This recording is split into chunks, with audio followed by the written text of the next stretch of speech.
some tweets that seem to be, or at least give support to some who would call others conspiracy theories. For example, even today, Elon, you tweeted this thing about George Soros. When you do something like that, do you I think that's true. That's my opinion. Okay, but why share it? Why share it when people who buy Teslas may not agree with you, advertisers on Twitter may not agree with you? Freedom of speech. I'm allowed to say what I want. You absolutely are, but I'm trying to understand, do your tweets hurt the company? Are there advertisers on Twitter that will come and say, you gotta stop, man, I can't get these ads because of some of the things you tweet?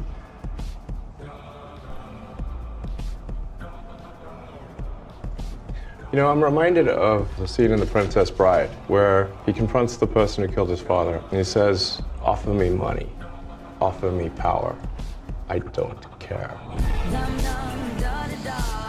So you just don't care? I'll say what I want to say, and if the consequence of that is losing money, so be it. Okay. You do.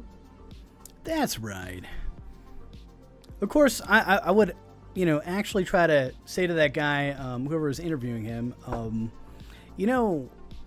so you want me to lie then, right? That's what you want me to do is lie, which is what, most of the major media outlets have been doing for a long-ass time. We never called them out for it. So, to me, it's like he's saying, well, why don't you just lie? And that's what he's saying. And then Elon's like, I don't want to lie. I want to be myself, right?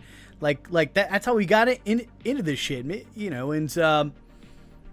it's kind of fun because we're about to get into a bunch of shit today, and I kind of want to hop in. So we're going to talk about CxCoin, and I originally was going to just do the whole Ice Poseidon thing, basically with Ice Poseidon versus the general manager of some Thailand hotel.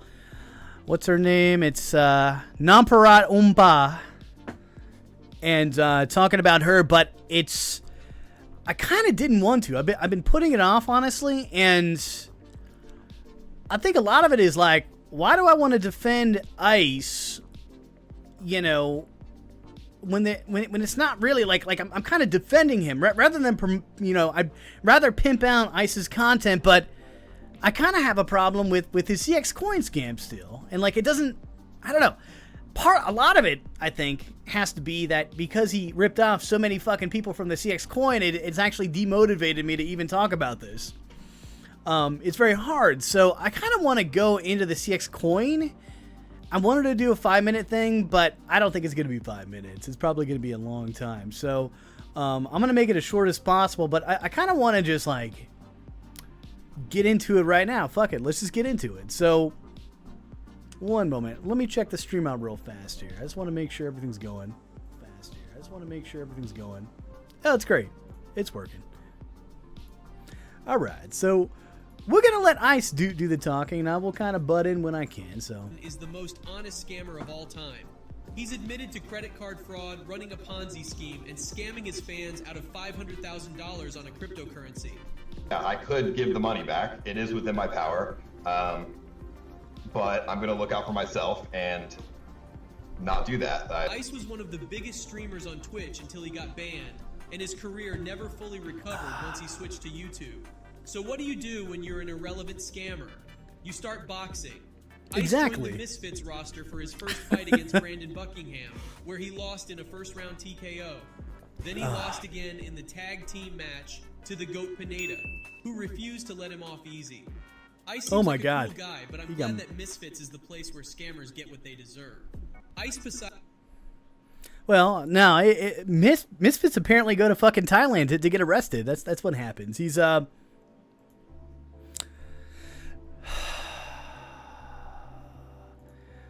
and I kind of wanted to do kind of a like a segue into the whole thing in Thailand, but I want to kind of go into the CxCoin thing because it still kind of bothers me, what he actually did, and I didn't think it would actually bother me, but it actually fucking bothers me, like that he fucking scammed people, and it actually bothers me that he, and I get it's for content, but that he hangs out with Sam Pepper, who's a scammer, right, and he fucking hangs out with Karu Kitty, right, who's a scammer in her own fucking way, and I get it, everyone is scamming everybody every single fucking time. It's just,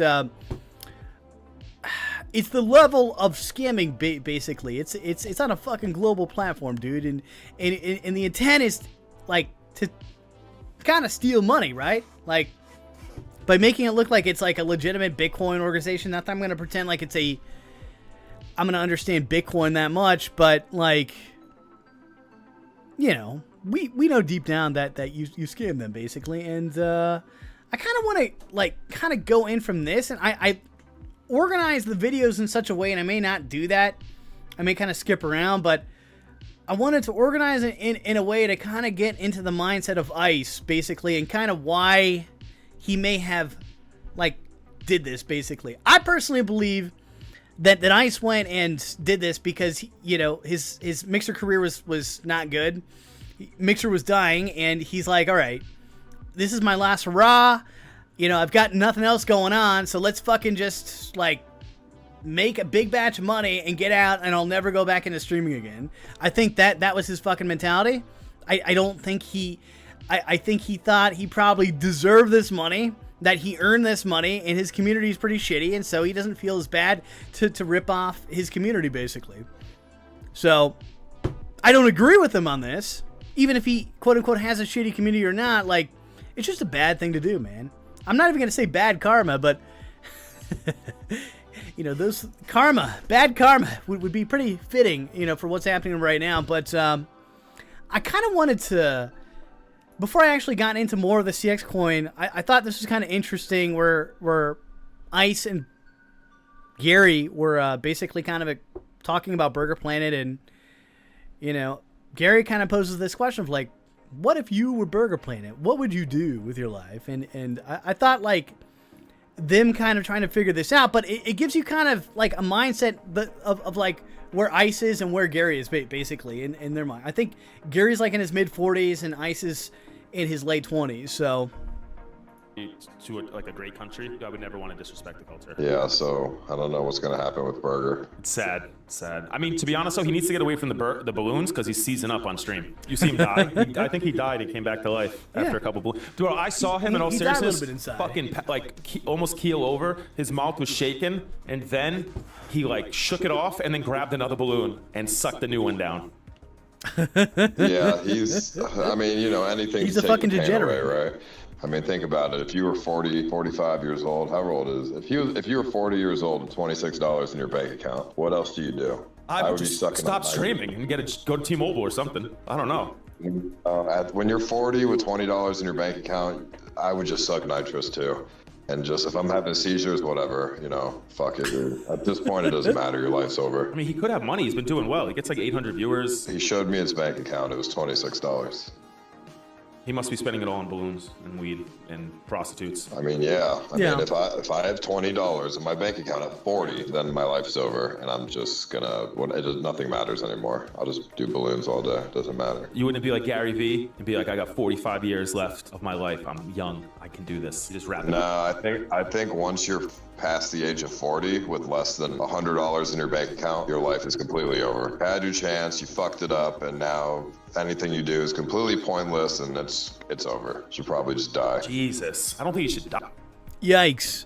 Like, that's kind of Ice's mentality, but I don't think it's just Ice, though. I think that's shared amongst millennials and Zoomers as well. I'm in my early 30s, but, like, God, I don't have that mentality. I think you can make it out at any fucking age, basically, okay? It's going to be difficult if you've never done it before, and Burger certainly hasn't done it before in that way, but I'm not here to talk about Burger. I'm here to talk about Ice. But that's kind of the mindset you're getting into to the guy that's doing this scam coin. So let's kind of play on, but it's a die? What the fuck? I mean, his car could get impounded, so he's probably upset about that. Gary, if you were Burger, what would you do?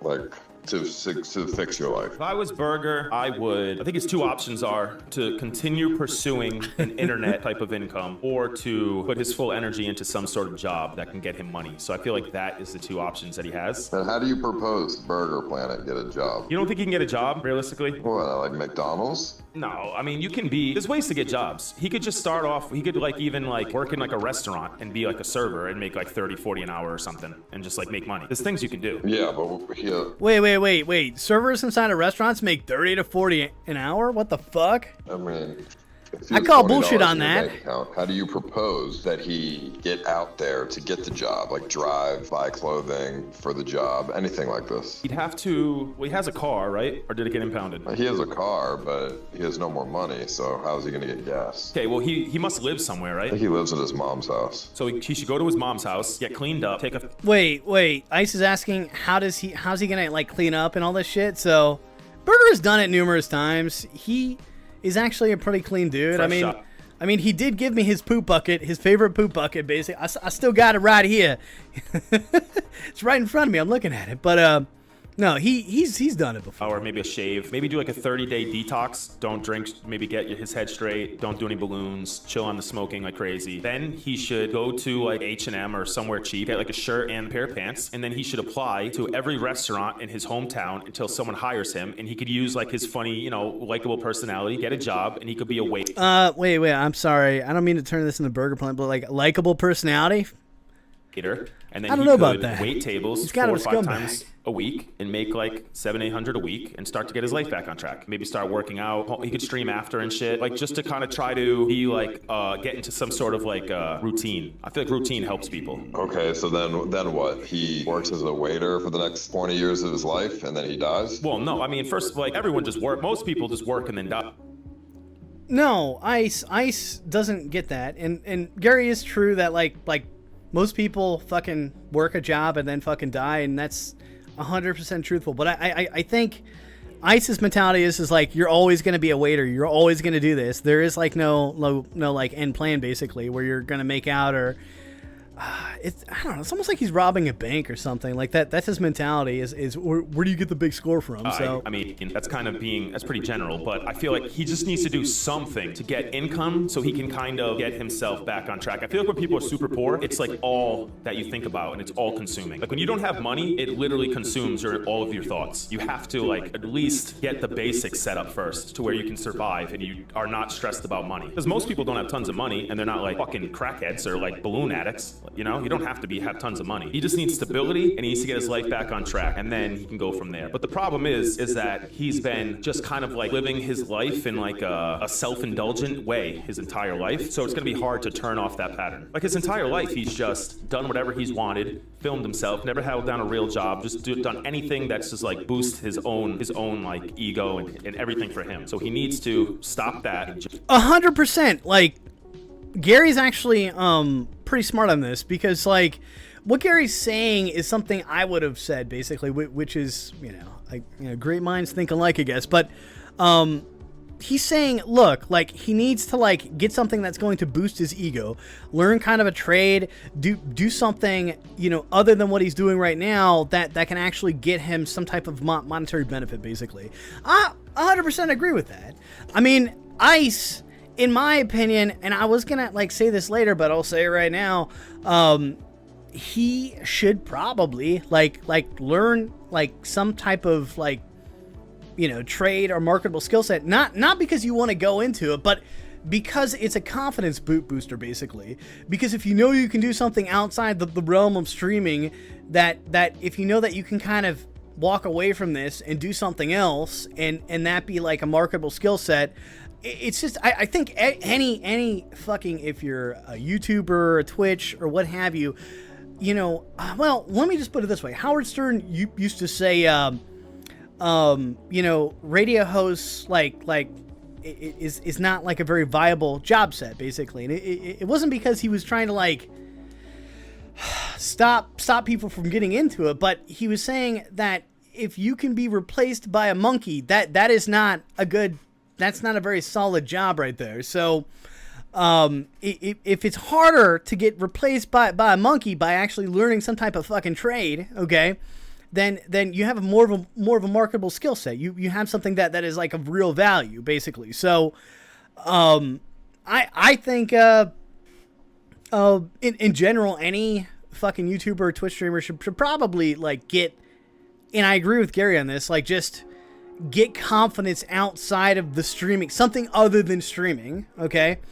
Not thinking about streaming all the time, thinking about like your future, basically. Whatever the fuck that is. I tend to want to say don't do programming, don't do like the Nick White thing where, you know, I'm a programmer, now I want to be a fucking, don't do that. Like do something that is gonna be something physical, basically. Carpentry, machining, I wouldn't say cutting grass, but I can't think of anything right now. Electrician, there we go. But something that's gonna be like kind of a like something that kind of takes time to learn, but you know, it's something that if you do like a bunch of times, it's kind of a marketable skill set. So I think that would be good for a lot of people, not just fucking Burger Planet or Ice, but a lot of fucking people that are in social media. And people will be like, you know, they'll argue the point of, well, I know how to video edit, I know how to do this, but like, you know, so does 5,000 other fucking people, right? Like actually learn something that's kind of a trade that, you know, you can join into a union that's going to be like kind of a solid job. So I think programming is fine too, don't get me wrong, but like I don't want someone to jump from like 0 to 5,000, right? So like I feel like, you know, carpentry is like a very wholesome type of thing. It's like a very cool thing to like cut wood, do shit, build things. So I do it. Why not you? Just do something that is more normal. I think fixing Burger tractors. Oh, I didn't even realize there was a third option. Oh, great. Do a heist of what? Like a bank? something. I mean, something where he's gonna get money quick. Like a heist, but he should heist. You gotta heist in a different country though. You can't heist in the country that you live in. I mean, whatever, but you know, he should just do something where he gains quick money. You know what I mean? Because then he can use that to snowball the money faster into something bigger. You know, if he's gonna work at a restaurant for the a fucking heist, like you mean like fucking scam coin? So next 20 years, great. He basically isn't going to be able to have any fulfilling life whatsoever. I think like I mean, Ice doesn't think it's fulfilling, but like that's the problem though, is that Ice values what other people think is fulfilling and not what he like thinks, right? So, you know, Burger seems to think that his life right now, even though I think he's a total scumbag, it doesn't matter what I think. It matters what Burger thinks. And he says he's not a scumbag, then you know what? I don't agree with that, but if he thinks that way, that's the way he's gonna think. Regular job with stability can lead to fulfillment because you create, like, when you work with people, you end up like making friends and you see people, like you have like a social life that starts to build around your job. Like if you're just a streamer and he's just on the internet and he's just like a lone wolf, he's never gonna gain any like real people, like real friends, I think. But if he's at like a job with like other people, he can maybe start to gain like a social life and like people around him that can help put him on a better track. 100%. If he does a heist, the problem with the heist is that you want to do a second heist and then a third heist, and it's difficult to stop the heist. It's like instant gratification, where I feel like if he gets a regular job, it's more delayed gratification, which can help him long term. Yeah, but if you've been doing instant gratification your entire life and you're 40 now, there's no way you can change it to start doing the slower gratifications. There's no way. It's too late. You're too used to quick gratification. I think he's like addicted to it. Yeah. You can also stop, you know, you can be an addict and you can stop and you can at any time in your life. I think he can change his life around. I don't know. I mean, his brain just might be broken, unfortunately. He just might be this. Okay, so if he does a heist, okay, I know somebody that used to buy weed in California and then they would drive it to somewhere and they would make like $90,000 a drive. So he could do like 2 of those, get like $180,000, and then what? And then he can, you know, do something with that money to build up more money. Dude, he's just gonna blow it on balloons. There's no way. Yeah. What's he gonna do? I mean, he couldn't. I can personally contest that Burger, he gets a massive amount of money. It doesn't matter what the fuck it is. It could be the 24-hour van stream where you're supposed to spend the money that he raised by staying in the van with Ice for 24 hours. He basically said, fuck that, I'm going to Thailand.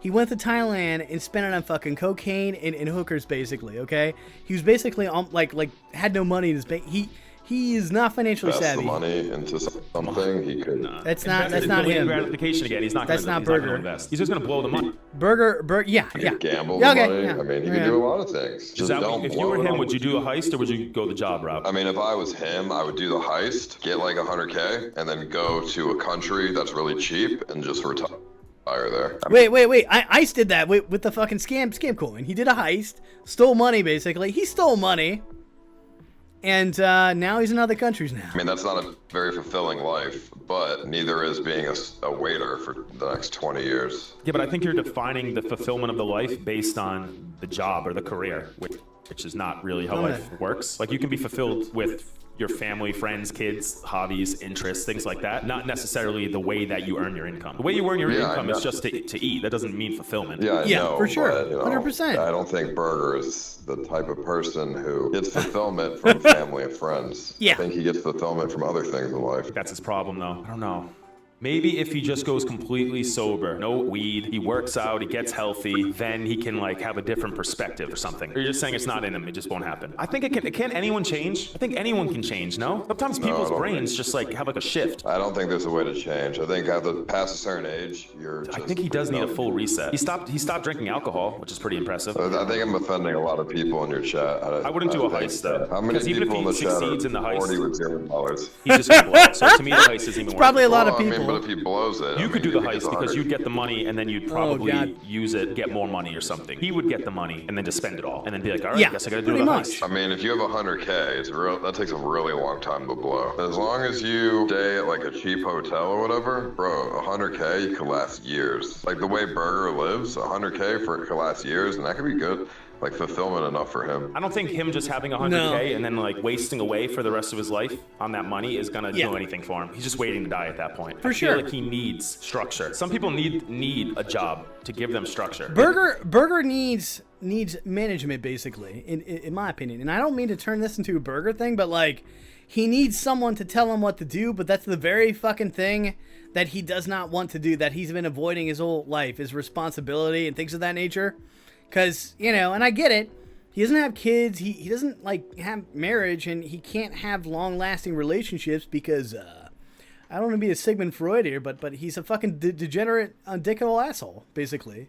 He's a total scumbag, like, and he knows it. And I think he's a very smart guy, but he knows his limitations in life.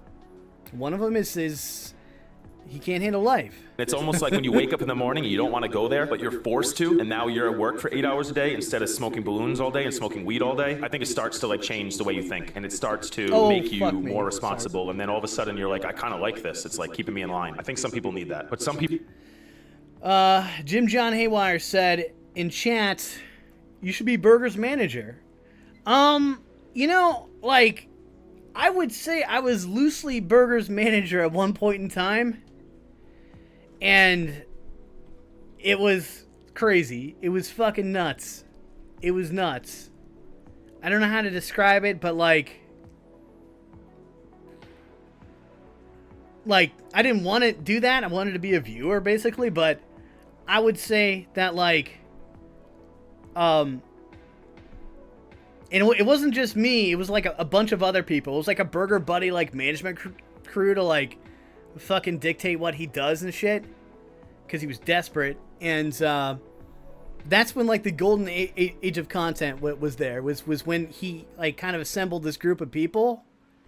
I don't think he realized what he did though. I don't think we realized that when we were like doing it. Like we were basically coordinating his activity basically, which a lot of that for example, that's what created the Burger like Planet the Trump emoji, because we said for him to go to fucking like the Trump rally. It wasn't his fucking idea. He's an idiot. When he went to go to the Andy like when he got the Versace jacket from the homeless guy, that was Andy Milonakis' Versace jacket. He wasn't aware it was Andy's jacket. He thought it was a fucking meme. Okay, it was when he listened to the community, but like he can collaborate. I think in that dynamic. Burger was like on fucking steroids as far as content went, because then like he was getting money, and it didn't matter that like the outside audience fucking hated him. His inner crew like saw him as content, and he knew how to milk content so well that it was like a very unique time where he was creating really good content, like the best ever, like the golden age of Burger Planet, in my opinion, because he fucking listened to us. Granted, he couldn't do the things he wanted to do, which is like fucking do painting streams and shit, but it created like a really awesome dynamic when he listened to us. When he didn't listen to us and started doing his own shit, sometimes he's one of those guys that can create content, but it wasn't comparable to the shit that when he kind of gave us that capacity to kind of give him ideas at least. So we weren't telling him what to do, but like he pretty much was like, I've got nothing better to do. So, and I think he spent more time creating his content as opposed to like trying to figure out what's the next destination, because we would just dictate what his next place would be. Kind of, we would shoot ideas in his channel all the time, but it's not like that anyway. I would imagine with Burger anymore. There's not people willing to do that. But for a time, it was pretty. He did kind of have a manager indirectly. It wasn't just me. I don't want to say it was just me. It was like everyone. It was Roynard. It was Lyric Moon. It was all these fucking people. And I don't know if he would agree with that or not, but that's how I kind of saw it, because in his Discord, he used to have a fucking idea thing, like, what should I do next? What, blah, blah, blah, blah, blah. So people don't. Some people, that's why it's hard to be self-employed, because you have to fucking... Structure's for the weak. Anyone who needs structure in their life, they are just a sheep. They were never meant to be the wolf. Yeah, but maybe he's better off as a sheep. You can be a happy sheep. Nobody wants to be a sheep, Gary. I mean, what's he now? He's not a wolf. What the fuck? You need kind of structure in life. Structure and routine, basically. That's like a very typical thing. Like... getting up early, and I understand, like, there are a lot of fucking Sigma males, like, I don't get up early, but, like, or just bitches on the internet, they're just like, I get up at 10, like, I get up at fucking 7 a.m. I don't have to, but I do, and I'm not saying I do it every single fucking day, but I do it most days. It's just, get up early, and you're not losing. It doesn't feel like you're losing fucking days. But anyways, I don't want to go on. Fuck is it? This will be literally a 6-hour-long stream if I don't keep on pressing. Burger Planet is one of the best wolves I've ever seen in my entire life. He has his own opinions, and he doesn't stand for nothing. Yeah, but that doesn't get him. But you just said he has $47. Oh, he has $26. But he is still relatively fulfilled, I think. But he said he just needs money, and so he should, just do some things. Balloon Planet. Do a heist, get 100K, get back to the fucking balloons. What kind of heist could Burger even pull off? I agree with Ice, with Burger being kind of a wolf, but like, I don't know. I've tried to figure Burger out. Like, Burger's like one of the like weirdest guys. I like people. Usually, I can kind of figure people out in general, not perfect, but I've tried to figure Burger out. I still don't like quite figure him out yet. Basically, I have a general idea, but like, I think a lot of it is because he's not quite figured himself out. So it makes it even harder for me, because then I have to go on like patterns and trends and, think about like past history dealing with Burger and stuff. But like, I still haven't quite figured him out. Okay. Like, I really have not. Like, I could tell you shit about him. I could tell you like, yeah, he's a scumbag, but I don't think he really means it. Basically, he just can't help himself. He's not financially savvy. He does things in excess if it's good, basically. So if it's fucking balloons and he deems balloons is not like killing his brain cells or whatever, he'll do more of those balloons because he's a fucking degenerate asshole who can't control himself. So he just cannot money, anything, sex in excess, things, and he'll stay away from alcohol because he knows alcohol's bad. But even if you give Burger a little alcohol, he'll fucking go to the moon. He'll go like a fucking rocket to everything. So he's just a guy that he just can't control himself. He just can't fucking control himself, really. So it's for him, it's a binary choice. It's either a 1 or a 0, and he doesn't like binary choices. That's why he doesn't like a steady fucking job. He doesn't like people telling him what to do, basically. That's why he's on fucking Uber Eats, okay? And because he just doesn't like that shit. Off. Could he, do you know what I mean? What's this man pulling off? He's gonna get caught. I mean, that's... Imagine Burger Planet being your kid. Just imagine that, okay?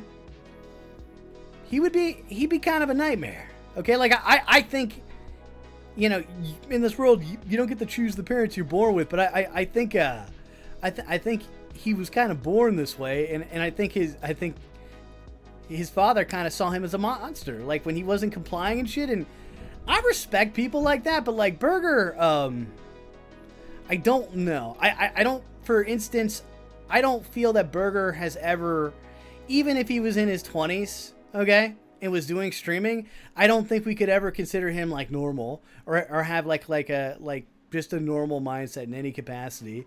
I think that concept, people saw him as a different guy completely, entirely, and he knew this, and he can't help himself. He's got to be him, you know. So, but I think a lot of it, you know, if his parents kind of directed him properly, had guidance, I think he's a smart guy. But you know, he could have been in engineering. I think he's a very smart guy. I think he's very bright. He could have been in programming. He could have did all this shit, but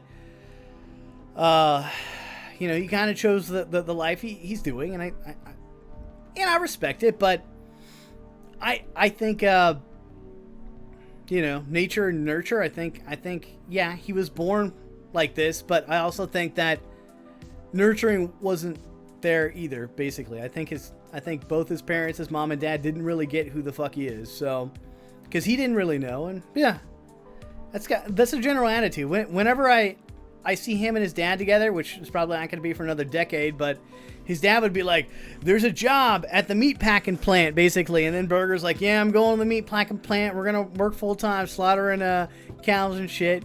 But you know, like Berger's like not that type of guy. You know, his dad knows he's not that type of guy.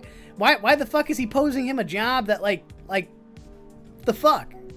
You gotta kind of accept people for who they are, not who you want them to be, basically. So I see this time and time again with nuclear families. It's not true. You could do a lot of heists. Non-10.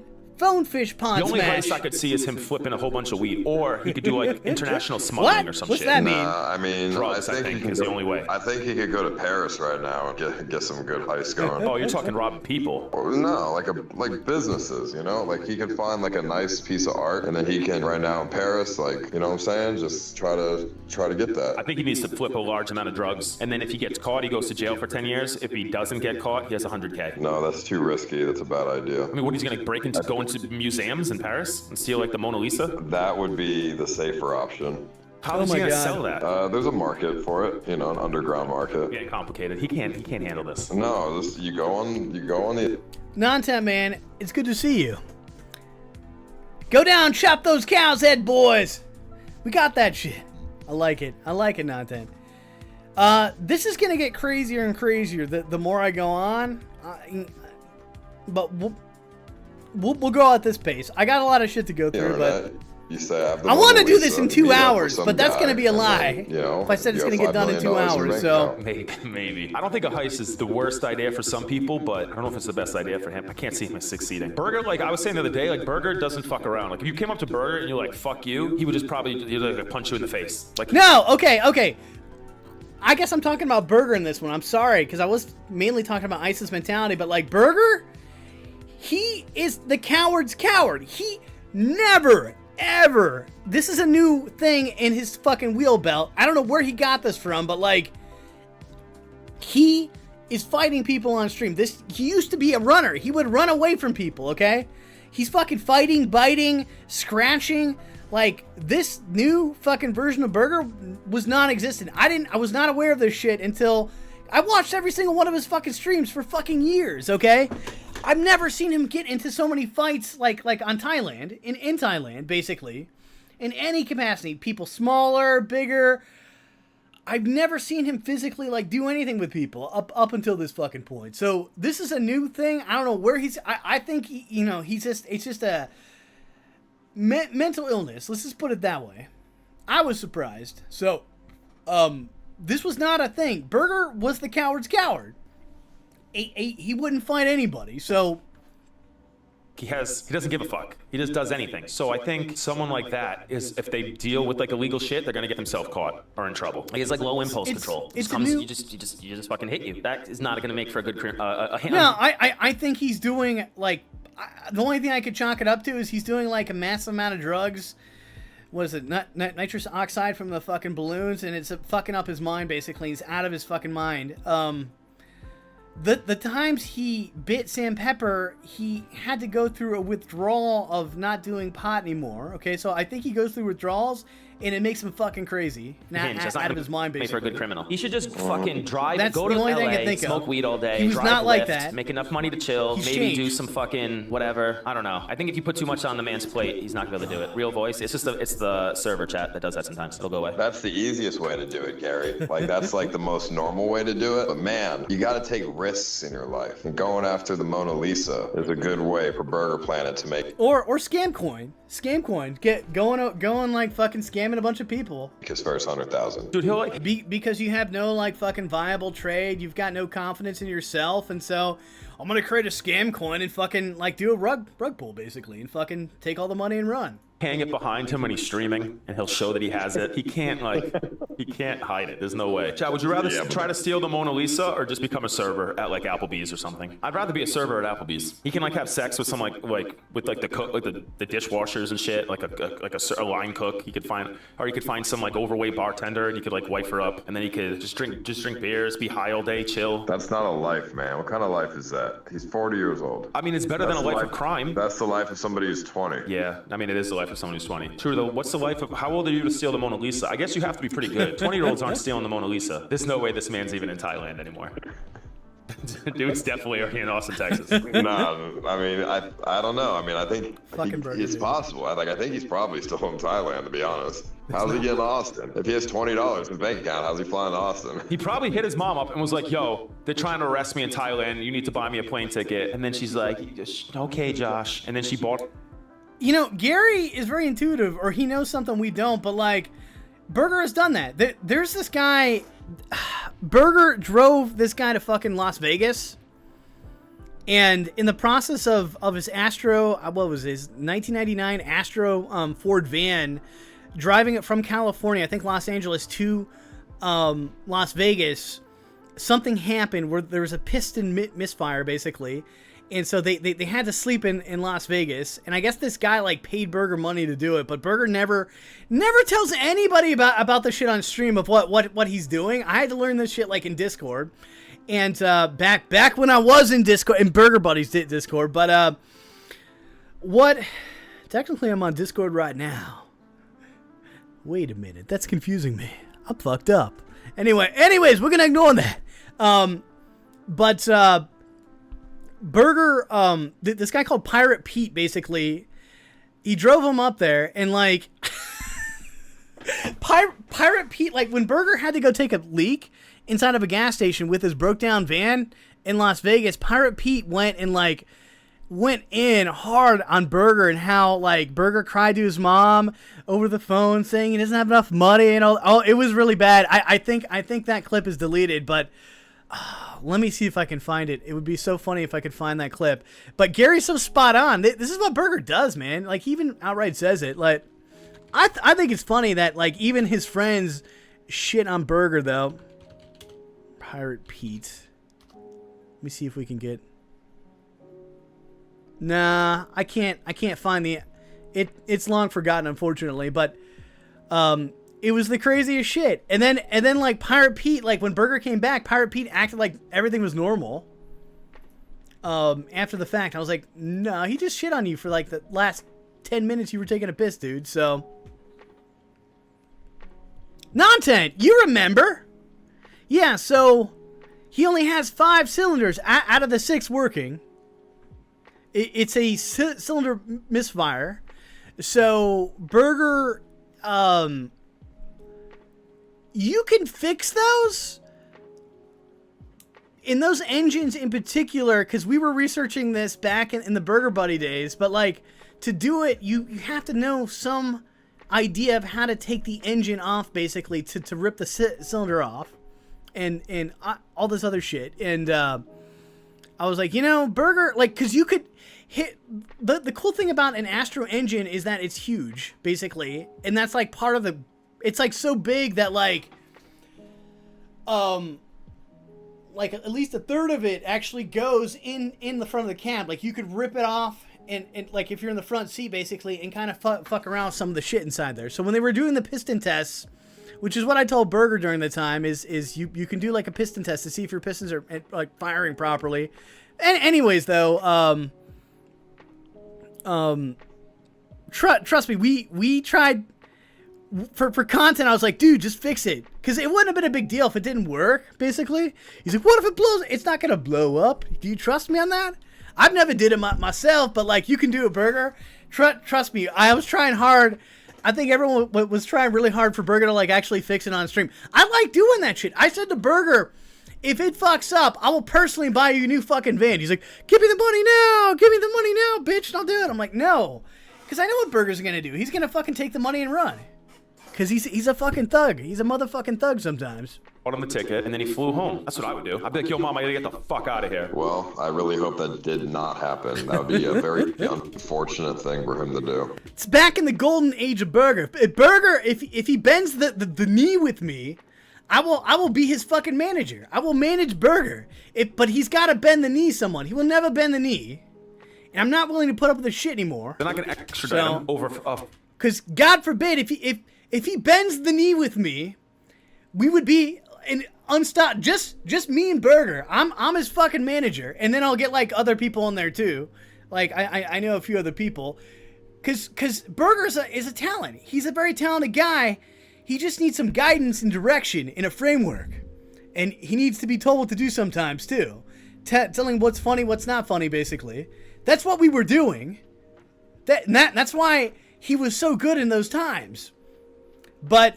And that's why it was getting viral like every fucking 2 days. There's a lot of shit to him. It didn't come out of nowhere. And then all of a sudden he's doing drones. He's thinking drones is good content. No. But he's got to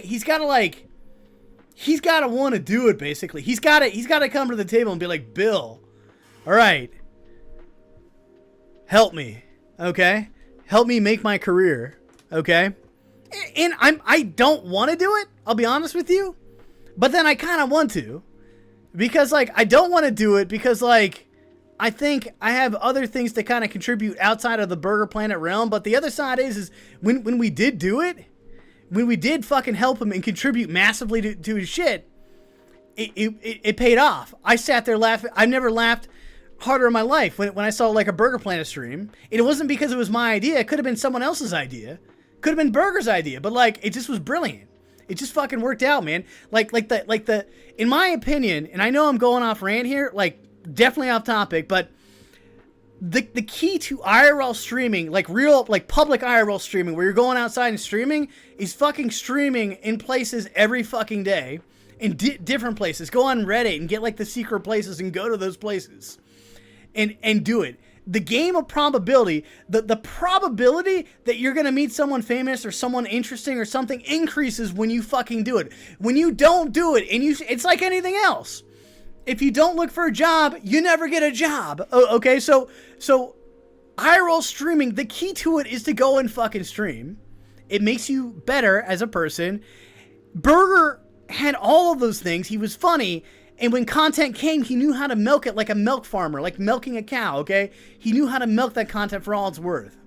The guy is brilliant, but he's got to spend less time trying to figure out like the places to go and things. That's what we did. We made him spend less time doing that so he could focus more time on being funny. So it just fucking sucks that he's just a fucking balloon head now. He's a fucking balloon planet, basically. But like I kind of don't want to like help him, because like I want to do other things within IP2 outside of this. We could talk about it later, but I feel like I just, you know, okay, I'm doing it for the laugh and shit like that, but it would be painful too, because it's very fucking painful to like deal with Burger. Okay, it's very like, you've seen how Ice deals with Burger. Like, it's bad. It's very painful.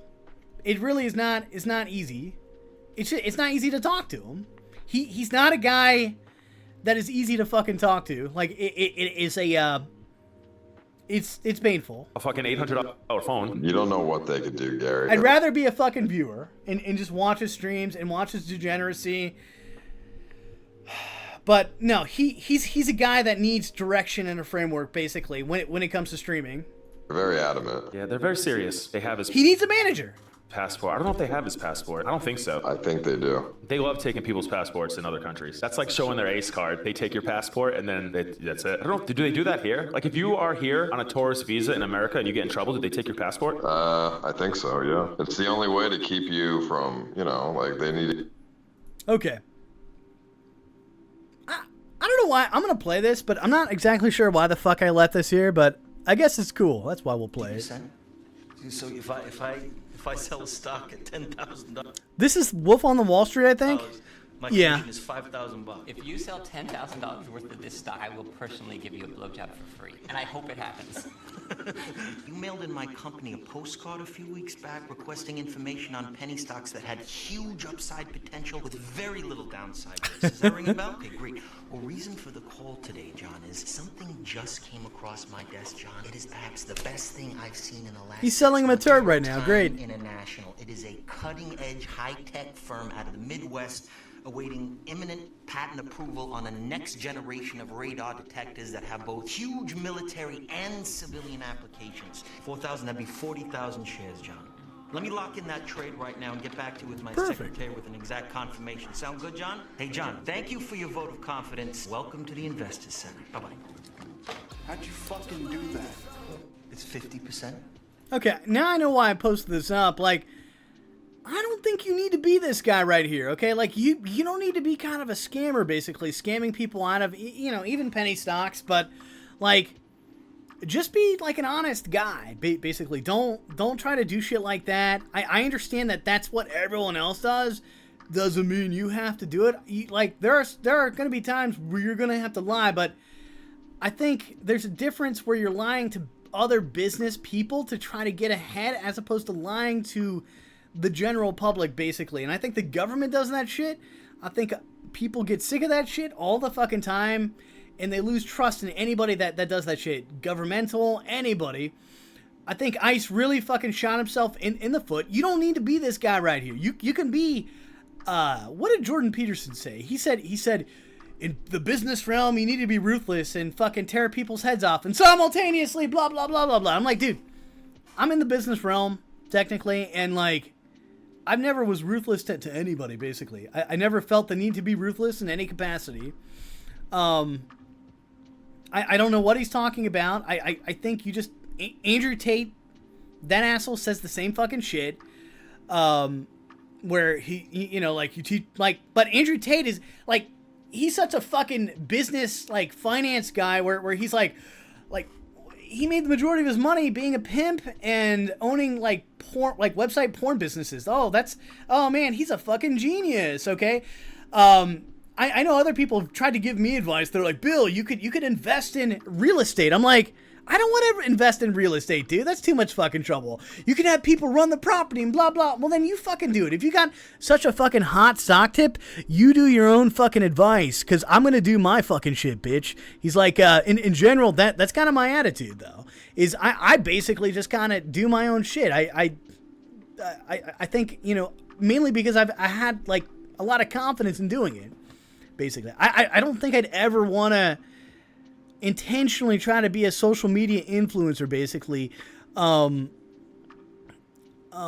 mainly because it's not like a viable thing. It would depend on what it is. If it's educational, I think that's good. But if you're just gonna be like a Tommy C, a pyrocynical, I'm trying to think of other commentators. I guess like Turkey Tom, some ordinary gamer and shit like that. I don't think I'd want to do that, basically. It's very surface level shit, basically. It's not getting something, like, in depth. There's no actually trying to see if the figures are right. They're not trying to see if the math is right. They're not trying to do this. They're not trying to do that. It's like, it's not really appealing to me. It's not really honest either, right? Because you're just giving a surface level projection of it with, like, your opinion on top of it, and like, really just trying to, appeal to your algorithm gods of YouTube, basically. Most of, especially the Zoomers, it's like, you can make money on YouTube, fucking work at your own time, but, like, you're really, spending most of your time trying to figure out how to manipulate the YouTube algorithm, basically, not trying to do your own thing, not trying to think outside of the box, because the algorithm doesn't really want you to think outside the box. Your whole fucking life, females do it too with OnlyFans and shit like that, and it's just people trying to appeal to different fucking algorithms, basically, when you should just look within yourself. That's why I kind of like IP2. The only algorithm we have is the fucking retards on the IP2 site, basically, including myself. If it's content, it stays. If it's not content, it goes, basically. It fucking sucks and doesn't get upvoted. So that's the only algorithm you need to appeal to. I feel like Twitch and YouTube and all these other fucking things, they all kind of appeal to like the advertiser's algorithm. Like what is the mass appeal to blah blah blah blah blah. And so you get kind of this bullshit, this line of bullshit, not being honest. I mean, we could go back to the Elon Musk interview right here. Let's go back and replay this for a second, though. Some tweets that seem to be... This interviewer is basically saying, Elon, why don't you lie and cover up like everybody else? Let's just play or at that. least I give want to play support this to some who would call others conspiracy theories. For example, even today, Elon, you tweeted this thing about George Soros. When you do something like that, do you I think that's true. That's my opinion. Okay, but why share it? Why share it when people who buy Teslas may not agree with you, advertisers on Twitter may not agree with you? Freedom of speech. I'm allowed to say what I want. You absolutely are, but I'm trying to understand, do your tweets hurt the company? Are there advertisers on Twitter that will come and say, you gotta stop, man, I can't get these ads because of some of the things you tweet? Elon, you gotta lie like everyone else. You must be like everyone else. You have to be, because everyone else is doing it. You must have mass brand appeal. You must appeal to the advertisers, basically.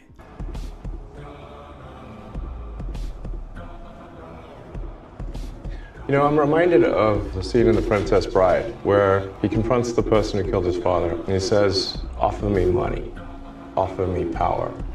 I don't care. Bingo!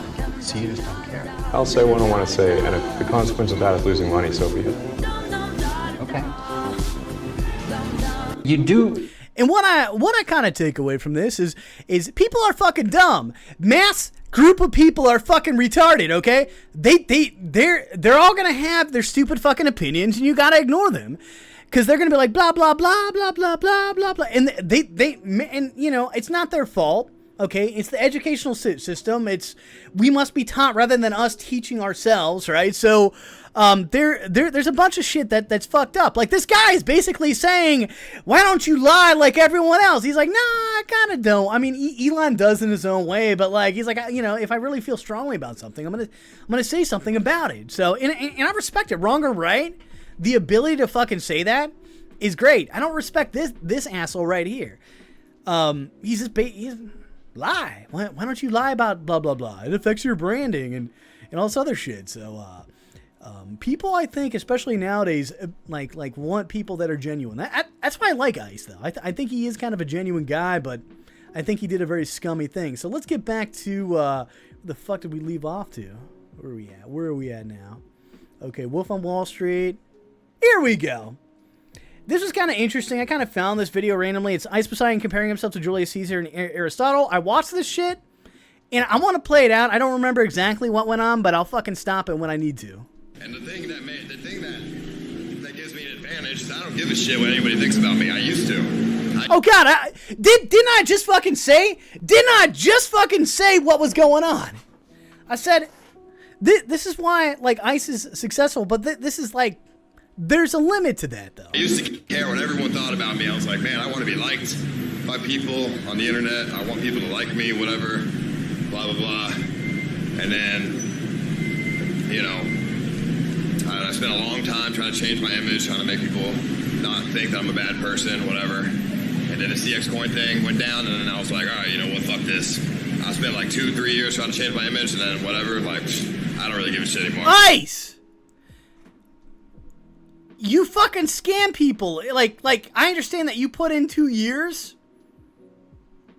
I get that, man. But like, you were trying to appeal to Twitch, okay? And Twitch, you made that stupid fucking apology video because he's bringing back Mixer days and like how he tried to reform it and carry it. And then you listen to Kimberly. your girlfriend during that time, and I guess she's your girlfriend now, but like, don't listen to bitches, man. Like, bitches don't think clearly, okay? And I apologize, but like, women, when it's about jobs, they usually are not gonna be right, okay? Because they're all about the fucking resources and gathering. They're not thinking straight, okay? They're not like dudes. They don't understand the nuances of things. And you allowed her to dictate your fucking life, okay? That's wrong. That's fucked up. She's fucking wrong for that. And she fucked up your career.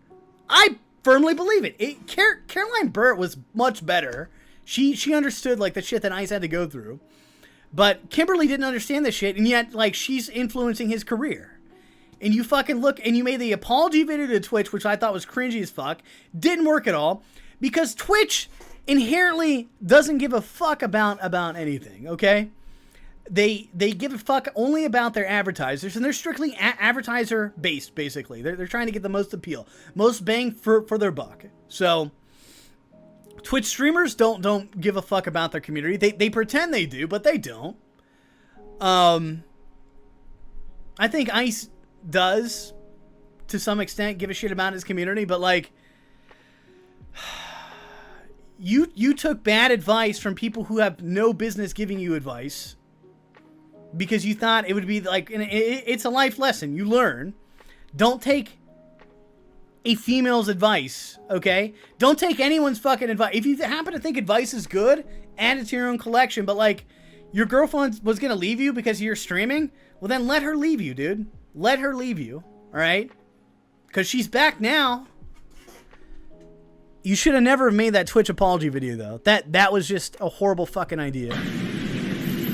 But, you know, obviously, that was pretty beneficial to me. And me trying to be a good person for 3 years, you know what that got me? Nothing. I got shit on constantly by every single fucking person. Because I had lost viewers, lost clout, lost shit, and then everybody was just bullying me, honestly. And they would just shit on me on their streams.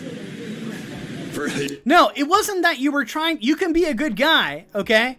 But it was very clear to me that you were listening. You were taking advice from Kimberly, of all people, okay? You were taking advice from her, and it was bad advice, and you never take advice from that bitch again. Never, any bitch, because they're all irrational, they're crazy, okay? They say crazy, stupid shit, okay? Like, it is a female thing. I will put it out there. It is a female thing, and you need to put your goddamn foot down and say, no, this is then you fucking leave me, okay? Because this is my fucking career, okay? This is what I do to make money, to buy you those fucking Gucci bags. So, when he was taking her advice, guess what? Kimberly, like, fucking left. Apparently, maybe. I kind of suspect that she left because Ice was like, I'm going to be scamming. I'm going to be doing this scam coin shit. You might want to leave me so you don't get all the hate. But, don't listen to anybody but yourself on where your career should go. You can be a good guy and stream, okay? You don't need to be a degenerate and be still part of, in my eyes, you're a part of IP2 Ice. That's where probably the most consistent and your major people that view you are going to be on IP2. You know what I'm saying? When I'm already down and out, just fucking kick me while I'm down. That's all they fucking did. So I got nothing out of trying to be a good person in this fucking world. But then, you know what I'm saying? Do some other shit. Whatever, bro. Get up in this world, you know what I'm saying? Benefit yourself. No, I was the victim. Trust me. I was the victim, bro. Trust me. What you talking about? Yeah, you were the fucking victim of Kimberly, okay? And don't listen to your community all the time. You need to listen to your community somewhat, but not all the fucking time. So, but I mean, in that circumstance with the community, there's a weird relationship you have with the community. No. Hey, nah, fuck that. I was the victim, but you know what's up? I went from victim to predator. Scam coin, predator, scam coin, Ice. There we go. And now I'm a predator in this world. And you know what? Predators always win and succeed. Victims don't get shit. What the fuck, man? Predators always succeed and win. You must be a tiger or like a bear or something in this fucking world that we call life. Well, maybe predator's not a good word, but I'm a bear or a tiger. Not physically. I'm gonna jack up the volume here. But Sorry. mentally and emotionally. Physically, I'm kind of a beta, but mentally and emotionally, I am a bear and a tiger. And that's what you need in this world. And this is not a party street. This is just some street. Literally the most random street. Party street, man. And you know what comes from this? Wisdom. I'm a very wise man. I'm wise to the world now. You know, when I was in my early 20s, I was naive. I didn't know what the world was truly about. But now I'm wise to it. I'm a hardened man. I would agree with that. And that really brings you places.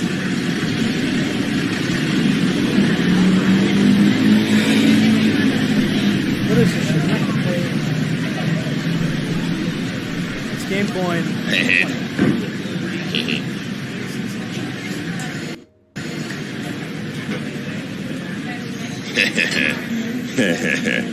Oh man, what the hell, dude? Fucking, what is this, a gold shot? Fucking fake gold, probably. I mean, by the time I'm 30 or 40 years old, I think, I'll be so knowledgeable and wise. I could be a philosopher at that point, to be honest. I'm serious. Like, I think, this place is scuffed, so I think by the time I'm 40, like, I'll be as wise as, like, Aristotle or any, like, famous philosopher. I don't think it would be very hard to be a philosopher in today's day and age either. I think being a cult leader in today's day and age is actually easier than ever with social media. You could say anything and people will believe you. Pretty much. All you have to do is show a little something superficial, which is the easy part. This guy says I'll be working at KFC when I'm 40. No, I think I'll be a cult leader, maybe Charles Manson when I'm 40. How about that one? I gotta cross the street. Famous figures like Julius Caesar or Martin Luther King Jr., Malcolm X. Okay. Leonardo da Vinci. It was right here, I think. I have a dream to teach people the findings of my wisdom.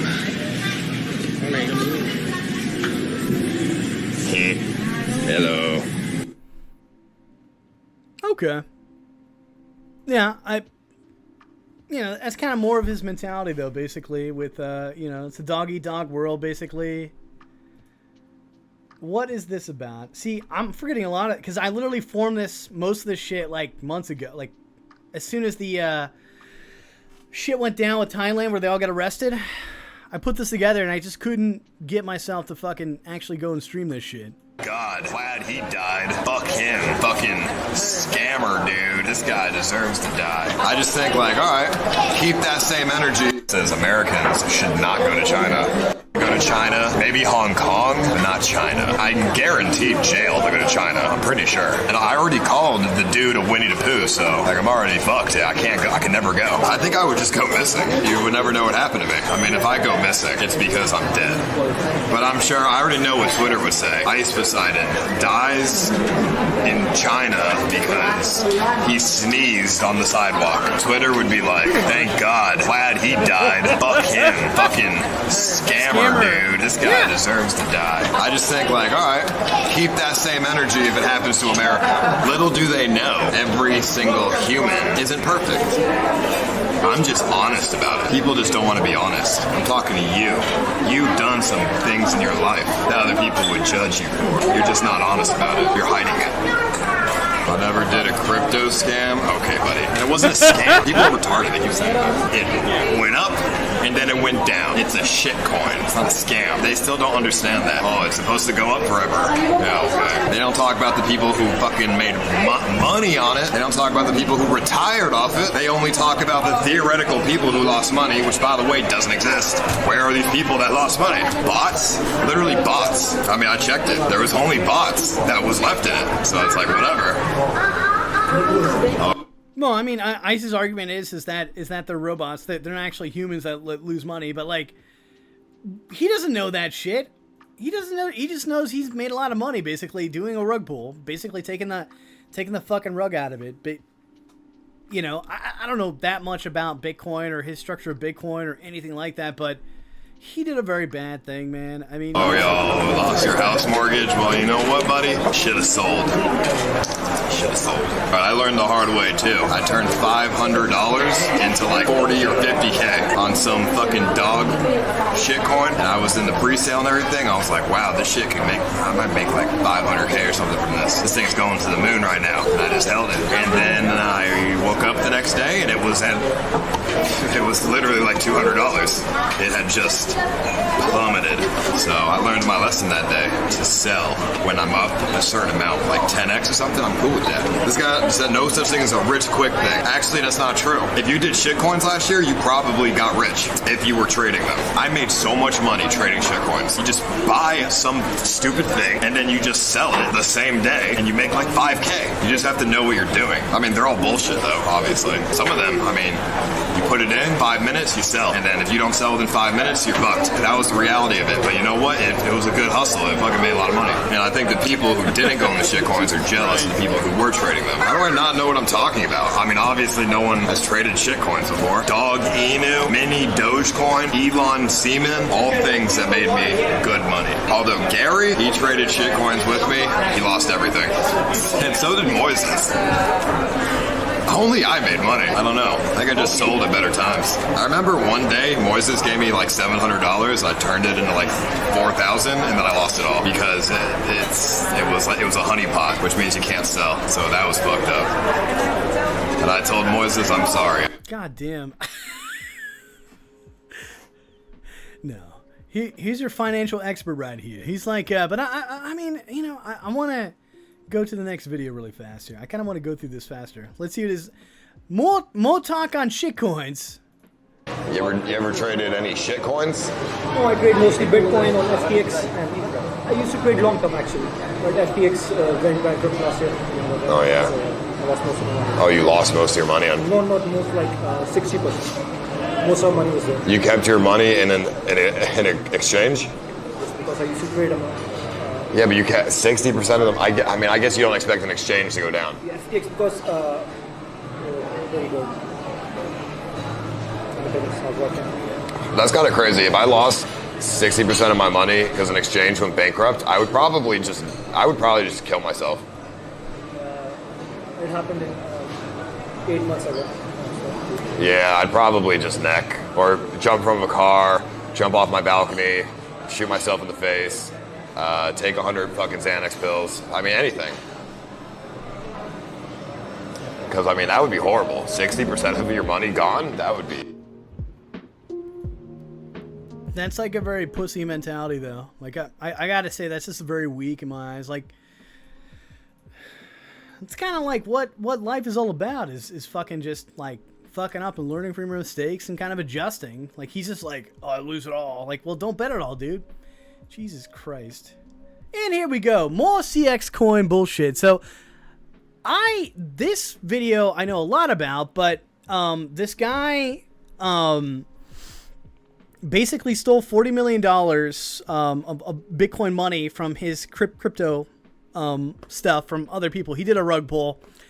And this is what ICE could have been. He could have been held hostage if he would have stolen that much money, but I kind of wanted to play this because I thought it was kind of funny. This video, which I will warn you, may be... He basically had gotten caught by some people who lost money from his crypto thing and then had to make an apology video. Disturbing. But like it's like... Everything that happened is my fault. I'm not going to... He just got the shit knocked out of him. Look at his eye. I'm not going to try to put the blame on anybody else. Feel humiliated. feel disgusted in my actions. I feel disgusted in what I did. After 2021, I feel like a lot of it was illegal. All these guys that are owed the money, I'm gonna do what I can do to make it right. I'm gonna call each and every one of you individually. What you just saw is a man who used to be called the Crypto King by Forbes.com, who took in $40 million via a Ponzi scheme and never repaid his victims. In this video, he appears to be apologizing for those actions, but now that he's free, he says he had no choice. Now, we first learned about the kidnapping back in... Yeah, and ICE, he could have been this, but like instead he's fucking stuck in Thailand for dressing as a trainee. You know, the fucking karma. But before we like jump in, because this is the last video of like ICE and the crypto thing, I just kind of want to put some thoughts out there that I think ICE did a very fucking bad thing, okay? I don't think he understood during the time. I think he was trying to get his bag basically and go. I don't think he was ever trying to get back into streaming as of right there. He said, you know, doing it the legit way, which was the Kimberly way, okay? The Kimberly way of streaming was not his fucking thing. We never wanted the Kimberly way. We wanted the fucking Ice Poseidon way. Fuck the Kimberly way, okay? Matter of fact, I think he should fucking get away from Kimberly, in my opinion. But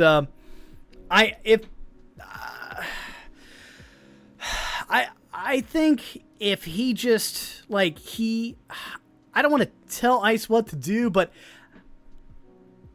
what he should do is give the money back. But that's not going to happen for Malta. I think the reason he shouldn't give the money back is because that's admitting guilt, basically, which then makes you legally liable. And I would contact the lawyer about that, but I don't think he should give the money back. I think he should, but I know he can.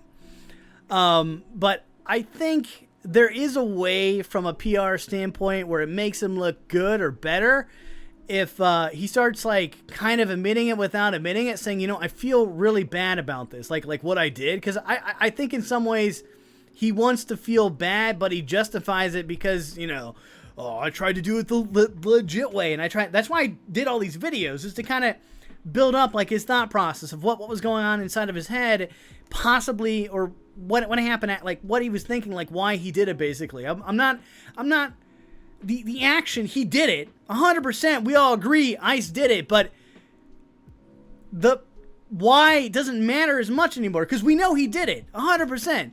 But the like.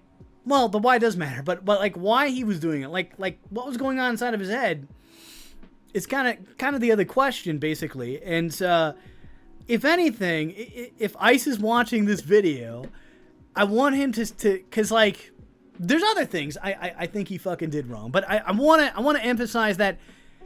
And I didn't know what to think about it when it was occurring. I was like, oh, ICE is a scam artist, ha ha ha. It was a meme. Like I didn't get scammed from his shit. I would never have touched his shit. It's CxCoin, but I think with ICE it's a bit different because he is like he is like a nice guy, basically.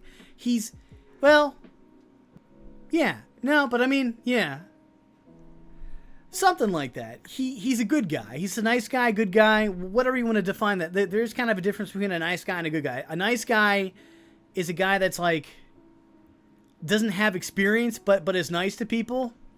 A good guy has experience, you know, and if you're in a place and you're fucking loud, the good guy is going to tell you to shut the fuck up, basically. So like I think ICE felt like he needed to do this for a lot of fucking reasons, and then he justified it. He's like, well, I had a shitty community. I tried to do it the other way, and it wasn't working, so I did it this way. And there's almost like this conflict in his mind, and I still think, my gut feeling is I still think ICE is, yo, man, what's up, Roach? It's going, brother. We're talking about CxCoin, but we're going to move over to, the incident with the fucking trainee, man. But I think ICE shouldn't give the money back for a lot of reasons, and mainly because it's going to make him legally liable, that he could even give more money back if he admits it. But I would say that I should make like kind of like, you know, I feel bad. I did something very bad, and I think saying those things could leave it up in the air. I would contact the lawyer before I said it, but I think he's okay to say, I feel bad about something I did in my past, and I want to give back to the community, like IP2, holding community events like fucking Fear Factor and everything else would be kind of cool. Having like even like the CX party, having a fucking party like a few times, I think the community would be willing to overlook. I think the outside audience would be willing to overlook. I honestly think if he had that shit on top of raising events for like charity for like things that, you know, for like autism awareness would be kind of cool, because like he's fucking autistic, so like raising it would just be like the autism Olympics and shit would be kind of a cool thing, because it would be something out of like IP2's character, and Ice is very much ingrained inside of fucking IP2 in my opinion, because you wouldn't think that is what would occur within a community like ours, that someone can have a charity event. It'd be kind of like an ironic thing, like what, like charity IP2, but like it's ways of like raising his PR status. I think he has a serious fucking PR problem, basically. I know he doesn't give a shit, but like I think I think it would be kind of fun to do that. It would be kind of, I don't know how to describe it, but it would be awkward, like for, you know, if we had like fucking charity events basically from an IP2 perspective, rather than I'm Pokemon giving back to blah blah blah, I'm fucking Hassan Piker, whatever his name is. Get like a guy from IP2 doing it, right? Like you can't say, well, he's a total scumbag. Well, he just gave to fucking charity, right? He's making steps to make himself better. I think he needs to do more of that shit, basically. I think he did a very bad thing. I highly doubt Ice is ever gonna fucking do a scam like that again. I don't like the fact that Ice is like hanging out with Sam Pepper, because Sam Pepper is who he is. I don't think Sam is going to feel bad on scamming people, okay? And I don't think it's going to ruin, you know, Sam Pepper's reputation, basically. It's kind of ruined Ice's reputation, but I think Ice is a good guy. I think he can change it. I think he's having a problem because, like, I'm having a problem doing this because in the other half of this video, I'm going to be defending his ass like a motherfucker. Probably, you know, probably making it worse, but, like, I think Ice is a very good guy, okay? And I think he did a very bad thing. And I am trying to, like, kind of appeal to a side of him that he's not aware of, basically, that he could show more of this side, but don't listen to Kimberly, okay? Don't listen to anybody but his own, like, inner voice inside of him. And I don't think he was, I think he had a problem with this, doing it, okay? And now he has to keep up the lie, but, like, you can still admit to something without admitting to it from, like, a legal standpoint, basically. So I think you should fucking say, I feel bad about something, I want to make amends to this, reparation, and fucking start hosting events, start doing charity events, basically. Because I think he's going to feel better, too, inside of himself. I don't think you should give the money back, because that's admitting guilt, basically, and you can't do it. Even if Ed, what is his name? Ed Crane from Kick, if he was like, Ice, give the money back, I'll like fucking, like, I don't think you should do that in any capacity. Even if it's someone else's money that you're giving, like Ed's giving you this money to give back through making it look like Ice is paying it back to people he's stolen from. I think that makes him legally liable. I think that's a bad thing. So, but I think there are ways. I think Ice needs to fucking get better PR, basically, to some capacity within his own community, because if it's within his own community, typically when you're trying to raise your PR status within IP2, inadvertently it's going to raise your PR status amongst everyone else, okay? So because like even within IP2 we're like, yeah, he's a scammer, we don't carry content, but like if I'm having problems making a video about Ice, he did something horrendous then, okay? Like in my eyes, because like I'm willing to put up with a lot of shit, but like I was like, man, I don't feel motivated to make a video about this guy.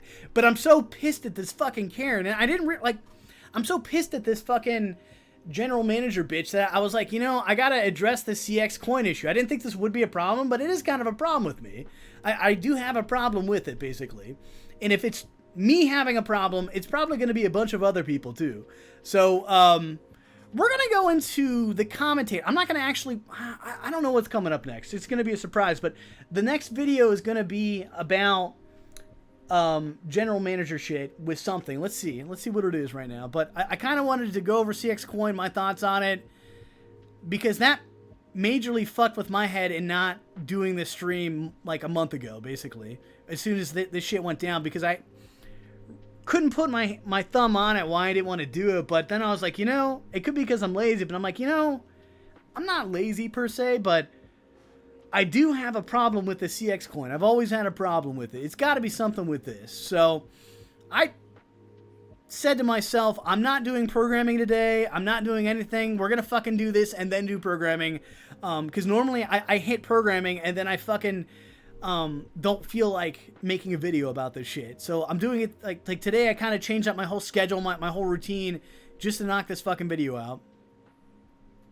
Oh, okay, yeah. Some more ordinary gaming. I liked, he gave a lot of inside stuff on this stuff, and he honestly had the same take I did. And it's funny because this was 3 weeks ago? Damn. Okay, yeah, 3 weeks ago. Shit. But I wanted to post this up because he had the same perspective. He even mentions, like, like fucking karma in this, how ICE is now arrested in Thailand for dressing as a trainee, but, like, he should have been arrested, or, if laws had catched up, he should have been arrested for his fucking rug pull. But I want to go and play this. It's 12 minutes long. I don't know if I'll play it all the way through.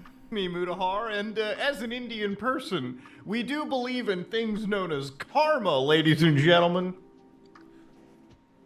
What energy you give into this world, you receive it tenfold. Now, today's person of interest is Ice Poseidon, a person that I covered about maybe a year and a half ago, where this person was, responsible, allegedly, for stealing money from their fans and in part of a crypto project, so to speak. Now, this would be one thing that, obviously, if any influencer did, I have a severe dislike for this in practice. A lot of influencers on the platform have done similar crypto projects. A lot of those crypto projects, in fact, a grand majority of them, have spectacularly failed. And a lot of the fans that trusted these people lost their money. Now, I also personally believe if you are stupid enough to trust an influencer with your financial decisions, then there is a degree of responsibility on you. In fact, if you lose your life savings by that, yeah, I feel bad for you, sure, 100%, I do. But then again, you also kind of fucking deserve to goddamn be slapped across the face financially for your stupid decisions. Anyways, though, that being said, I 100% agree with that. I 100% agree with that. But I didn't realize I had a problem with the CxCoin until I started to make a video. Honestly, I was trying to stream and defend ICE in Thailand and the trainee incident because I thought that general manager, he just was so unlucky getting her. She was such a bitch, but like I couldn't do it. I couldn't do it because of the CxCoin thing. It actually was like, why should I defend a scammer, dude? Literally was going on inside of my head. It was a bigger problem than I thought. Like, and if it's going in my head in a very subconscious way, it's going in other people's heads in ICE, I think has kind of a serious problem here. It's a much bigger problem. And I think he's kind of conflicted on it too. I would suspect. But I don't have a problem when Sam Pepper does it because, like, I don't expect much from Sam Pepper. I don't, like, Hero Kitty, and there are a lot of scammers, okay? But, like ICE, ICE is actually a good streamer. He's actually, like, he was born to fucking be a streamer, okay? And so I kind of have a problem making a video defending him in this other situation that has nothing to do with CxCoin at all. But it affects me, like, my motivation and wanting to help him out. You know, it's like, oh shit. And I'm like, shit, if this is going on, like, it's a big problem. It's got to be it can't just be a me thing. It's got to be like a lot of other people. And I thought I was a guy that's like, content man. But like, I think because he fucked over so many other people, and on top of that, like, he justified it, which made it kind of worse. But even though I'd still have a problem with it, it still hastened my motivation to go and defend him on this other shit. It seems like karma has caught up to our friend Ice Poseidon. Yeah, because karma. Apparently Ice Poseidon is facing up to 5 years in a Thai jail for an obscene lap dance. Now, this is actually a video that I kind of want to cover because it really allows me to talk about what I think are excessive laws around the world. I actually don't think Ice Poseidon should be facing 5 years or paying a massively high amount as 100,000 Thai bahts, which, by the way, is equivalent to $2,843. Yeah, that makes a lot of sense by the law. Any person that commits an offense in the following acts shall be subject to no more than 5 years or no more than 100,000 baht, which, by the way, is like, it's insane. It's like you either could lose up to 5 years of your lifespan or you paid $2,000 as a max penalty. There's just no equivalence there, but whatever. We're getting too far ahead of ourselves. Now, for anybody that follows Kick streamers, you probably realize that in amongst a lot of your gaming and gambling streams, there is a fair amount of streamers that do IRL content, and they make themselves look like jackasses. Now, Ice was at a restaurant, a hotel, a pretty, sizable, pretty good-looking one, a well-presented hotel, so to speak, where he eventually stripped down into lingerie and started to actually lap dance. And, of course, the warnings were given by hotel staff, even the manager, as far as I understand. Now, Ice Poseidon, being the man of the content that he is, decided to say, fuck it, lock myself in the room and call it a day. Now, it's because of this situation that Ice was actually arrested. Now, I would have covered this about a week ago, but honestly, it never really went anywhere, and I actually didn't believe this. I thought this was kind of a meme for the most part. My wife told me that finding a hat like that is very, very difficult because they couldn't find where to purchase the exact uniform.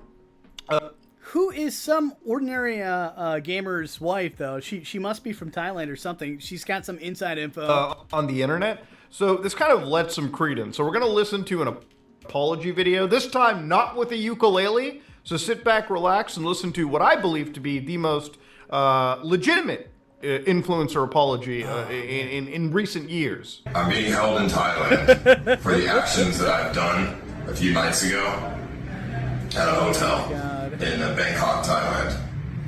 I wanted to make this video to apologize to Mrs. Nopparat Aumpa and the Banyan Tree Hotel in Bangkok for the actions that I've done. I did not know the severity of the actions that I've caused, and I was just trying to have fun, and I'm sorry. We were drunk, we were in a room, I just didn't understand the severity of... Yo, Benny Mac, what's up? You want some interaction, man? I'm showing you some love. What's up? What are you up to? How's New Zealand doing? I love your streams. I'm not... Out Universe is a professional streamer. That's right, I'm a professional. Of what I've done. I'm lap dancing on my girlfriend. And I'm sorry for that. I'm sorry. I did not want to cause any negative actions towards anyone. I didn't want to make the hotel look bad or anything, so I apologize. We are apologize. I hope for the speedy release. Good job, Deepak. Of all of us. And thank you. So from what I understand, this apology was pretty much brought out at gunpoint at this moment in time. Apologize right now, quick! So if you ever got like that, oh shit, this reminds me of like an ISIS beheading video. This is why, ladies and gentlemen, this was an apology brought upon by duress, it seems. So of course, Ice Poseidon, all right, and the few of the people that were there alongside, from his statements, they've actually been bailed out. Here you've got the jail I was in just had a bucket with poop already in it. Oh no. Yeah, if you're in a prison outside in the Asian parts of the world, yeah, it ain't pretty. It's not that bad. Burger Planet gave me his fucking poop bucket, man. When I went to hang out with I'm like, Burger, can I have your poop bucket? He's like, yeah. Dude, I fucking cherish that shit. Now I might throw it in the fucking fireplace. I don't even fucking really do anything with Burger Stream anymore. I don't consider myself a Burger Bunny anymore. Like that's the fucking truth. I think he's fucking he's a funny guy, but he's a total scumbag. Get 5 something to be said when you're a total scumbag and you're no longer content. 5 years? I don't know. Jesus. He just pisses me off. Yeah, I'm gonna have to blank that one out. If he gets 5 years, let's just say it won't be pretty. The bail was like $12K for everyone. Yeah, they bailed themselves out 12,000 USD. Not good. It's very... Oh, no. Roach, Burger, 100%. Roach said he was always what was a scumbag out, and I said you're correct. He was a scumbag, but like, he's always had a thing where he tries. He used to do this a lot on like when I was on Discord. I guess I still am kind of, but like, am I on Discord? Or am I not on Discord? That's the question. Is this really Discord right now that I'm on? You guys see, but I'm joking. Like, he used to DM me and tell me to rip stuff down off of Reddit. Basically, he would do that a lot. Like, if I had any posts about him, he would tell me to rip stuff off of him, or he would ask me if I could contact like IP2 mods. Yeah. To take shit down on there, like to take like stuff that's negative about him, and then I come to find out, like, someone told me this from ICE's mods, that Burger was trying to get me banned off of ICE's Reddit, basically, when ICE used to be on Reddit.com, because he didn't like any, like, he couldn't control any of the shit I was saying. It was such a fucking dickhole move. Like, I 100% like 5,000% like agree he is a scumbag, but I just I could put up with it because he was creating good content, but now it's like, I'm not gonna put up with that shit anymore. Like because there's a lack of content from Burger, basically, mainly. But he's not a complete, like, he's got mental illness, basically, is what I would say. And because of that, he's gonna come off more like a scumbag than he already is. I know that's kind of like wordy, but I could put up with Burger to a certain extent, but he's almost not tolerable to me, basically. When I do put up with him, he's almost not tolerable. Yeah, pretty much. Let's go on. Very serious. Our bail was almost unavailable. We all face heavy charges with a lot of jail. And I'm a guy that can put up with I can put up with like a lot of people, but like, he's on another fucking level. Time. Now, you might be wondering, what is the actual law that they broke? There's actually a law that an OnlyFans couple that were operating in Thailand actually ended up facing too. So the law in particular is actually part of a new series of cybercrime laws. And if you ever wanted to understand how bad Thailand actually got, back in 2006, there was actually a coup d'etat by the actual military against the acting power right there. And it caused the entire country to basically have the military take over, cancel the Schedule 15 October elections, yeah, great, abrogated the 1997 Constitution, dissolved Parliament, Constitutional Court, banned protests and all political activities, suppressed and censored the media, declared martial law nationwide, and arrested cabinet ministers. So then there was another coup, which is in 2014. And yeah, Thailand. This is why I like Some Ordinary Gamer. I didn't know this shit about Thailand, so this is why I wanted to play the video. Thailand is not exactly known as the freest country in the world. In fact, if you go to a website known as Freedom House, they actually have different ratings in terms of the status of a country and its freedoms. So when it comes to internet freedom in this case, if you look at Thailand, 39 out of 100. And believe it or not, they do in fact give you a report to signify just why they've gotten a 39 out of 100 score. And of course, if you wanted to look into it, you absolutely can. They actually got reports for nearly every country in the world. So if you ever wonder how free your country is, check out Freedom House. Now, while Thailand will say, hey, listen, we do allow things like freedom of expression, it's about as much freedom of expression and press as North Korea provides its people. So don't expect to ever receive any fair trials in the country. From what I understand, the person behind this who actually caused this... To be fair, who gets a fucking fair trial in any fucking country, okay? So, just putting it out there. Apology from Ice Poseidon and actually ended up getting him arrested appears to probably more fair in the United States, but if you've got a lot of money, you can create a lot of fucking havoc and problems. Have some serious connections. This is actually scary because in a lot of cases, if you do stupid shit in another country, they'll probably just deport your ass and you'll never be able to go back for a specific period of time or forever.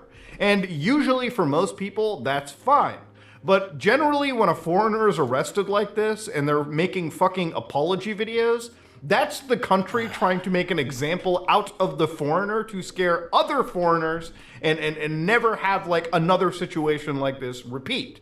It's kind of like the one kick streamer in Japan right now making a fool of himself. If they ever actually got like tried and sent to prison for like 10 years, that's the Japanese making an example out of one idiot. So then 20 idiots will be deterred from entering the country. That's effectively what's going on here.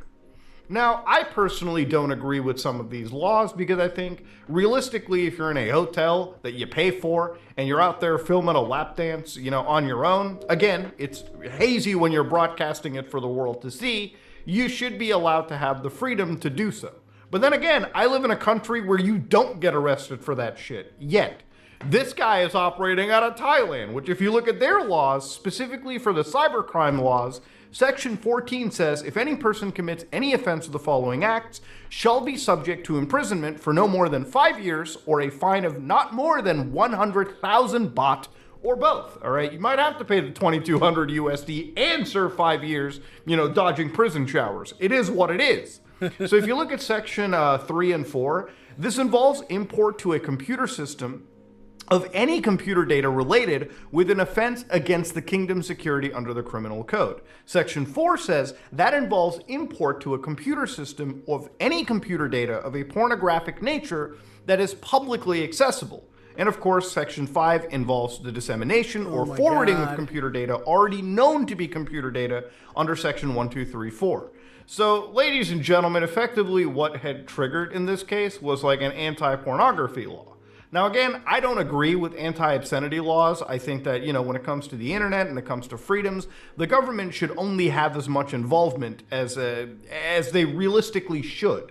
You should be allowed to be free in a lot of cases. In this situation, though, there was actually a law being broken. I guess the closest equivalence is like if you went to Saudi Arabia, like you just went to a Jeddah hotel and started filming a fucking porn. Yeah, you probably would not just get arrested or be paying a fine. You may in fact be beheaded, okay? That's pretty much how bad things can get. I don't agree with the severity of some of these like punishments, but then again, I also don't go to these countries and then willingly break those specific laws. That is a bad thing to do. And in this situation, I think what Ice Poseidon and a lot of his cohorts who were streaming with him failed to realize that, yeah, these were laws in the country, and these are laws that I didn't even expect from Thailand in the first place. Again, it's like if they had went to like countries like Iran or Saudi Arabia and did this stuff and then they got arrested, I think the entire world would have been like, dog, what were you expecting going to an ultra-conservative country and doing this? Yeah. But I don't think many people expected this out of Thailand. I personally didn't, especially from the country that's been memed on for like, massage parlors and whatnot. Did not expect them to have crazy anti-porn laws to the point where like you were suffering 5 years in a prison or paying up to 100,000 of their specific currency. That's a bit wild, in my opinion. And it's one of those things. Roach, yeah, we can talk about the IP2 forum. I'll make another stream and we could chat about it. I'm down for that. I kind of want to get this out of my system. This is gonna take me a minute, so. Where I'm genuinely like certain that Ice and like a few of the cohorts were just memeing and having fun, and even if they were warned, this is still a massive penalty. And again, I think personally it's designed and it's being enforced on him as a way for like him to actually be a public spectacle.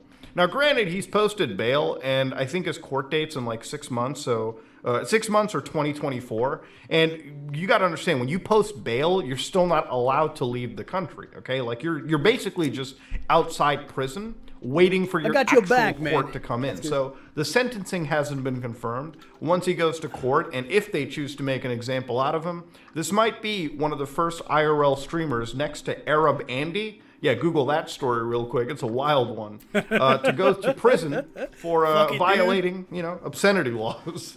Except in Arab Andy's case, that was actually just like, breaching security and all that bullshit. But anyways, ladies and gentlemen, IRL streamers, man. It's only a matter of time before you take a fat fucking L. That being said, though, ladies and gentlemen, as much as I dislike Ice Poseidon, especially for like the scamming kind of stuff, I genuinely do kind of hope the best for him. I don't think he violated this law expecting the massive punishments that he was getting. And I don't agree with any law that's going to punish somebody to this severity for something they do behind closed doors in their own area. Granted, again, it's a bit hazy considering this was streamed to the public, so obviously the egg was on the face of the hotel and the management behind them. But yeah, anyways, that's just what I think. If you disagree, let me know in the comment section below. If you wanted to laugh at this, hey, laugh at this in the comment section below. This is me, Mudahar, and yeah, I'm out. It's true. It was wild. It was fucking... I didn't think he did anything wrong. But I want to go to the next video. Here. Yeah, this is Turkey Tom's video, and I wanted to include it in here. I actually watched this video. He posted this like a day ago, but I think I wanted to do this mainly because, and I might go a little bit off topic on this, but like Ice had a problem with commentators basically. Let me see if I can find the video. Did I not include that? One moment. I just want to make sure that I included that video. Shitcoins. What else we got here? Stole 40 million bucks. CxCoins.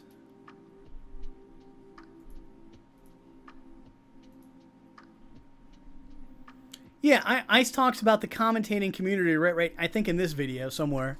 And I wanted to include Subordinary Gamer, which I thought he gave a fair take on, and Tom Dark here. And I kind of, I mean, he does talk about Thailand and shit, but there was some other stuff in there that I thought was like pretty. I felt like it's important to talk about, and it really has nothing to do with CxCoin or anything, but I felt like it was kind of a thing that's been on my mind for a while about commentating and things of that nature. And let's just play the video, and I might get some more coffee. I literally, I don't drink coffee, but I've been drinking coffee so I could get motivated to do this fucking shit. I want to just go through this shit basically. So one of the most controversial. I don't ever drink coffee. If I'm drinking coffee, that means that I've been putting this off too long, and I even like postpone my programming, and I never fucking postpone like programming, like just like I was trying to do some stuff in C# and was trying to actually make like an adaptation for some firmware, and I was like, you know what? I put this video off for too long. I need to get this out of my system, basically. Streamers of all time. At one point, he was the most popular person on Twitch, but he was permanently banned off the platform after one of his viewers swatted him at the airport. He also ran into some controversy for a cryptocurrency rug pull he ran, which was then exposed by CoffeeZilla. Like, seriously, how long did you work? I'm just curious. Well, like you said, it was a fork, so I don't know, a couple weeks. Couple weeks, $300,000. It's a nice chunk of change. Well, now Ice is in the news again, but it feels like nobody's talking about it, which is strange considering I saw that. Yeah. The dude literally got arrested and was facing 5 years in jail. Not even in the United States, but in Thailand.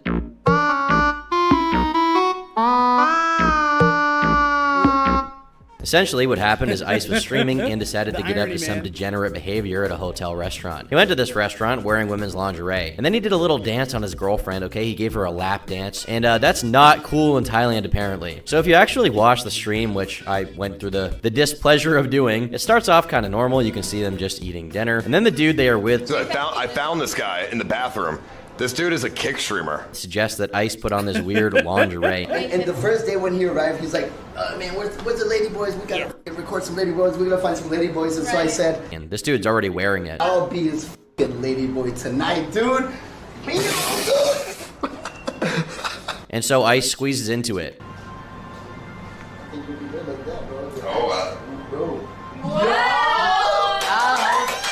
Great. Congratulations, Ice. Ooh, I look good. I mean, this is just the state of IRL streaming at this point, okay? Men wearing underwear on live stream to get views. And then they put on some music, make sure the camera is positioned properly for optimal viewing experience, and he begins a beautiful serenade for his girlfriend, okay? Wait, give me a lap dance. You look like Ice Poseidon 100%. And he has the moves, guys. This is hot stuff. At one point, he even stands on the chair and sticks his hole in her face, which is just, you know, awesome.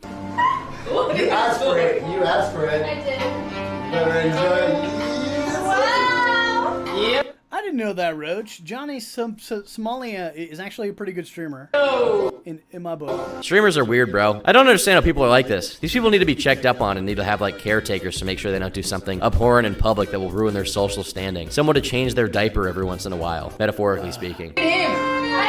Oh, dude. And then at some point, another streamer, Shroud, comes in, and with him is a bunch of people. He's got a whole squad. Shroud, bro, what happened? You brought the whole squad with you, bro. He's got the manager of the hotel as well as a bunch of police officers. Like the local police department is there. There are a ton of cops in this room, and she tells them that she would like them all to go to the police. All right, I'm gonna put this out there. None of these motherfuckers are cops. She claimed they were cops. She was flat out fucking lying. These people are fucking. They work for the hotel. Station. They have to go it's there. Very what they important. did. It changes the whole scenario. Ice could have said "fuck off, bitch" and walked out of there and ran away from the hotel. I would have fucking did that. Disrespectful to Thai culture, and they have CCTV footage to prove that everything they did is on camera. They know exactly what they did, and they are not going to let them get away with this. And she's mad, okay? She's going a little bit Karen mode right here, okay? She's big mad. A little bit. She's completely Karen. That they're doing this in her business or whatever, and she's like, listen, guys, you're going to the jail. I can barely speak English, but with what little words I can say, you're going right to fucking jail. We have the photo and everything in the record. Okay, you can filming me. My name is Guy, General Manager of Bayati Bangkok. What are you doing if you not respect Thai culture and Thai women? No, I'm sorry. But what? I mean, you cannot do this in Thailand. Okay. Stupid bitch. What does the Thai woman have to do with it?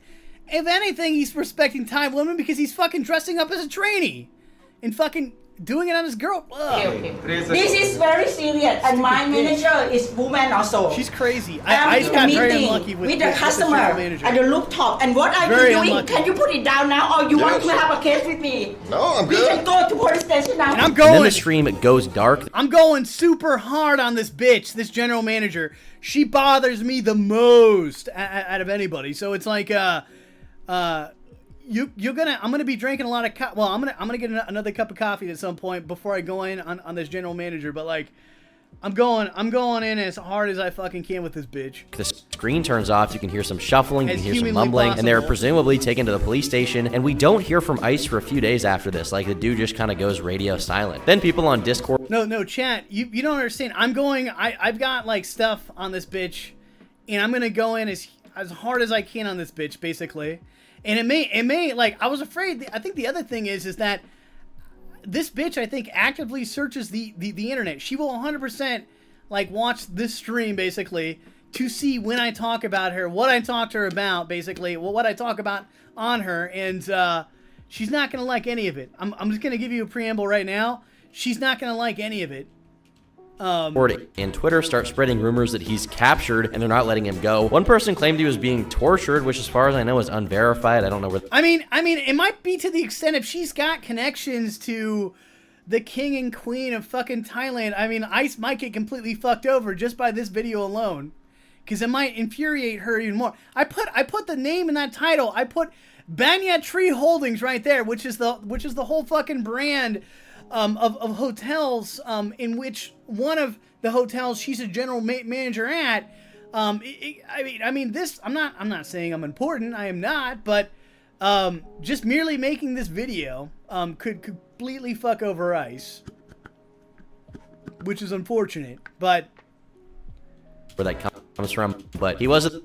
And the stuff I go over in this video, it's just gonna be, honestly, the next few, not soon, but the next few shit I do talk about with the general manager, it's gonna be interviews with her, basically, people conducting the interviews. I'm not going into like all her background and all this shit. She's gonna mention it during the interviews, but like, I'm gonna go in hard on this bitch because she is. I can sense there's kind of a gut feeling. I didn't watch all the videos, but like there's a gut feeling where I'm like, she's lying, basically, because I'll give you an example.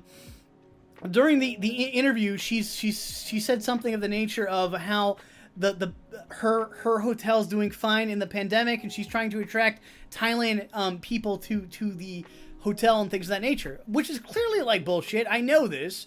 And there's even video of saying how across the board, every single fucking hotel in Thailand is not doing good. There's a video that actually specifically talks about, I got it popped up right here, how competitive are Thai hotels, basically.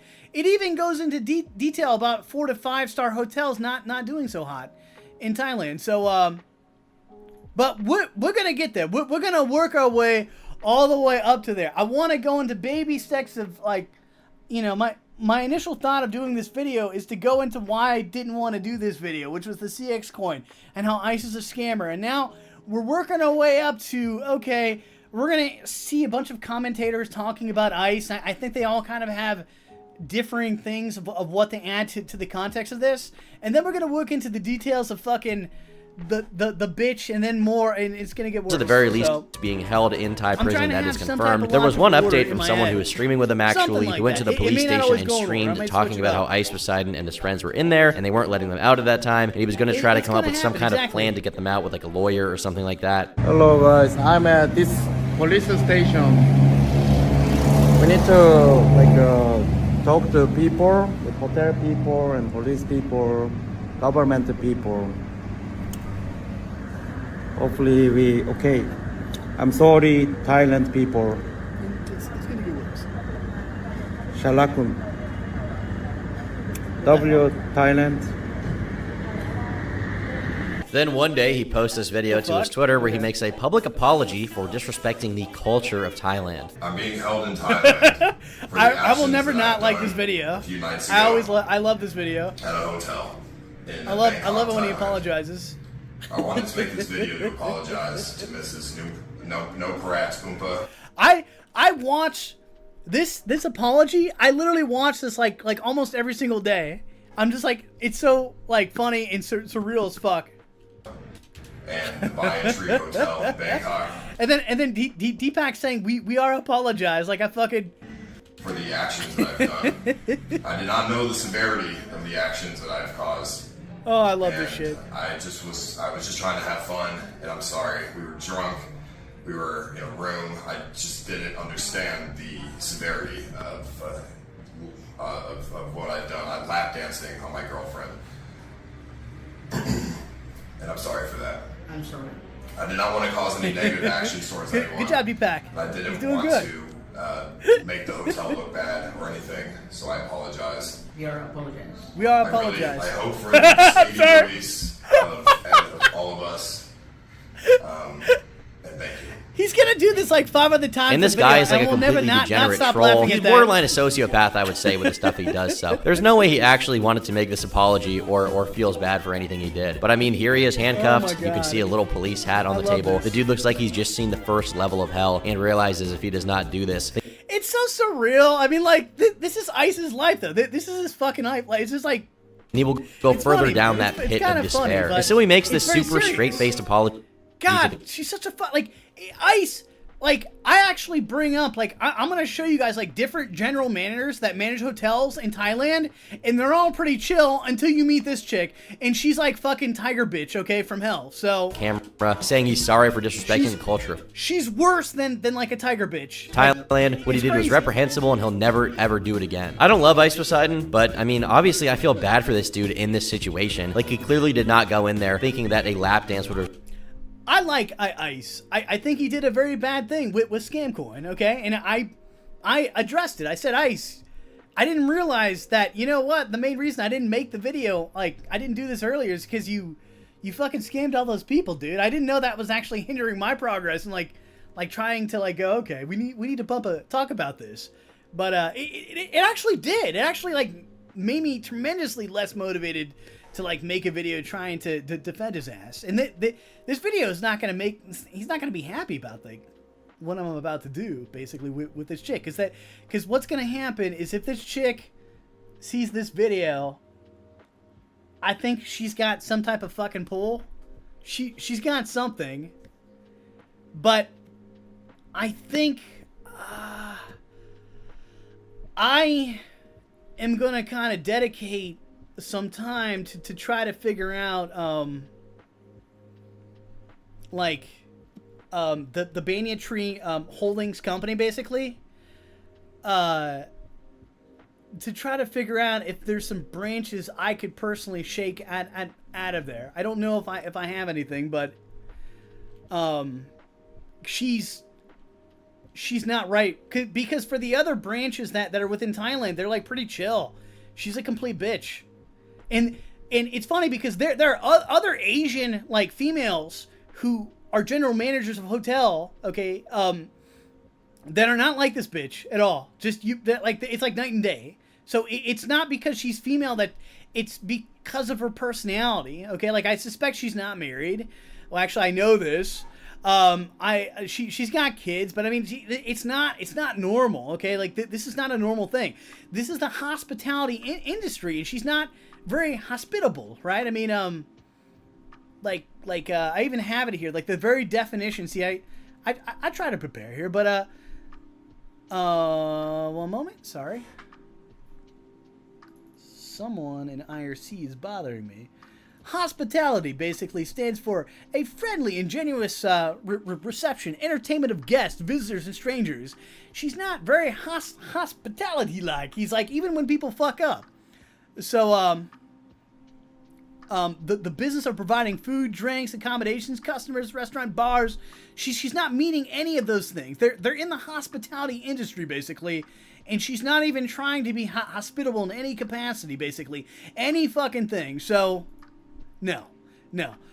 She deserves what's coming out of this video. Result in some any small amount or big amount. I don't give a fuck. So, kind of arrest or imprisonment in any way, or else he would not have done it. And then we started getting updates about what the actual conditions were like in this jail. I think Thailand is known for having pretty bad jails, and that area in general, like Southeast Asia, is known for having not great conditions in penitentiaries. According to ICE, when he had to go to the bathroom, they gave him a bucket, and inside of that bucket, there was already someone else's inside of it. Imagine you need to use the bathroom in any situation, no matter where you are, and you don't get a toilet, you don't get like an outhouse or something like that, okay? You don't get a clean bucket, you get a bucket that someone else has already defecated into. That is truly disgusting. That is horrible. That is the worst thing I've heard all week, okay? That is disgusting. I'm literally never going to Thailand as a result of hearing that. I don't think there would be any reason I would be arrested if I went there, but if I do get arrested, I am straight up not dealing with the poop bucket situation, okay? With the shit already in it. I'm not doing that. I'm absolutely not. I got Burger Planet's poop bucket. What are you talking about? It's fine. Savage. There's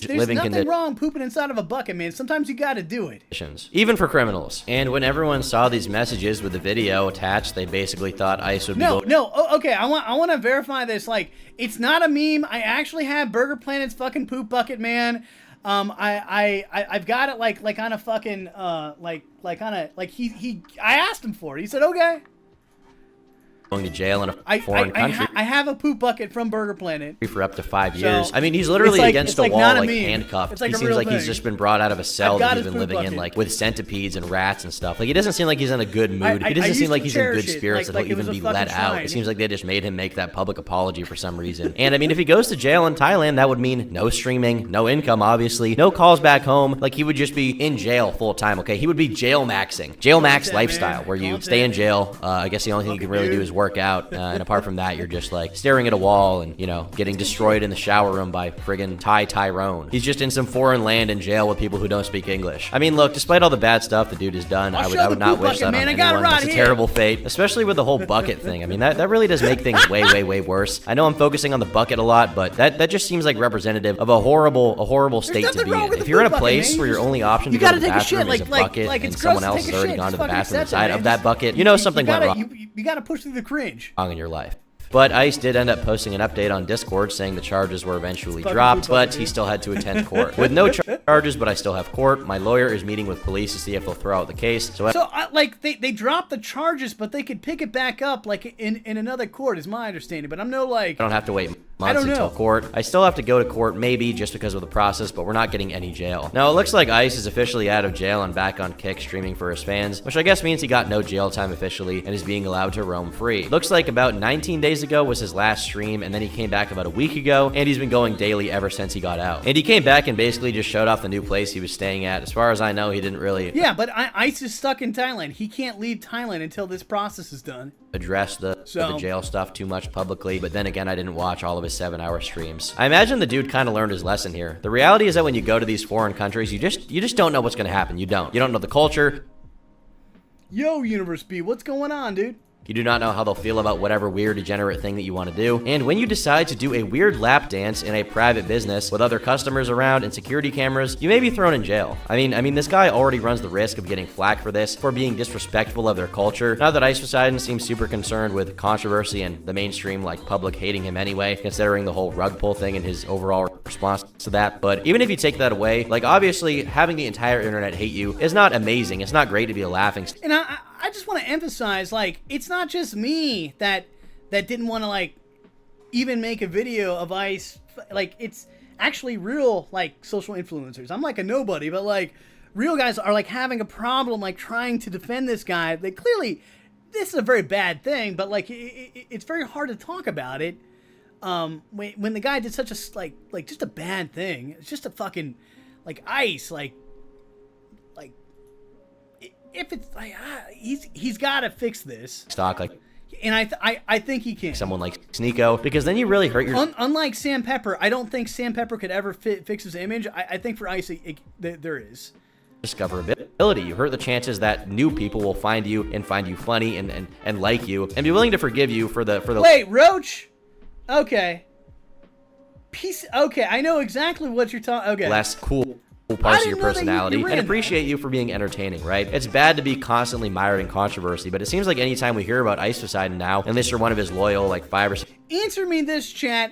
Where the fuck is Coggle's live stream at? He was supposed to stream with Country Karen, basically. Where's Coggles in his live stream with Country Karen?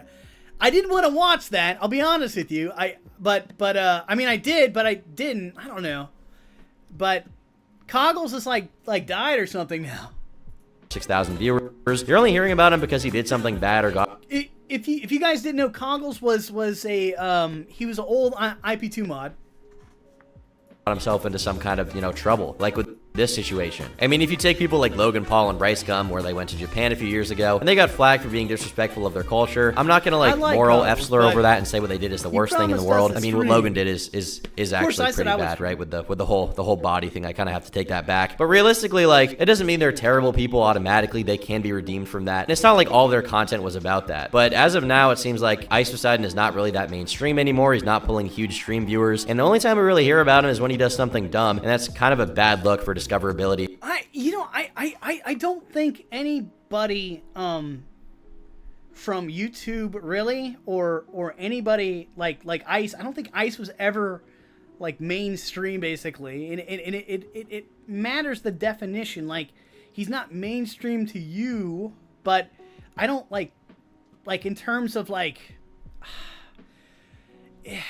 It's such a sketchy, like, when you throw in, Tom does this a lot basically because he's trying to give the impression that he's savvy, like, with media, but like, is anybody fucking mainstream? Is Turkey Tom mainstream? Okay, like, no, like, are we talking in terms of like media, like mainstream media, like attention? No. Ice, actually, with Ice and getting captured in fucking Thailand and shit, that made global news. So it was much more than just mainstream. It made fucking global world news, okay? Like, I literally watched a fucking YouTube video, or like a YouTube stream where Italian guys were making fun of Ice and calling Deepak, I couldn't understand what they were saying, but they were saying Oompa Loompa basically from Willy Wonka's Chocolate Factory, and I was like, okay, and they were like shitting on Ice and Deepak the entire time with the apology video.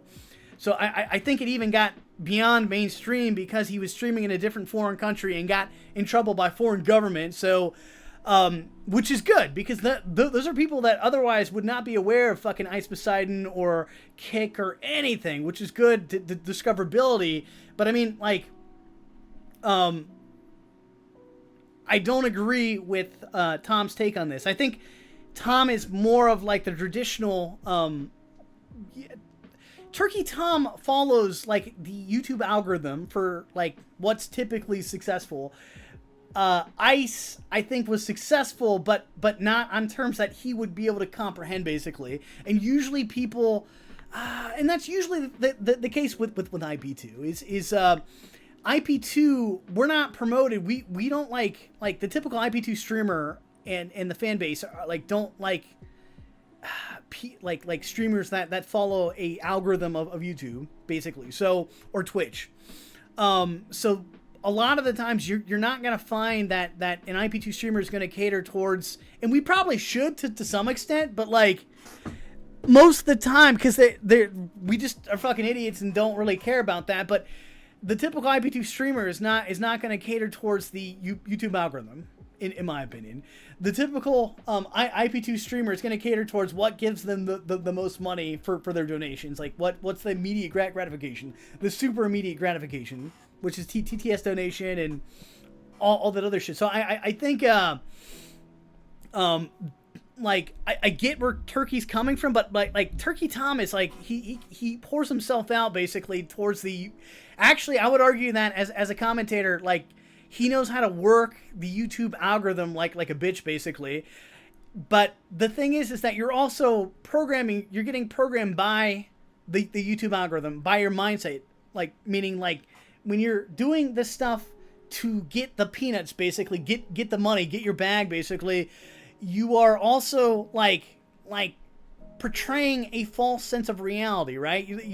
Your mind is being formed in such a way to interpret reality through the YouTube algorithm view spectrum, when that's not the case at all, basically. So I think in a lot of ways, IP2 is giving you a perspective of how people really think. And if you got a guy like Turkey Tom, he's giving you a perspective of the YouTube algorithm. I think he thinks that this is the way the world interacts with each other, but he's only 20 years old, and he doesn't really understand. He doesn't have that experience of understanding how the real world works and things of that nature. He thinks you need to be kind of a shitbag and all this other stuff and get your bag, but I don't think, even Turkey Tom is really being honest with himself or his viewership that's how the world really works. The world is not on a YouTube algorithm, basically. I think the real world works much like how IP2 is, basically, which is, it's different, basically, because when you're an IP2 streamer, you're working off of the algorithm of fucking the retards on IP2, and I'm one of the many retards on IP2, but you're not trying to appeal to a YouTube algorithm. You're actually trying to figure out what is content for the normal base of people that are on IP2. It's a different world entirely, and I don't think in Turkey Tom's world, he's not going to really comprehend that. He's not going to understand that, basically. These people would otherwise not be as successful as they are now if they didn't appeal to IP2 in some capacity, if they didn't show kind of the realness in some capacity. But it's kind of a complicated thing. But I don't think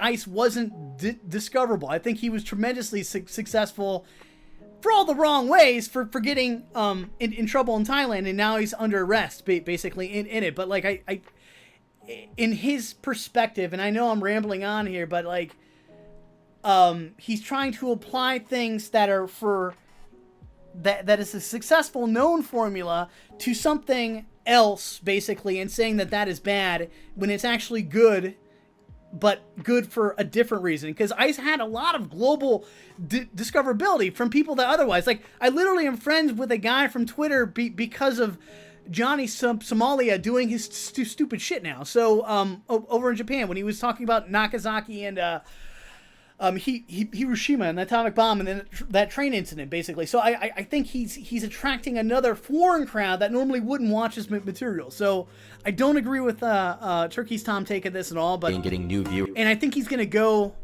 I'm going to rewind this back a little bit, but we're going to go more in depth on this. I mean, if you take people like Logan Paul. And this is why I said when I watched Turkey Tom's video, there was shit I didn't agree with, basically, that has nothing to do with anything, and I thought I would go on a long Rice ass Gum, rant where on they this. went to Japan a few years ago, and they got flagged for being disrespectful of their culture. I'm not gonna like moral F-slur over that and say what they did is the worst thing in the world. I mean, what Logan did is actually pretty bad, right? With the whole body thing, I kind of have to take that back. But realistically, like, it doesn't mean they're terrible people automatically. They can be redeemed from that. And it's not like all their content was about that. But as of now, it seems like Ice Poseidon is not really that mainstream anymore. He's not pulling huge stream viewers, and the only time we really hear about him is when he does something dumb. I don't agree. I mean, Ice is pulling, I think he's pulling, what, 6,000 to 7,000, maybe even 8,000. Sometimes I've seen him pull like 14,000. Now, how many... I gotta... I don't agree. I think Ice is doing better on Kick, but I kind of question how many of those are view-botted. That's my other fucking thing, because I think it's important to get real numbers. I get why there's a benefit for the Kick site, but it's not a benefit to the streamer if you're getting inflated numbers, basically. So... And that's kind of a bad look for discoverability and getting new viewers, right? And it's not like he's getting a ton of new viewers anyway, considering the fact he's on Kick, which is like, you know, it's a relatively successful streaming site, but it's not like it's totally blowing up in a way that, like, you know. I don't agree with this take. I think being on Kick, the reason he did it is to make more money, basically. So there is a mutual like thing that's occurring. I don't agree with the Kick. You know, back before there was a YouTube, and if you were just starting a fucking site, you're like, I'm creating a web form. Like, I used to host a, I used to be a developer for, God, this is back in the day, but I would help to develop like a World of Warcraft emulation, engine basically, and it was called, oh fuck, this is back in the day. It was ultimately called the Antrix emulator, basically, and like, I was a contributor to that. And back in the day, what I noticed is like people that would use our emulator to host their own fucking server, they did it. They created their server. They hosted a like the World of Warcraft, because it's a World of Warcraft emulator server. They would host it on their own dime. They would buy their own fucking shit. Now, I mean, like they did everything on their own, and then they would use WoWstatus.net to do it. It was like a private emulator server, basically, where people could hook up to it and stuff. And I never thought it would blow up like it did, but and that's a long story upon itself. But back in the day, what I'm getting at is you had to host your own shit, basically, and then attract people. And Tom is like, oh, that's so much of a problem. But that used to be a very normal thing to do. And it's not impossible. And a guy that did it even before the internet was like a huge thing was Alex Jones. Alex Jones, the conspiracy peddler, man, that motherfucker knew how to hustle. He had a radio show. He fucking started that. He started like kind of doing podcasts before they were even a thing. There was a guy called Bill Cooper as well, William Cooper, another conspiracy theory, had Hour of the Time podcast. This was back when like internet was just starting out, and he hosted all of his radio shows on the website. And what I'm kind of getting at is that like it's not impossible to garner an audience outside the realm of YouTube. That I think in some ways garnering an audience outside of YouTube, like because you're always gonna have the consistent viewership of people within the cesspool of YouTube, but like you don't ever talk about like how to get people that don't even go on YouTube at all. You can't imagine it, but there are people that don't go on YouTube, that don't have accounts on YouTube at all. That and how do you get that audience to watch your shit on your site, basically, and not on YouTube?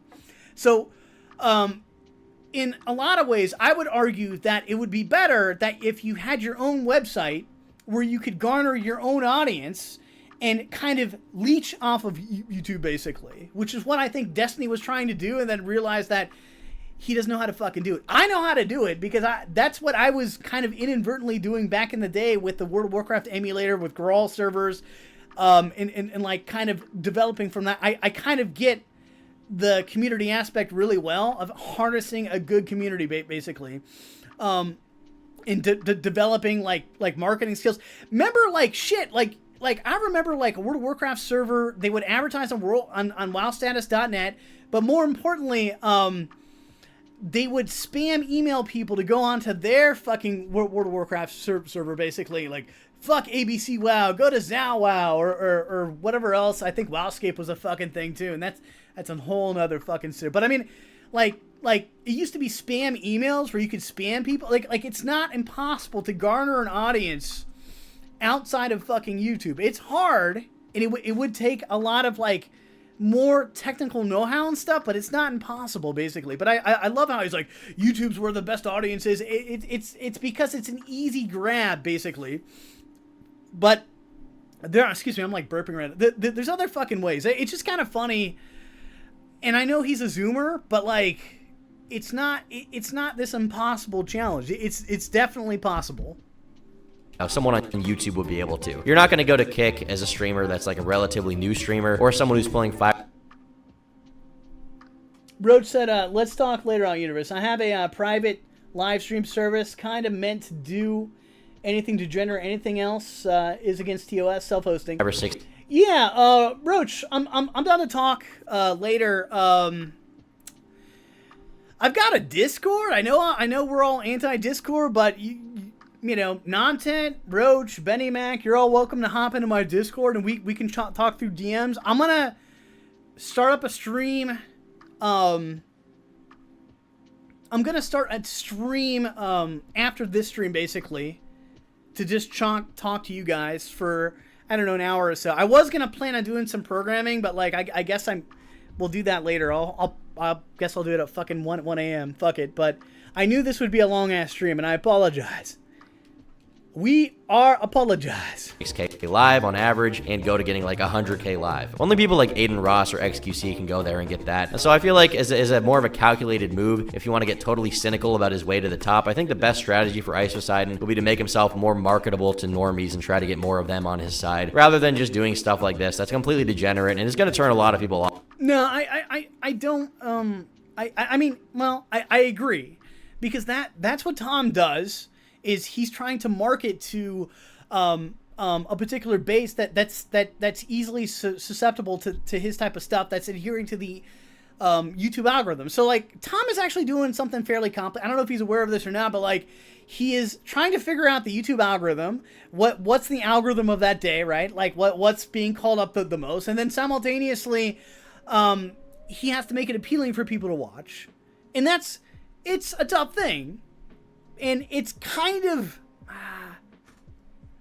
it changes your mindset of how to get like the peanut, basically. When I say peanut, I'm referring to money, but it changes your mindset. And it almost like creates a bias inadvertently into it because of that mentality. And I the way he phrases this, let me go back up. This is why I do this shit. He's basically saying to Ice to just like go a different route, but I think people in general are tired of that route, basically. And I think Turkey Tom's formula to success is to be a commentator, talk about surface level shit, basically, and then on top of that, like not really go into depth, just talk about surface level stuff and like how blah blah blah, and you can't say this and you can't do that, and in some way it's like infecting his mind. Okay, it's going to like infect like the way that you think, and it's not like the true mindset of people.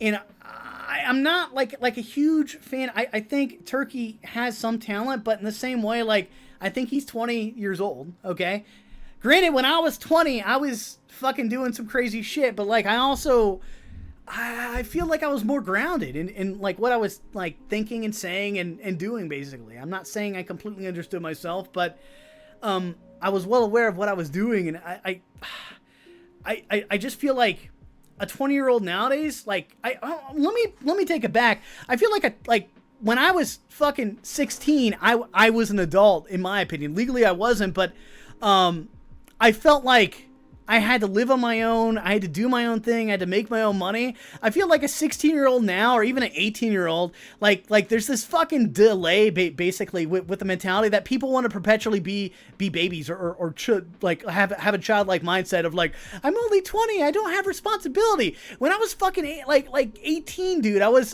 like already doing shit. Okay, I was an adult. I consider myself an adult. Okay, granted, like, you know. an adult that didn't have a lot of experience in the real world, basically. But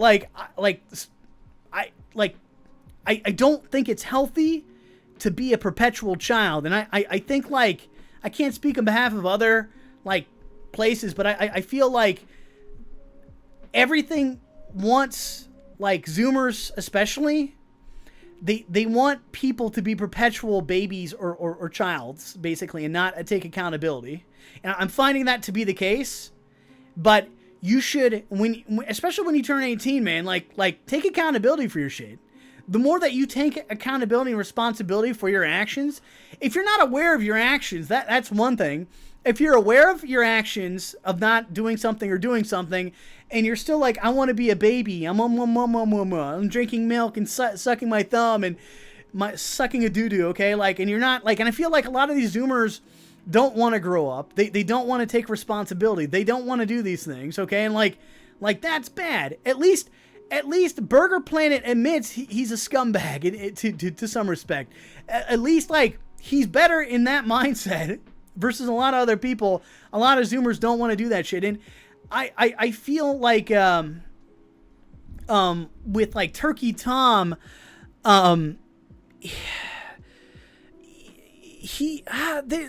there's like he wants to do what society thinks is responsible, right? But, like, society is fucked up.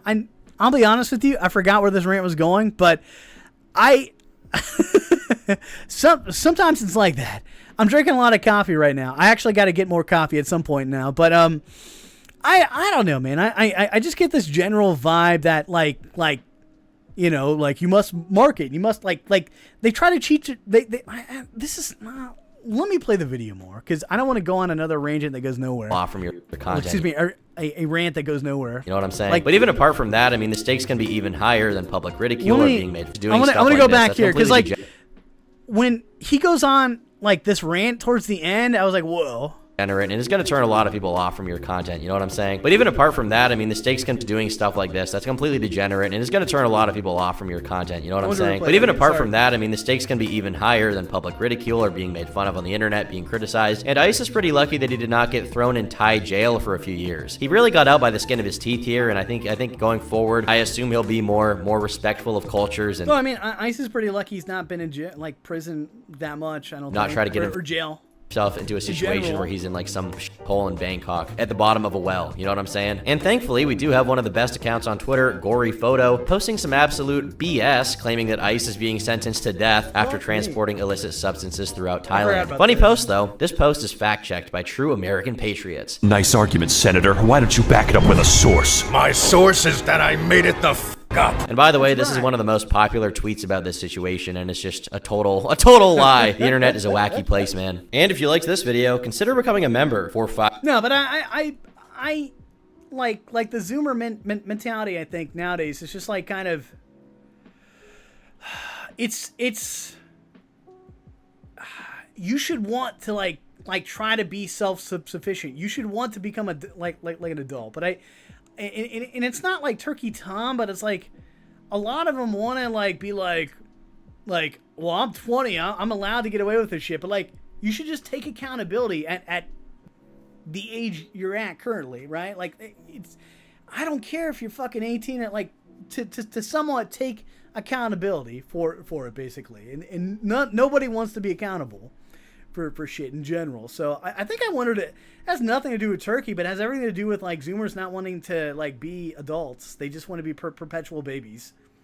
And I kind of feel that way, but I feel like that's the way with, like, boomers too, though. Boomers want to be perpetual babies as well, in, like, a different way. And so you got, like, Gen X and the millennials that kind of got fucked over. So, and some would argue Gen X got fucked over more. So it's but I've always had this problem with Zoomers just wanting to be, and I'm not saying every single Zoomer. I don't think Turkey is that way, basically, but there are Zoomers that I've met that just don't want to take accountability. That just with anything, and that's a rant that has nothing to do with the topic at hand.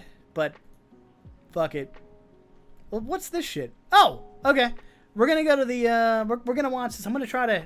Well, Yeah, we're gonna watch this full video, and there's like another added video onto this, but this is Ice wearing the trainee getup basically by a stream sniper and dancing with his girlfriend. We're gonna watch it in all its glory. Why he got in trouble. I found this guy in the bathroom. This dude. Well, this is occurring. I'm gonna take a piss. I'm gonna get some coffee. So I'm getting a little bit tired. Is a kick streamer. You found him in the bathroom? I found him in the bathroom. How lucky can I get, right? This dude is streaming on Kick right now. I wanted to come with something different, right? So in the bathroom. Show your thong. No. And the first day when he arrived, he's like, man, where's the lady boys? We gotta record some lady boys. We're gonna find some lady boys. And so I said, you know what? Let me show up. I'll be his fucking lady boy tonight, dude.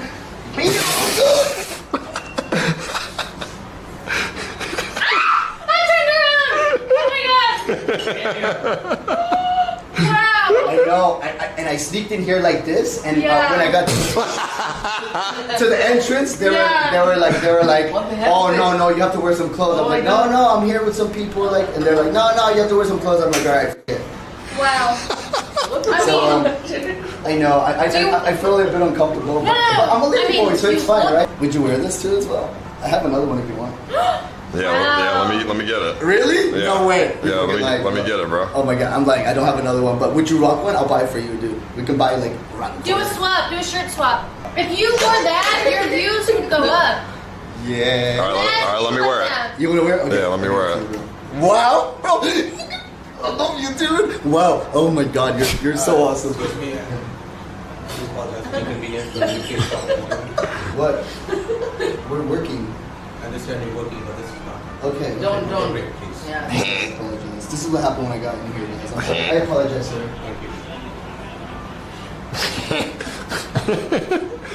Dude, it was hard to get in here, man. It took a lot of guts, bro. You know what's funny? That dude didn't even kick you out. He's just like, oh, stop. It's so crazy because when I was buying this, man, I was like, really? I can fit in this? Dude? Are you sure you do this? It looks like a thong, my dude. Yo, we're getting Ice to put on this. Wow, bro, this has to be the best thing I've ever. Take your pants off. I'm back. I got more coffee, so. Just hold the door shut. Yeah, put it with your underwear. I mean, I'm already done eating. Oh, give him a shove. Yeah, come on. This is so gay. Ice, you're so gay. This guy walks in. No, just hold the door. Hold the door. Don't get us in trouble. Okay, put your hands up. Oh. Let's go. Damn, Ice, you hit the gym too, right? Yeah, sometimes. You would make so much money here. Ooh, I look good, don't I? Wait, give me a lap dance. You look like Ice decided 100%. Right here. And that dude tries to open the door, and you gotta say, Right hey, here, man, kicked out. we're having a medical emergency or something. I got it. Okay, right here. I need some music, though. Somebody play some music, I bro. have to play by the rules, no touch. Okay. Oh, Cube's outside. Oh. Don't let him in. He's locked out. It's Hold too on, late, you. Cube. Give us 2 minutes, bro.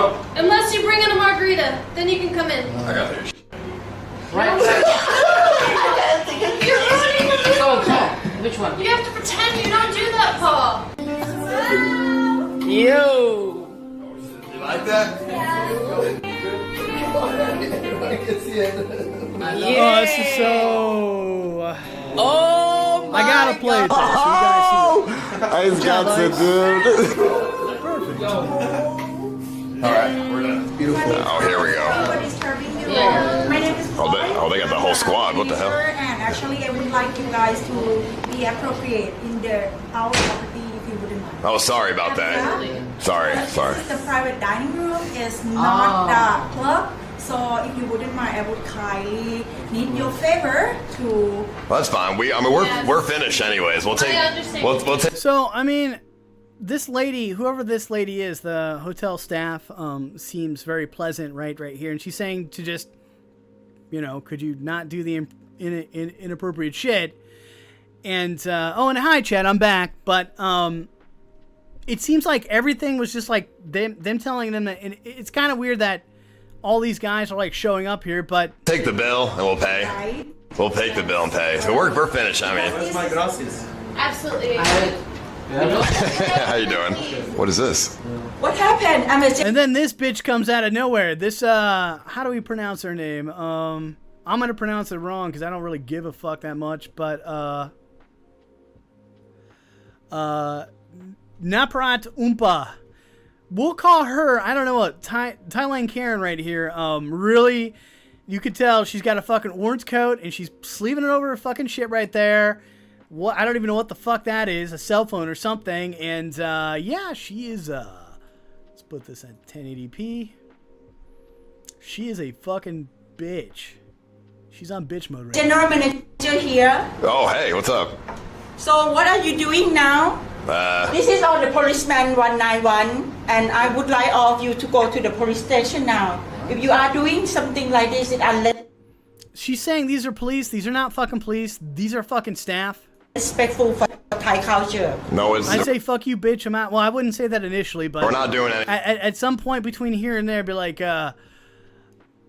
know what I should have did? He should have feigned a heart attack like John McAfee did down in South America somewhere, where they were trying to arrest him and then he feignted a heart attack and then fucking got out of that country like ASAP. So he could have did that.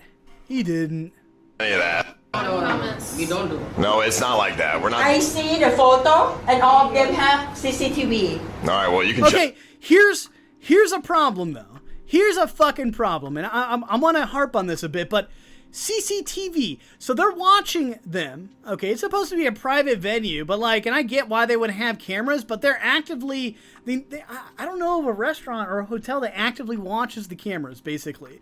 So they're actively watching the cameras, okay, which probably has audio recording as well in fucking Thailand, in a 4 to 5 star hotel, okay, and they probably do this to spy on particular people, to get certain insight on people, okay? So she's exposing this shit right here.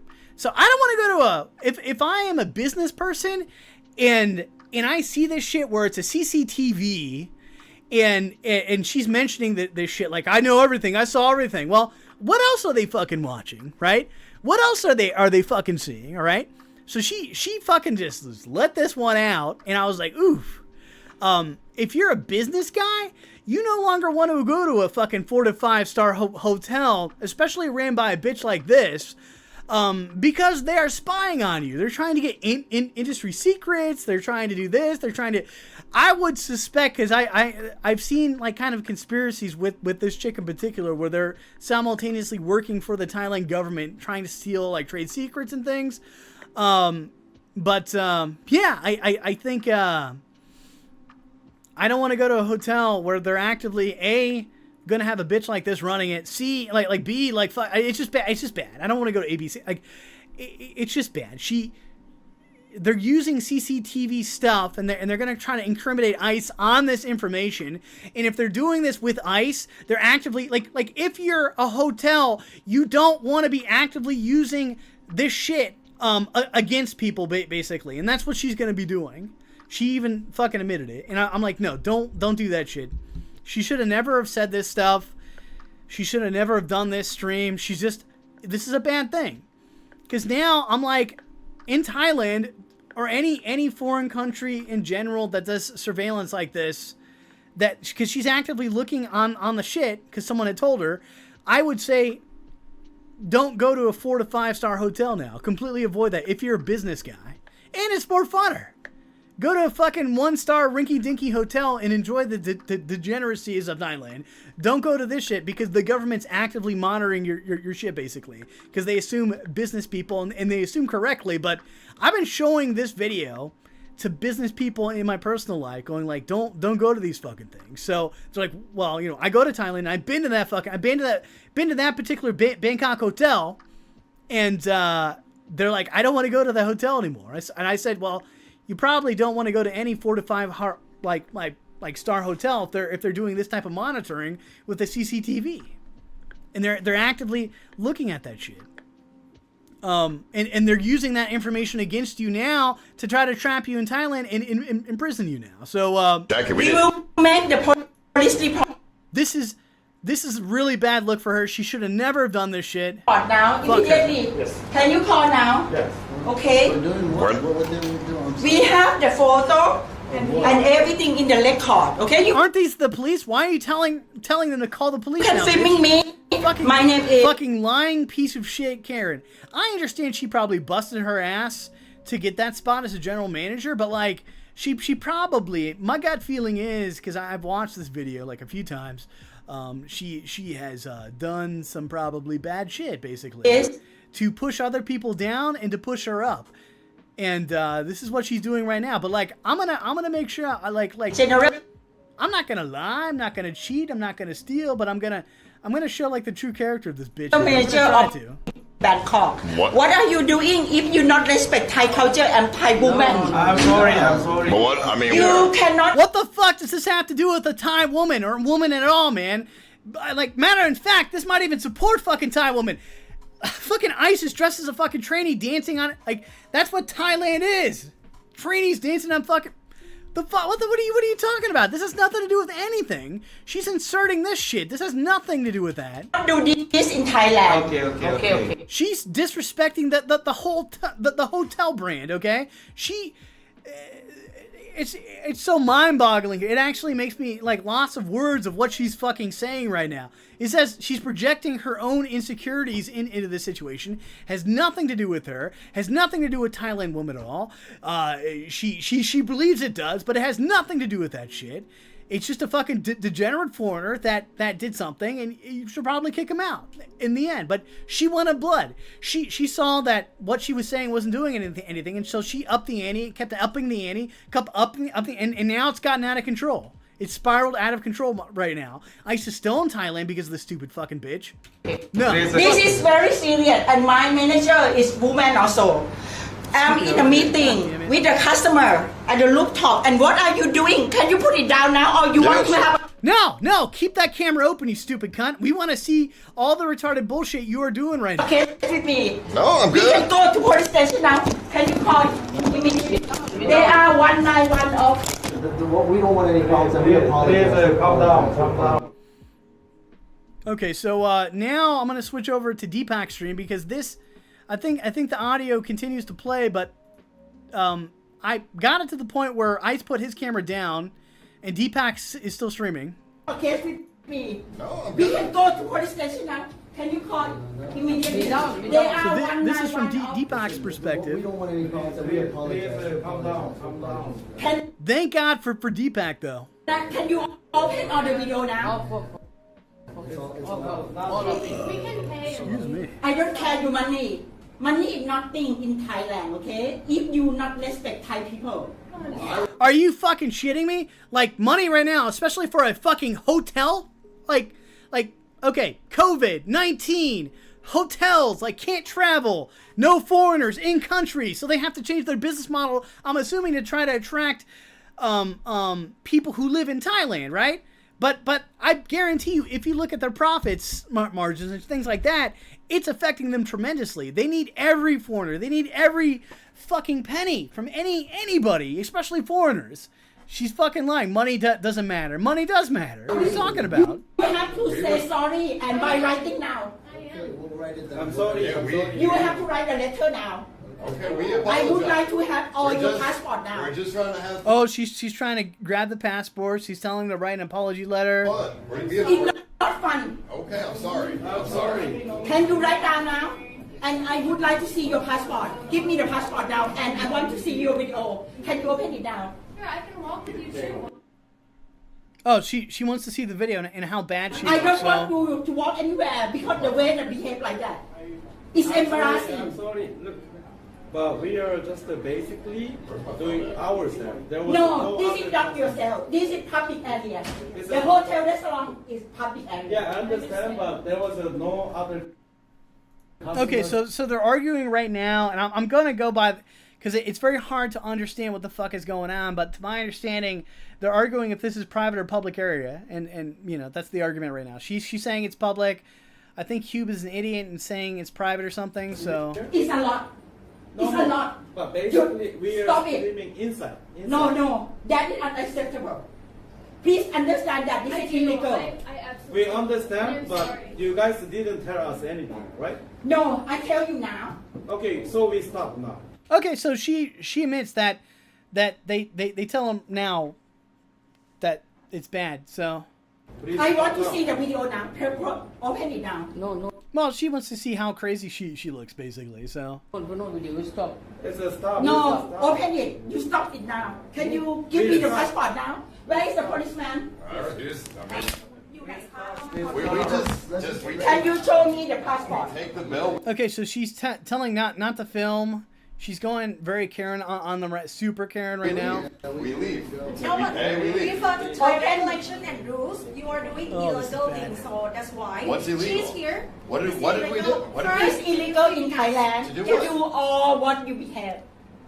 What is illegal in Thailand, right? So there's a book that this guy called Jeffrey Tucker made. Like in the United States, you're breaking at least like, I think it's like 20 different federal laws a day, and you probably don't even know it. So I'm sure that they're doing something illegal, but she's got to be specific, though, in my opinion. And it seems like they just changed the goalposts. It's one thing, then it's another thing they're doing illegal, and then it's like... No, not this kind of standard of the hotel. Oh, okay. We apologize. We didn't know that. Oh, we are apologizing. Some other countries, and that's okay. Where do you come from? I'm from Texas. Colombia. Texas. You are American. I just have the top CEO of American meeting. They will not behave like that in the public. Oh, okay. So now she's name dropping. She's talked to top CEO American meeting. What the fuck is that? Is that and like that? That might be a thing. I'm not 100% though. It sounds like bullshit to me. CEO American meeting. I'm just typing that in Google. Seeing what comes up from that. I don't know what that means. Well, I mean, she's kind of name dropping, and I don't know what the fuck American meeting and events. I don't. She's just name dropping to be like, I'm important. I was in top CEO American meeting because America important, and she's just doing that to like be like, I have to deal with these underlings. That's your fucking job, bitch. You're a fucking general manager of that hotel. That's your job. You're doing your job right now. Okay, this is what you got. Like, I don't know if she like. I don't know if general, she's supposed to delegate, like clearly she's not delegating orders to the staff at all, so she has no clue. Like this. She has no fucking clue. I just finished. We understand. I'm from Korea. And she's not acting, again, this is the hospitality industry, right? So I'm going to remind you guys what hospitality means. The friendly, genuine reception and entertainment of guests, visitors, or strangers. Let's read another thing right here. The business of providing food, drinks, and accommodations to customers, restaurants, bars, etc. Food, drinks, and entertainment provided by blah blah blah. Yeah, so I mean, she's not acting hospitable at all. She just went from 0 to 10,000 in a matter of seconds, minutes, maybe. So I am friend of a president. Yes. Yeah, I understand. Yes. Government are connected. Cuba's a fucking idiot. Yes. Congratulations. Right? Respect. I'm really sorry. If you are Asian, you should not do this thing. Yeah. So I guess Hube right now is kind of like saying that I know the president of Korea, and on behalf of Korea, we are sorry. Also living in Japan. So he's trying to name drop right now. And in Japan, you think that this is okay? I'm sorry. We apologize. Please. Yeah, we didn't know it was going to be like that. We're sorry. We didn't know. We're just, we're drinking. Well, Thailand is like, especially outside of, like, outside realm of Thailand, it's completely just degenerate bullshit, lady boys, and like. They just got the wrong general manager, basically. That's my opinion. We're drinking alcohol. We thought it was fun. There's no one else in here. Nobody over here around the... Can you have a seat? Yeah, I can show. Don't come close to me, okay? Have a seat. I can show it. I can show. I have read an incident, and I was going to kind of mention this, but there have been incidents where a guy gave a bad Google review from the UK, gave a bad Google review of a hotel, and then they arrested that guy. And they detained him while he was in Thailand when he gave that review, and he had to apologize as well. So I mean, Thailand does do this shit, but like, I don't agree with that either. I think that's bad. But like, ICE didn't even give a bad review. They like this garbage came up basically. So no, I chill here. I relax, very relaxed here. I'm not relaxed with you. trying to talk to you. Our staff, I don't want to hear you more. Please have a seat, okay? Okay. I'm sure. Our staff trying to stop you for so many times, but you still continue doing Well, it. No, that's bullshit. So many times. Okay, well, I'm guessing one of the staff said we tried to stop you so many times. No, never, not until this time. So that's not true at all. They said to stop though. It's all streamed as well. They're fucking like gaslighting and making it look like this is crazy shit. I mean, no one. Okay, we were filming too. Yo, Roach said I need to head out and cook dinner, and Jem, I'll see you around, homie. Glad to see you're back. Thank you, Roach. I appreciate it. Yeah, I told you how many hours is this now? Let's see. We've got about third hour in. We're not exactly done yet. We still got a lot more to go, but I wanted to kind of expel this shit. It's just gonna be a long ass video. I will try to stream afterwards, so if you'll be around, I'll probably be streaming. I don't know what time I'll be done specifically, but we'll see what's going on. If you're in my Discord, you can reach me there. I'm on Twitter as well if you want to chat. So I'll be more than happy to chat with you. You cannot just claim that you are not aware of the Thai regulations and rules, because as long as you hear, even me, if I would travel in your country. No. So okay. So the bitch staff member is basically trying to cover her ass and saying, well, okay, it doesn't matter that I didn't, like, she said she told them to stop many times. That never occurred. And now the bitch staff member is like, well, it doesn't matter, the regulations in Thailand, blah, blah. So she's changing up like the goalpost again. So now it's like, well, wait, you said many times. Now you're saying something, we violated some regulation. What is that regulation? I could not claim that and say that. Okay? I'm not doing anything. I mean, my apologies, but what are the regulations? Yeah. The regulation for sure. What is the regulation? That's why maybe you can. He is the restaurant manager. He come to talk to you that. Yeah, what is the fucking regulation? Ice is 100% right. Stop it. The way that you behave, you don't stop. He told me to put my clothes on, and that's what I did. And then we were just dancing here, and we didn't know it was a problem. But we were indoors. And you guys were in. Okay. But look, I'm so sorry. We don't want any problems or any issues, and we apologize. Yeah, we didn't know. I mean, Thailand is kind of crazy outside, you know? Yeah. Thailand is really fucking crazy outside. So it's because you did it in a 4 to 5 star hotel, but even if you did it in a 4 to 5 like star hotel, you went to the wrong hotel with the wrong general manager, basically. So now it's like you just want to stay away from 4 to 5 star hotels and go for the more degenerate shit. So like style of hotels. That's the only fucking way. The more that you said you're gonna look down on me as a Thai woman, okay? Don't insult us. Never. We never insulted. Well, I like Thailand. Never insulted. I'm not trying to insult anybody. We didn't insult anyone. We were like a streaming. We are like a kind of a crew team. We are like a YouTube. You know YouTube. Like she's trying to make it like they insulted her. They did nothing to her. Right. Of course. Yeah. And a high cost one. Yeah. So basically, we are just filming ourselves. I'm really sorry. Yeah, we apologize. It wasn't something where we were just having fun. I wish Kimberly would have shut up here.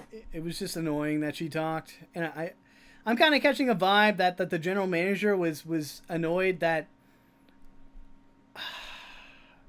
I think it's good in some sense because the general manager is like, I'm female general manager, blah blah, and then like there's another female kind of talking back to her to see how the general manager interacts with other females. But like, I'm sure she's not happy that she's a blonde hair, blue eyed, like white chick basically. And I think that's the vibe I got that she. I don't like it when Kimberly talks because there's nothing that she can do to fix the situation. And granted, she probably feels like she initiated everything, but I think she probably should just keep her mouth shut, in my opinion. And it wasn't something that we were trying to impede on anyone.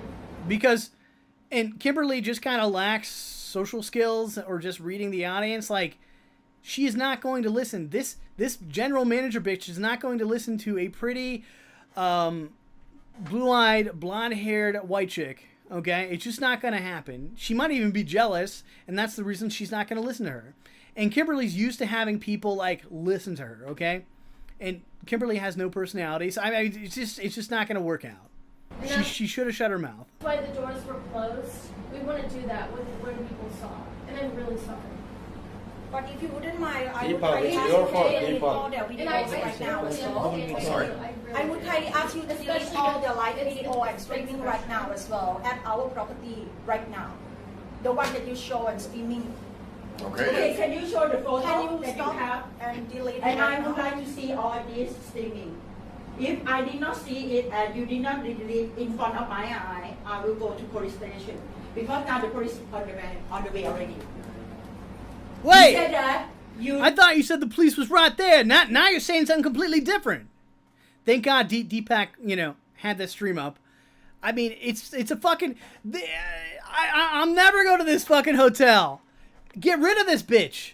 Get rid of this fucking bitch. I'm telling you right now. She's no good, man. I will never. It's a, I can't believe it. No. Like, she's just admitting right there that the police department's not there. That staff is not police at all. She's fucking lying. The president, yeah? Or this one, I can say... This is, it's funny because we're gonna go into her getting interviewed with these bitches and stuff like that, and in these interviews, it's such a fucking fake. Like, I'll give you good general managers that speak on behalf of the hotel, basically, and you don't catch any like vibe that they're crazy. But this bitch, you kind of catch vibe. She's hiding. She's blah blah blah. It's crazy shit. It's like Ice got so fucked on this. President. No, I mean, this is nothing about president. This is like ourselves. They're like doing like a dancing here. Okay, right? and the way that you do it, you insult, especially in our hotel. So, you yeah, do this so kind of thing what- is yeah, illegal. yeah. So what you're saying is that this... No. In our hotel, like...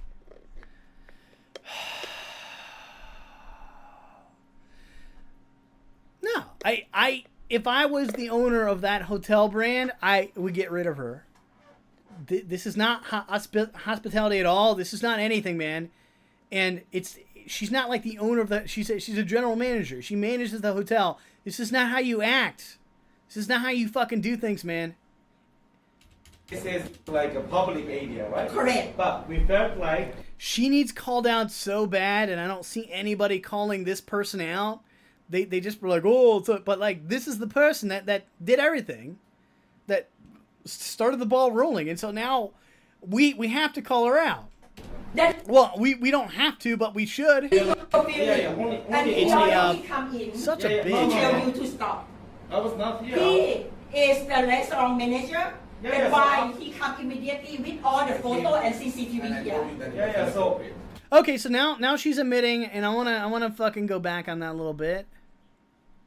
Where the fuck are we at? We're at an 8:53. It's happened. We apologize, and it's not going to happen again. Maybe we can delete the video. Can I see it now? You open the video. Open what? The video that you It's see. already off. It's already off. For me, I off long time ago. But it still need to be deleted as well. Just delete. Wait. To tell you to stop. I was not here. He is the restaurant manager. That's I'm gonna why replay he this. come immediately with all the photo and CCTV here. Yeah, so Okay. It doesn't say it in there, but like, listen closely. To tell you to stop. I was not. She says it's all in there. Photo in CCTV. He is the restaurant manager. That's why so he come immediately with all the photo and CCTV here. Okay, so they have photos and CCTV, so they're using this as evidence against them already, and as a private corporation, okay, like you don't want this out, that you're actively using this evidence against your clientele, basically, 100%. You just you want to protect your clientele. You're admitting you don't protect them at all, basically, because you have some type of fucking weird vendetta against certain people. So this is just really bad for their brand. I don't want to ever go to a fucking hotel.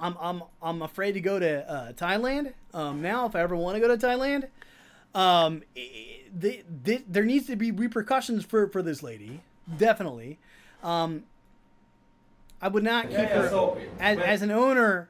I would either make her apologize, because I don't want to make anyone lose their job. But the thing is that she could have handled this nicer, but instead she threw a goddamn fucking nuclear bomb into the situation that didn't need to be a nuclear bomb at all. She made it worse, basically. She made the brand worse.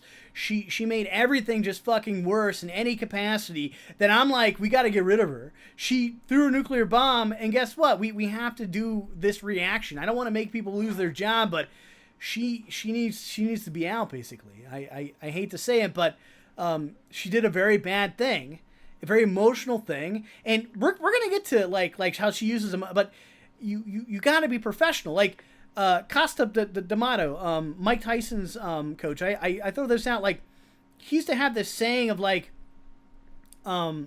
he's a manager in boxing, but I like the saying he uses, that a professional is someone that even in their worst days still gets the job done. Okay, she did not get the job done. She was not in the hospitality industry. She was in the fucking crazy lunatic industry, and I don't want to associate with that shit in any capacity. What she did is fucking wrong. I'm gonna spend, I don't give a shit, all fucking night if I have to fucking, like, we're gonna watch the interviews. They're gonna be boring as fuck, but I'm gonna try to make it somewhat entertaining. I'm gonna call her out on her bullshit, but this is fucked up. This is wrong. This is not something that is right, and I'm gonna fucking stream this shit. Fuck it. He told me, I told him, let's leave, right? But we are all sleeping and we get excited. There's people watching, so it's happened. But we apologize. And it's not going to happen again. Maybe we can delete the video. Can I see it now? You open the video. Open what? The video that you see. It's already off. It's already off. For me, I off long time ago.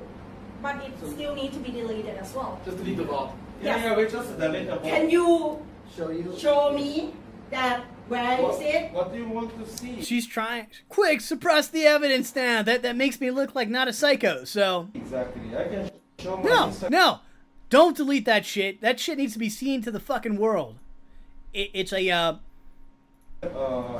I mean, this is crazy, live, man. So it's gone now. We turned it off, so there's no more video. We're just basically live stream. Darling, I tell you what, you embarrassed yourself. So sorry. Even make a police report that you're gonna be careful. She goes in. I'm going word for word on what she said. She said, "I'll tell you what." Darling, I tell you what. I'll tell you what. You embarrassed yourself. You have lost yourself. I don't know what that means. Even make a police report that you're gonna be careful. We are making a police report, I think. There's no more video. No more video, we stopped immediately. You came, even before you come, I stopped. I mean, we are... Well, it's too late. We've got clips, we save video VOD, you're kind of fucked no matter what, so... Streaming together, but basically, personal. We all have a personal TV show kind of. Yeah, so it's a... Can you show me your passport and I want to have your name? Yeah, I can show what kind of YouTube that you... Okay, now she's asking for passports and... You are inside our brand. I don't know that. Now she's looking to really fuck them over, so... And now I think she's made a decision that the stuff really can't be deleted, and I think she's looking to get blood now. And she is... I think... I don't know. My gut feeling is that I think she...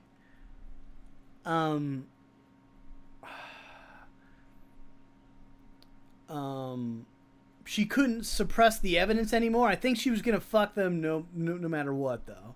And she was trying to kind of go, well... I want to see if we can suppress the evidence and try to negotiate with these people. And then when she realized that she couldn't suppress the evidence anymore, she went to what she was going to do anyways, which is to completely fuck them. Our corporate will finish or not. No, it has nothing to do with your brand. It's just It's Brian T. Nonsense said, what needs to happen now is a flash mob of lingerie wearing patrons. I would agree with that. Hotel resort. Visit international brand in this world. We have 80 hotels around the world. The way that you do it, it's insulting our brand. That's why I was called from out of the ban in the INT Hotel Resort. Wait, I'm gonna. We'll finish or not. I'm going word for word because what goes down here, I'm going so slow because what goes down here is what's is what matters, kind of. Like if you're looking at this situation in court, you're going word by word, looking at everything this bitch says. It has nothing to do with your brand. It's just It's INT Hotel Resort. Visit international brand in this world. We have 80 hotels around the world. The way that you... Yeah. So they have 80 hotels, and they've got all this reputation. They're trying to attract customers, clientele, foreigners, especially in a COVID-19 environment where no one can travel or travel as much anymore. They're trying to make revenue, and this bitch is making it look really bad. This bitch... I told people, friends, business associates, and they've told their friends not to go to this hotel specifically, but they're afraid to go to Thailand now. They're literally afraid because they're going to get fucking locked up just for doing stupid shit like this. You do it. It's insulting our brand. She's insulting their brand. Their what's their brand called again? Banyan Tree. Banyan Tree Holdings basically is the hotel chain. She says they got over 80 hotels. She's insulting their brand basically. She has no fucking... She's totally clueless. That's why I was called from out of the meeting. But can I say something? Oh, so in the American CEO meeting she was having, she found out that quick, some guy dressed up as a fucking lady boy and gave his girlfriend a lap dance. Quick, stat, must get rid of him. I mean, it's stupid. It's the stupid. I would have laughed and say, good luck with that, man. Handle that shit. Delegate orders. Learn to just handle this poorly. Super. I can't believe she is a general manager. I can't believe this. Oh my god. Oh my god. Hey, we booked this place. We were eating at the rooftop. So?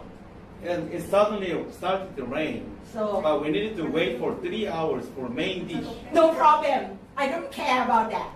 Oh, great. Okay. Well, wait. This is the hospitality industry. Hube is... I know Hube's an idiot, but, in this case, we're getting a little bit of a taste of how this bitch, handles situations. She does not care about being... You literally work in the hospitality industry. You don't care about your fucking guests. What the fuck is your problem, bitch? I don't care about it at all because And now she's getting super hysterical. She was hysterical before. Now she's just going complete Karen right now. It's like that you have done is totally different story. I'm out of here. Bye. Fucking walk out. Leave Thailand. That's what Burger Planet did. Leave Thailand. Customer? No, because you are not the right customer for this hotel. That is a point. What? There is no right. They didn't do anything that bad. He's like, if you don't like something, you tell them to get the fuck out. Don't hold them over. Right? If they're not the right type, then get them out of the hotel. Don't fucking hold them hostage in Thailand. Then let's go. Yeah, so we should. She's not the right general manager for that fucking hotel. She needs to fucking I don't know, be staff again or something. This is crazy. Can I see your passport, please? She's asking for a passport. Now she's going crazy. Super Karen right now. Guys, the policeman now. You show me. I want to see all your passport. If we found it. Show me. I want passport now. She's going nuclear. This one. Look. What? Who's the police? Thank God Deepak fucking recorded this shit. Sorry. This is the policeman, 3 of them. Show me the. Look, yesterday. You see policeman, 3 of them. Where? I mean, we don't want any problems. Show me the passport. No, this is a police. No. You show first, okay? Yeah, I show my passport. ตำรวจได้นี่อยู่ไหนทุกมหาวิทยาลัยค่ะกำลัง on the way แล้วค่ะพี่ไก่ What the hell? Can I see? You open it's Korea, right?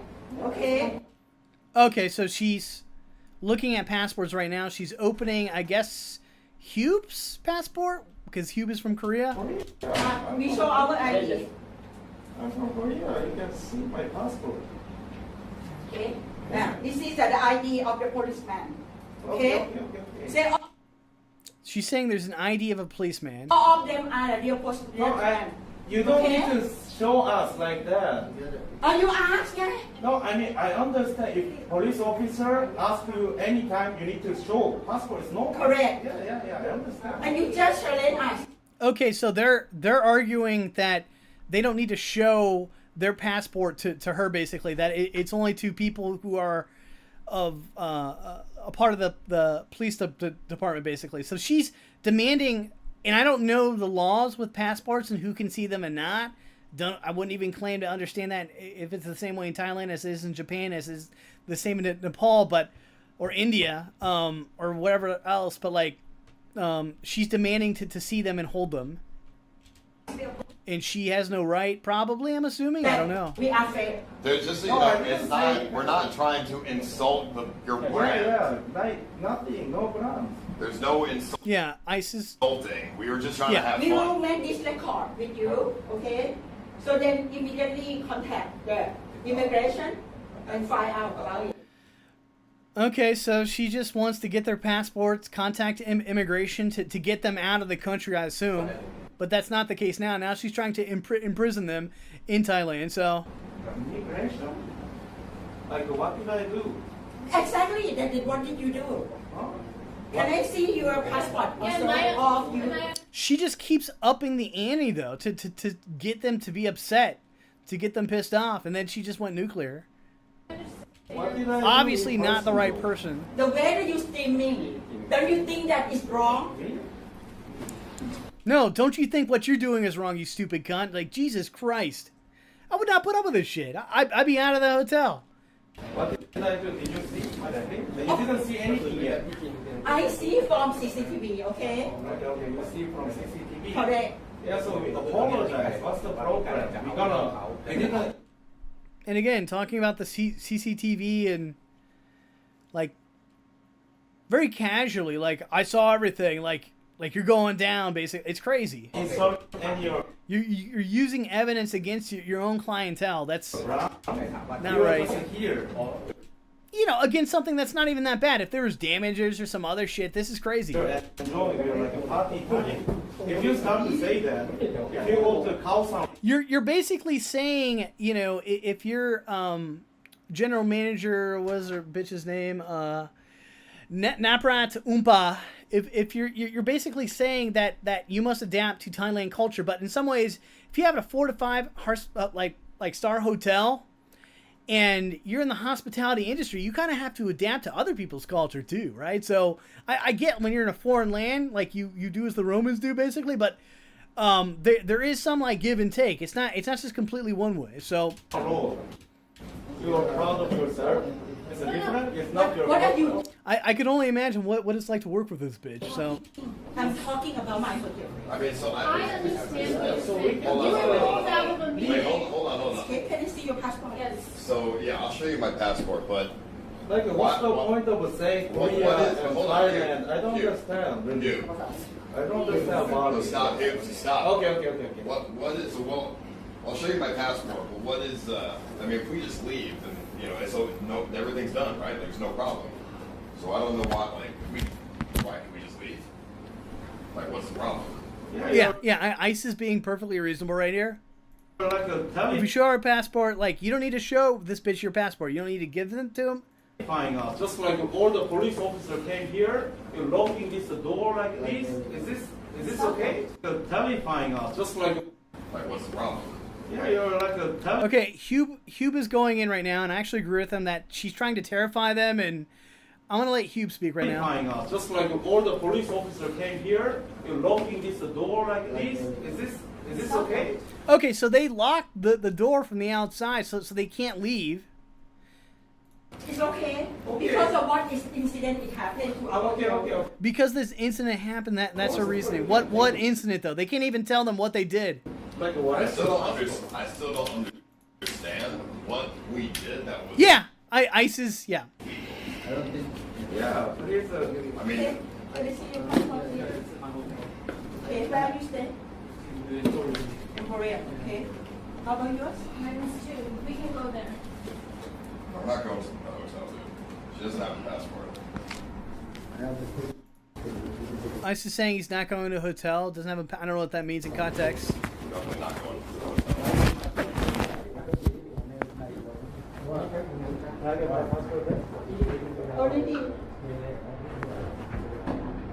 We're not. I think. I'm sorry. I understand if you were in a meeting and you come down here, but I promise we weren't here to make. Kimberly should have shut the fuck up. Don't try to compromise with this bitch. Trouble. She's gonna look at you as a white pretty girl, and she's gonna be like, "Nah, I want blood even more." And I don't want you to worry. What do you want from us? What do you want us to do? Yeah, that's. I mean, she doesn't want us to cause trouble, but that's not what we're here for. And so we'll pay and leave. And apologize. Yeah, and then we're sorry. I completely understand. You were in a meeting and then you got worried. You got a call. You're doing crazy things. I understand. It's not a crazy thing. And I suspect somebody probably fucking called, and then that they were doing more crazy things than what went on, and they really didn't do that crazy shit, and she ran down here and fucking just went ape shit. I get it. So, where can I pay? Because I have the money for us. Can I go downstairs? ไปเรียกชื่ออะไรนะนั่นมาจริงบอกว่าค่าบินเท่าไหร่ I don't know what else you want us to do. Should I follow him? Just wait. Should I follow him? Okay, just wait here. บินเท่าไหร่เอาบินมา ครับผมโอเคแต่พี่คุยต่อเลยเพราะว่าพี่มา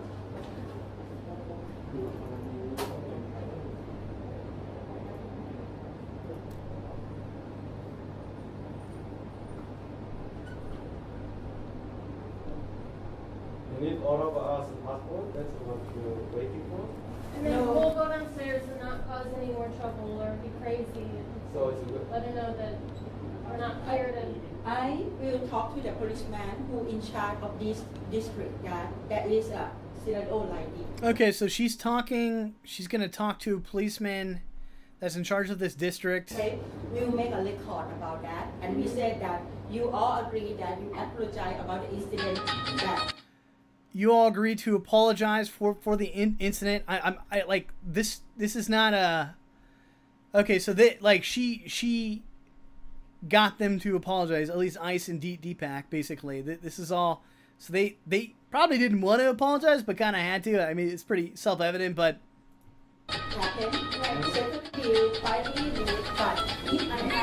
Give them a fine, maybe. I can't hear it over this shit. She's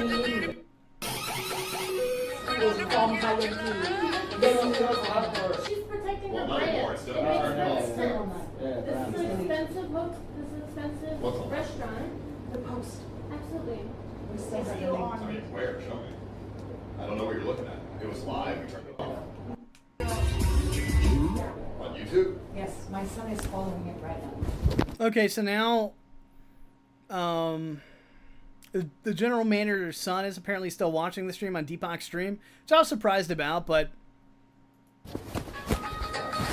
because it seemed like she was in the inside on a lot of this shit of what's going on.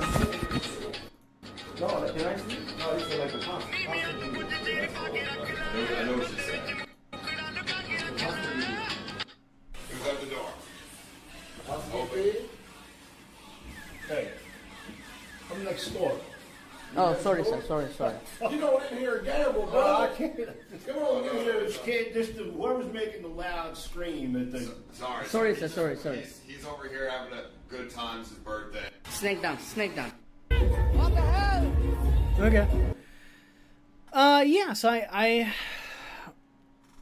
think the video stops right there, but like I wanted to go through that. I went through that super slow, but I wanted to kind of go through that shit to kind of show you guys everything that went on basically. So I think I got the first-hand like experience with Ice up until he shut his stream off and switched over to Deepak who caught the rest. I'm glad he did.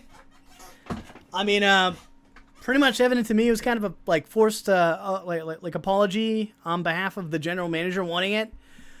And now we're gonna go to Sam Pepper's take on it. But I mean, I'll be honest with you.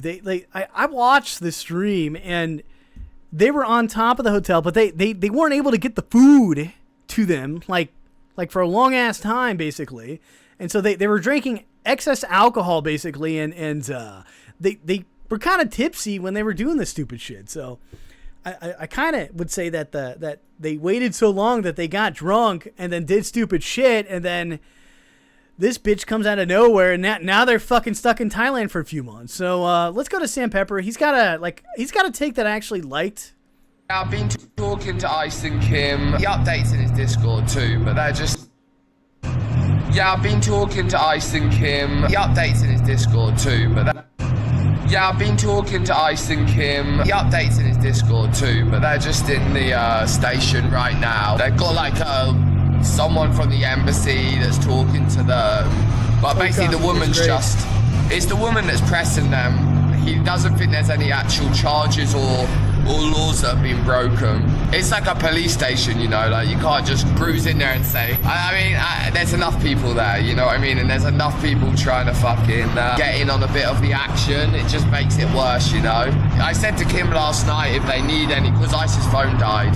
So I was talking to Kim, I said if you need anything, my phone's on loud, just call me. And I also told Ice, like, if he needs anything, let me know, I can end the stream and come help. I didn't know they needed a lawyer until the morning. He had multiple messages from me saying that, like, if you need anything, call me, what can I help you with? And he didn't even reply. Kim was the only one that was replying, and she said that they're just talking to Paul and it's fine. Like, she kind of said it was fine, pretty much. And then when I woke up... Sam is the type of guy that, like when you need him, he's usually not going to be there. And he was running away from an incident like this. He literally ran away when a homeless got arrested in Nepal and had to make that, you know, his own fucking apology video. So, Sam, you just don't know, like, he's the only guy that can actually help them out, basically, and he did. It's not a huge help, basically, but it is technically a help in need when they need it, so it is kind of a big help, but it's not a huge one. But he's not the type of guy to just, like, help people unless there's some benefit to it. I saw Kim message me in the morning say like they kept my passport, they kept the passports, and we have to go back today. I think the whole thing last night was so stupid, to be honest with you. Obviously, like, Paul and them lot were being quite obnoxious, like, no one can deny that, but it's Paul, like, what do you expect? He chose the wrong place to be obnoxious at, but the woman was so unprofessional. It's beyond unprofessional. Yeah, like, if you're really a five-star fine dining restaurant, you don't scream at staff at customers like that. You come in and you bite, even if you're fucking fuming, you're mad, you bite your fucking tongue and you say, excuse me, we're gonna have to ask you to leave, like, pay the bill and leave, and you know, we don't want you coming back to our establishment again. You remain professional. Yeah. She was not professional at all. She took it way too far. No, in reality, they're supposed to look like the idiots. They're supposed to look like the buffoon. Yeah. She looked like the buffoon. I literally keep saying that to Evan, because Evan's like, yeah, she did the right thing. Like, no, she didn't. Yeah, that's what happens. That's what happened. I'm like, no. Evan, what happens is you get kicked out. You don't end up going to jail. No, that happened even in America. Yeah, they would have. You guys need to leave. Yeah, or anywhere. Don't end up in jail. Even Japan, even anywhere. Doesn't matter. Yeah, pretty much. I would agree with that. Is they just got the wrong person, completely the wrong person. And you'll see what I'm talking about when you see these other general managers of other hotel chains. They're just you'll see. And there's a lot of places in Thailand that you could do that. No, and also they were in a private room anyway. Imagine it's someone's birthday and they were celebrating. You're gonna go in and get that mad at them? Yeah. It's a private room. There's no customers around them. When she said she didn't give a fuck about the food taking 3 hours, that's so funny. Yeah, she was so unfortunate. Like, they only got that drunk because they had to wait. I mean, because they ended up waiting so long for the food. That's a really good point. Like, oh yeah, they're making Thailand look bad, and I'm like, Who's making Thailand? Evan. Ice. And I'm like, how is he making Thailand look bad? He's making America look bad. He makes America look bad when he's like rude and like I don't even think it's that deep. I think that he just looks crazy. It's not about making America look bad. He looks crazy, right? He said that like, oh, like this is beautiful, this place is beautiful, the view's beautiful. Like he's not come here and he's saying, oh, this is nice. This is really nice. Yeah. He's not come here and making Thailand look bad. No. Like, Evan, I get it that you live in Thailand and you love Thailand, you've got a Thai girlfriend, but you're being a little extreme with it. Biased. Yeah, he just gets in his own little, he gets in his little hate Ice Poseidon mindset, and then he lets it shroud, like, the actual reality. Because if they were doing something disrespectful to, like, I don't know, a Thai person or making fun of a Thai person, that's totally different. But they were just having like if fun they on were their disrespecting like the trans worker or anything like that, it makes sense. Something horrible. Then it's like, then they're disrespecting the country, but they were just having fun. And it looked really fun. Like they were being a little crazy at some points, but they were having fun. And it was really funny when the guy was dressing like the cross-dresser and then Paul put it on. Like that was funny. But you know what upset me the most is right when the dancing happened, and me and Hannah were like laughing and we looked at each other and we were like, this is why Thailand's amazing. Like stuff like this happens. Like Thailand has the best energy. And then right afterwards, the manager comes in and I'm like, no way, bro. Like that's so not Thailand. Thailand is very fun and like everyone's down to have a laugh and whatever. And even if they didn't want that happening there and they kicked them out, they would have just, been polite and kicked them out. It was so unlucky they ended up with a woman like that. Really. Evan, I'm telling you that so easily you could have been at that dinner table. So easily. And you were a bit drunk and someone came in with that outfit and you put the outfit on because everyone convinced you to do it. And you would be like, if that woman came in and she's like, you guys are going to jail, you would laugh and you'd be like, okay, yeah, we're going to jail, ha ha. Like, what the fuck, bro? Like, we're not going to go to jail, we did nothing wrong. We're not going to go to jail, we did nothing wrong. Evan, I'm not saying that they shouldn't have been kicked out. I'm not saying they weren't obnoxious. I'm not saying that they shouldn't have done that in the nice restaurant. I'm saying the way the manager handled it was wrong. That's it. I won't associate with any of them people. Bro, literally for 3 hours today, you sat on stream and only talked about them people. What do you mean you won't associate with them? You literally sat on stream and only talked about them this morning. What do you mean you won't associate with them? You spend all your time literally obsessing over them and what are you saying? If that woman came out and said, you guys are being crazy, you need to leave my restaurant, yes. 100%. And everyone also would have said to Ice, that's what you get for being rude, that's what you get for being a dick. Like, LOL. Yeah. Because they're being crazy. Yeah. But she took it way too far. The energy is like having fun in Thailand. Everyone's always having fun and being crazy and like being themselves and dressing however they want. Like it's very freeing here and fun.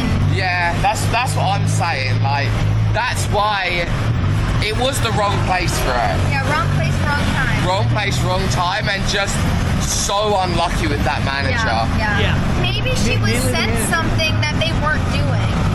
That was my instinct because she was way too mad for what was actually going on. Yeah. Way too mad.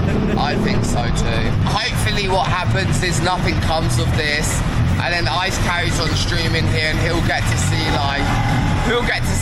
what Thailand's like, you know what I mean? Yeah, it makes me sad that was like his first night basically. Yeah. he really got fucked with like the ultimate Karen. Yeah. Like just I would concur with that. What is this shit? I've got a weird background music. Okay, here we go. All right, next video. So I wanted to go like, I apparently this apology was like a forced apology, basically. But I kind of thought it was funny, so I wanted to watch this apology in all its glory, basically. Being held in Thailand for the actions that I've done a few nights ago at a hotel in Bangkok, Thailand. Oh my God. I wanted to make this video to apologize to Mrs.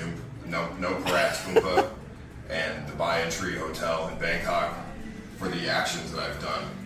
I did not know the severity of the actions that I've caused, and I was just trying to have fun, and I'm sorry. We were drunk. Fuck it, dude. We were in a room. I just didn't understand the severity of what I've done. I'm lap dancing on my girlfriend. And I'm oh sorry my for God. that. I did not want to cause any negative actions towards anyone. I didn't want to make the hotel look bad or anything, so I apologize. We are apologizing. I hope for the speedy release of all of us. And thank you. Thank you. Oh my God. I love this. This is Ice's fucking, like letter to fucking, Twitch, which was like, in my opinion, it was, pushed upon by Kimberly. Kimberly's like, Ice, if you just say you're sorry, they'll let you back on Twitch. But Twitch is like such a fucking, it's like a clubhouse. It's like you're back in high school, basically, where they only cater towards like certain people. And if you're not a part of the in club, basically, you're kind of fucked. And I want to say that DJ Wheat, the guy who kind of instituted the shit, this mentality of it being ran like a high school. It's really a high school mentality. But let's play on. Hi, my name is Paul Danino, otherwise known as Ice Poseidon on the internet.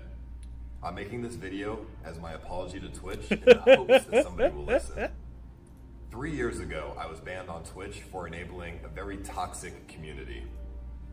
And a toxic community that has affected the industry, myself, my friends, and other creators as a whole. And for that, I'm sorry. I've learned a lot over the past couple of years as a streamer, and with experience comes maturity.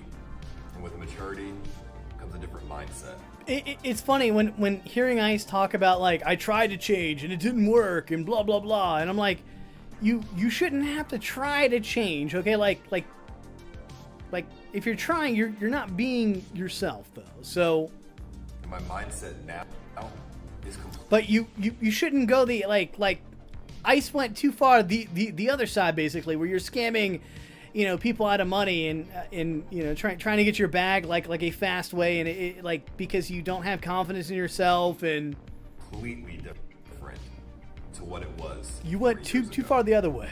For the past year, I've been streaming on Mixer, and I found out after reforming my community and changing the actions. That's right, man. We're reformed. I have found happiness again. We're reformed. Streaming. It's terrible. Happiness that I haven't had in over 2 years. I forgot what it was like to have a supportive and positive community. And now I finally understand again. And I totally get why people don't have toxic communities. My point is, I've learned a lot in the past couple of years, and I've been a streamer for almost 5 years now. And I'm please asking Twitch to just give me a second chance. I've attached a statement to this tweet that gives more insight and information on my mindset now. So please, I would like everyone to just take a read, tell me what you think, and I'm sorry for everything. Thank you. I like this comment by Trainwreck. Trainwreck's like, I support this 100. My man. So Trainwreck's been kind of a real one when it comes to Ice. So, but like Ice, like, don't make a letter like this. They don't give a shit. They're just gonna shit on you basically, and it's not gonna help your cause. And I can't believe you did this for Kimberly. So, but here's some of the Discord stuff that Ice had up in there. He said the charges have been dropped. So the charges have been dropped. Which we don't really know if they're dropped. We don't know if another supposedly in the Thailand, I'm no expert on this, but like another court could pick this up. So you never know. Oh, I thought this was interesting. Apparently Eddie Crane, the owner of Kick, says he's on standby, and supposedly Sam Pepper said he got this info, but Sam says a lot of shit basically, like that Eddie is on standby, or someone said this, and but you got to take it for a grain of salt when it comes out of Sam Pepper's mouth. Does Eddie understand? Yeah, Eddie understands. Like, I've been talking to Eddie a little bit whilst it was going on, and like Eddie was ready to help out at any moment if needed. That's nice.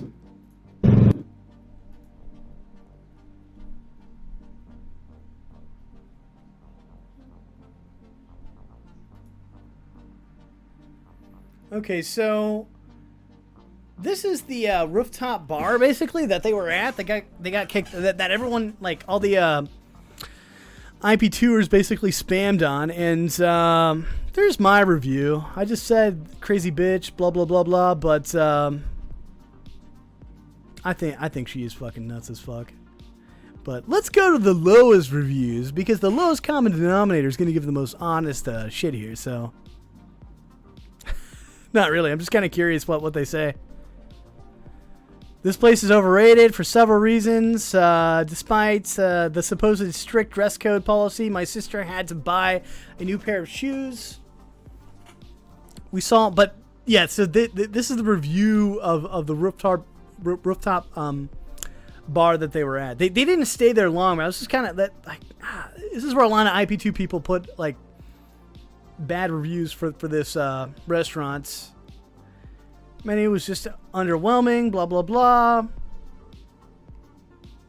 Decided to go to the Vertigo for the first visit in 16 years. Let's go to the newest comments. They're probably all going to be 5 stars. So 10 hours ago, translated by Google. Very lucky. So they got the attention. Blah blah blah blah blah. First, okay, that's good. 2 stars. 2 stars. 10 hours ago. Translated too. So I don't know, Chinese, Japanese. I can't read that shit. But I made a reservation, but unfortunately it rained. The weather was lucky, so I can't. It can't be helped. But it was disappointing that there was no guidance to the rooftop, despite the fact that it was almost stopped. We ended up having to eat only at the indoor restaurant, but since I'm about to cough. But since the night view fee is included in the price, it was very expensive as a meal fee. Oh, okay. I didn't know they had a nighttime viewing fee. What the fuck? In such a case, the only disappointment remains, so I want you to think about what to do. Interesting. What language is this? One moment. I'm going to find what language this is. This might be a Thai language, so someone local does not like the shit going on as far as the rooftop bar goes.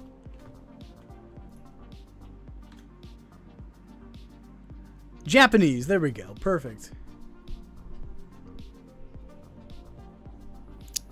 The place is beyond description. The sessions are great. The atmosphere is fantastic. Congratulations, Nasser Allah.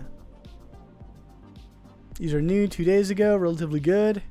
Of course, she banned all the other views. She knows how to do that really fast. So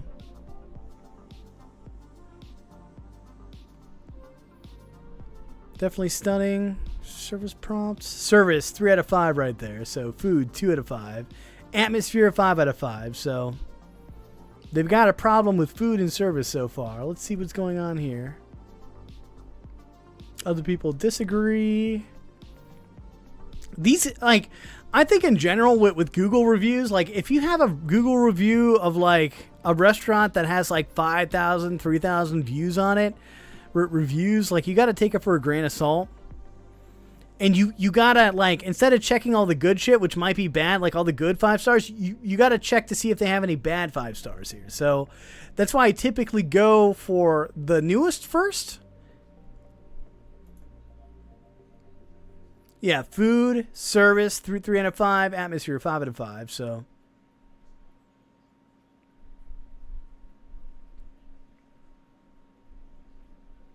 Okay. Quality, blah, blah, blah. Ooh, 1 star. We got to check this 1 star out. 2 weeks ago, visitor entered, waited to see the dine. Service was absolutely terrible. For a place that's charging these kind of prices. When we went, there's fine staff to assist us, blah, blah, blah. Afterwards, we were being guided to the table by another staff. The staff told us that wait while he went to clear the table. After, for a good 10 minutes, the staff did not return. Jeez. Service, 1 out of 5. So that's interesting. Okay, so I want to go to the lowest because the lowest is probably going to be the most honest. And they're typically going to be ones that she's tried to take down and she couldn't take down. So this is 9 months ago. Let's go to the rating here. And we know that the general manager has tried to take these down because she's actively taken down a lot of the IP2 guys, and it's not hard to do, but it is hard to do if, for example, if this person has established a reputation of raiding restaurants and they seem to be somewhat believable. So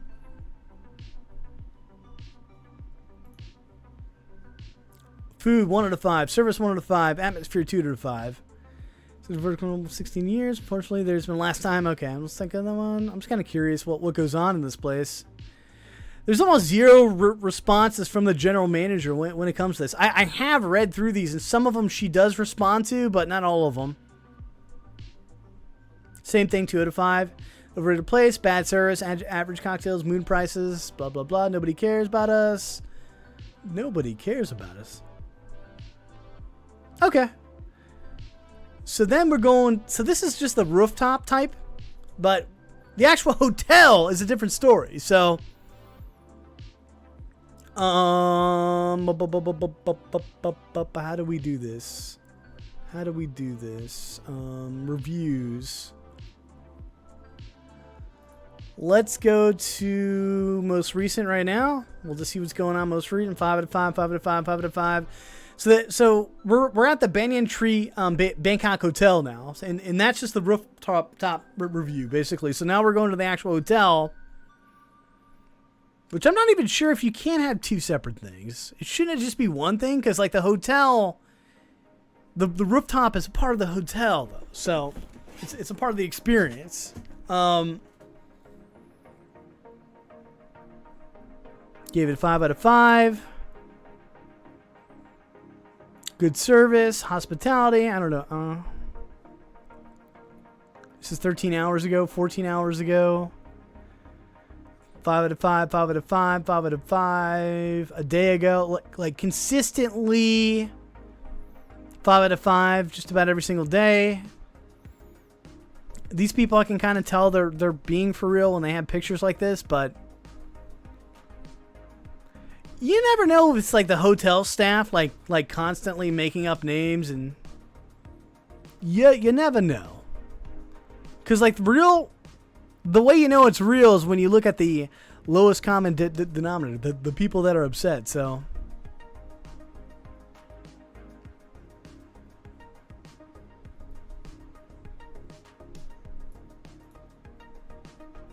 oh, Nopparat Aumpa has fucking reviewed this shit too. Okay, she's responded to this shit. That's good.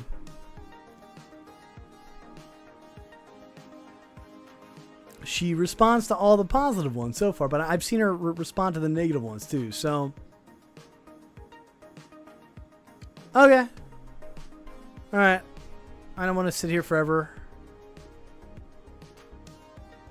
Let's go to the lowest ones and see what's going on here. So... how do we do that? I should be talking while I do this. I'm just... all reviews. Let's go to lowest common denominator right here. Lowest reviews. Banyan Tree Bangkok is a disgrace to the Banyan Tree brand. Damn, okay. We stayed for a couple of nights on a short stopover to Bangkok before the hotel, heading back to the London. We checked. Jesus Christ, just I read this one. I'm not going to read everything, but We found dirty plates, coffee cups, rooms that basically the place wasn't really clean that well. I think she offers an apology.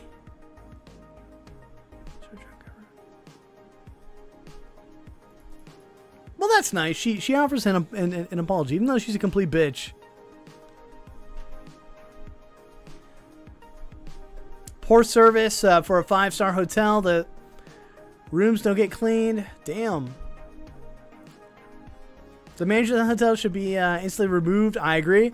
For how unprofessional and aggressive she was towards high-paying guests. A total disgrace to Thailand. And not a good image at all. People are so welcoming and understanding in Thailand, but not the manager of this hotel. I'm never going to eat there, so Jesus Christ. Okay, I'm just trying to give you a gist of like the general attitude. So there's a lot of 5 stars, but like honestly, the way you get to know hotels by like or any society is not looking at the best of the society, but looking at like the worst. In this case, the worst is going to be the worst stars, because I do know that she actively takes down or attempts to take down any low ratings. So guess where I'm going? I'm going to where the low ratings are to see the ones I guarantee you she's tried to take down, couldn't take down, and then she's got to respond to it. So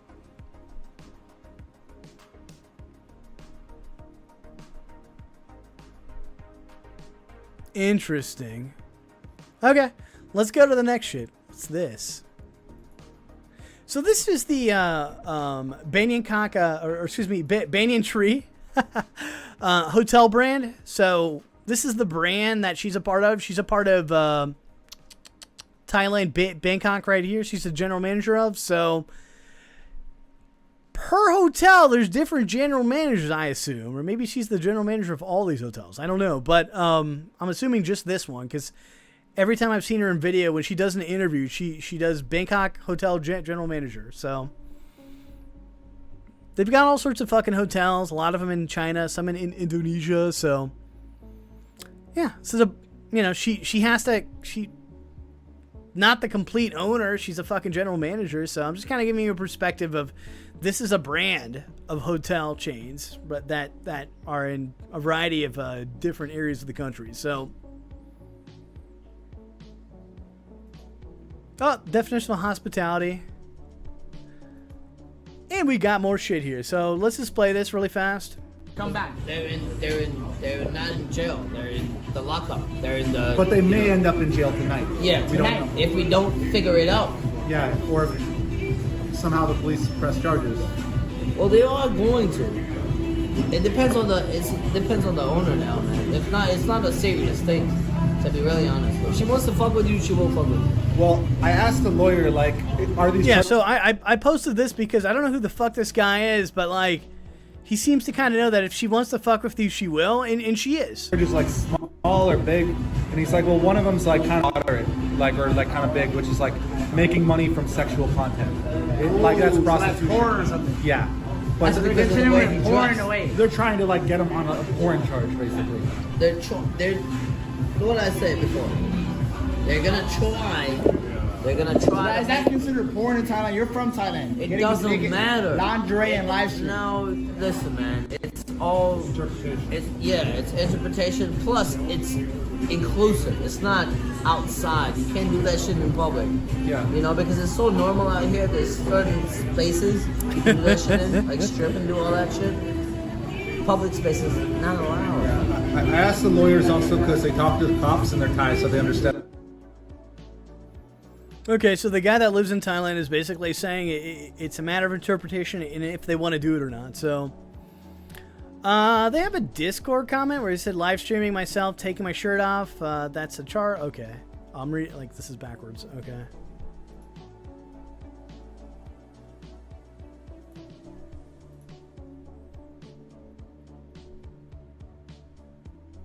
Finally showed up.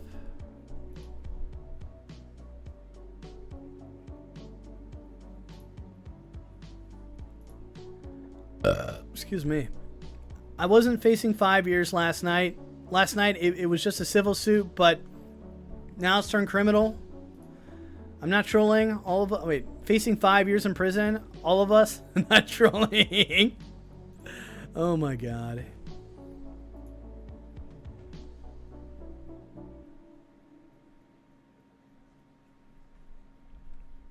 Jesus. Just for dressing as a trainee. I guess it was a civil thing, and then she upped the ante for some reason, so. That's good. What's the... Oh, okay, here we go. Now I'm about to get into the interviews of fucking... what's her fucking name? Nopparat Aumpa or whatever.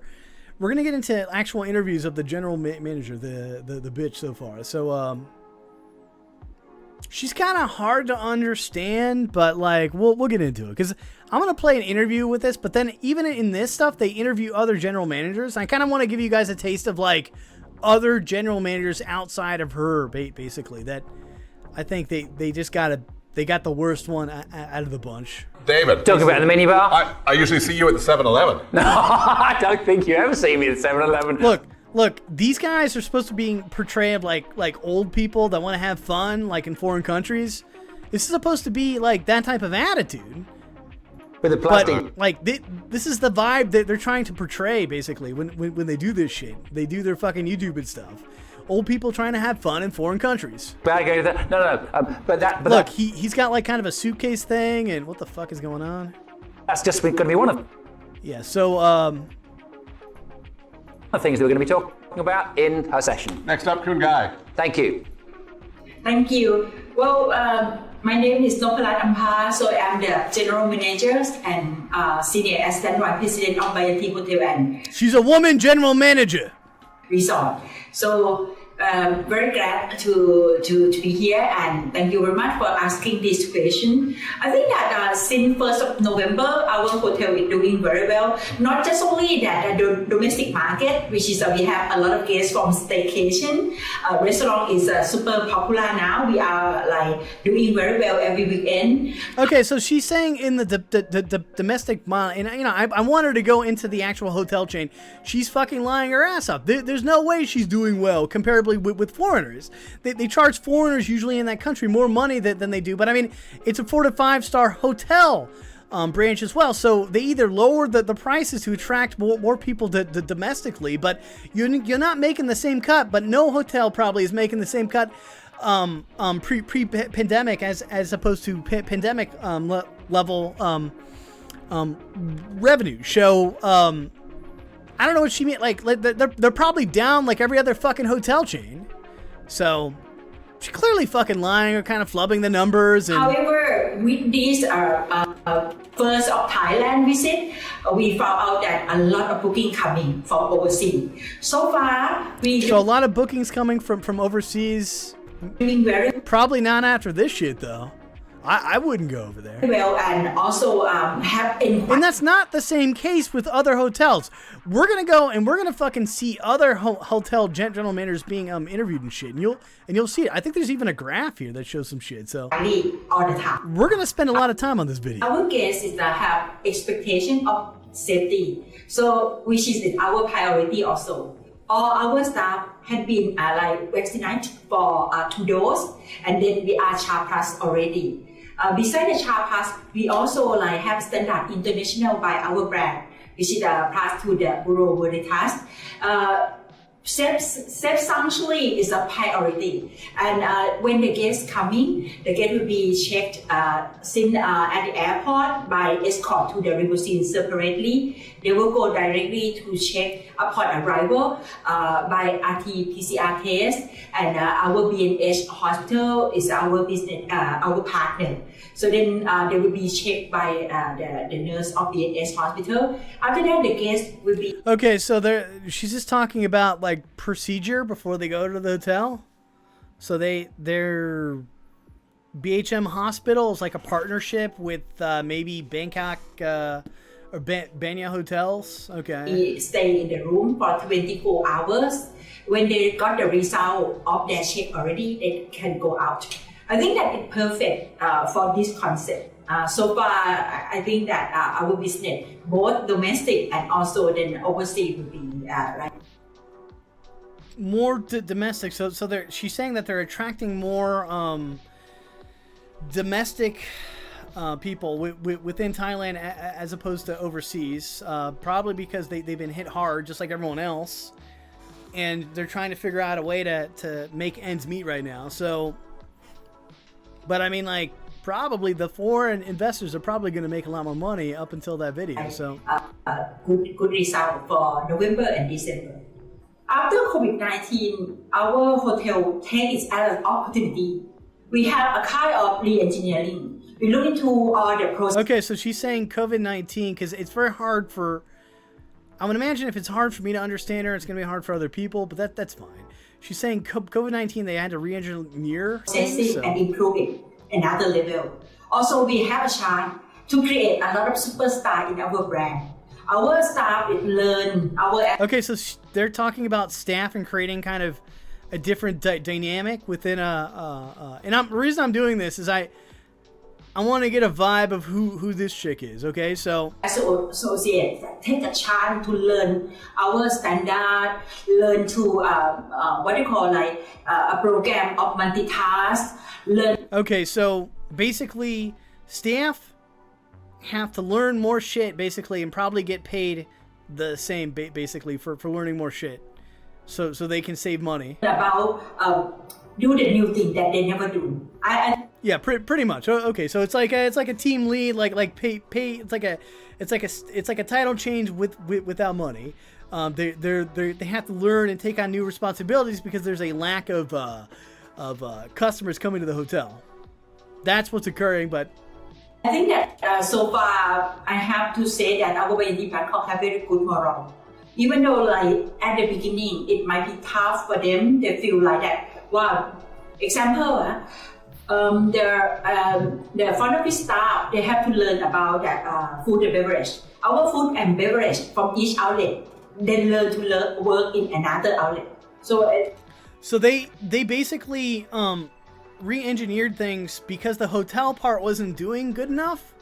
They re-engineered things to make it also like cater towards more so the food, like to make it more like a restaurant atmosphere as well, is what she's saying. So like the rooftop bar and the food and stuff inside there, they've had to kind of change. It's no longer just catering towards hotel guests, but like the domestic market, and the way to like do that within the domestic market, she says is to appeal more to the public that is of Thailand as well. So I get it. I think that so far now we work very strong like teamwork and also synergize. You know, right? That for Western people.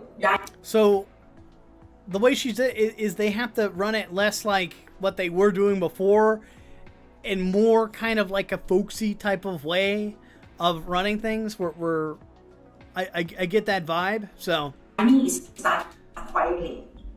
Asian people might start. I really don't want to give this chick a fair shake, but I mean, like everything she says right here is not like bad, but early. But for like Western people, 8 p.m. they just start their dinner. And of course, 1 hour is too short for them for selling this alcohol. I think it. Oh fuck! Wait a minute! I gotta rewind that a second. We work very strong, like teamwork and also synergize. You know, right? That for Western people, dining starts quietly. Asian people might start early, but for like Western people, 8 p.m. they just start their dinner. And okay, so they're talking about Western people doing dining later than. Okay. 1 hour is too short for them for selling this alcohol. I think it's necessary that we should reconsider to extend like until midnight, and especially this is a festive season. Everyone come to Thailand, they have high expectation that Thailand is about foodie, happiness and celebration. And if this festive, we still close like our bar, our restaurant very early, they will feel like it's missing something.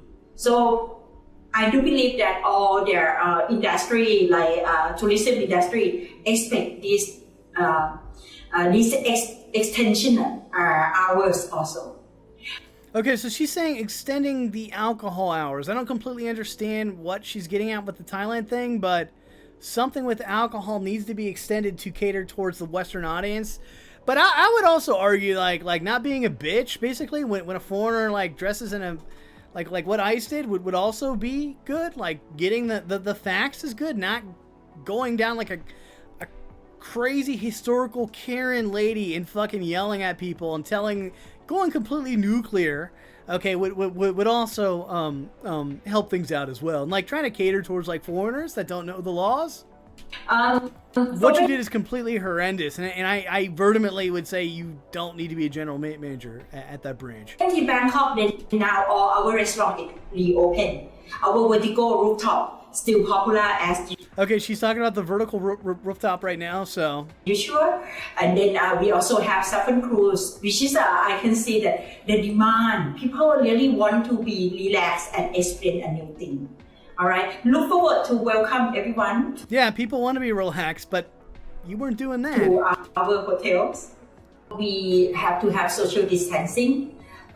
It impacts us because, example, like indoor, the new policy, it might reduce our customer. Example, like normally capacity is a 100%.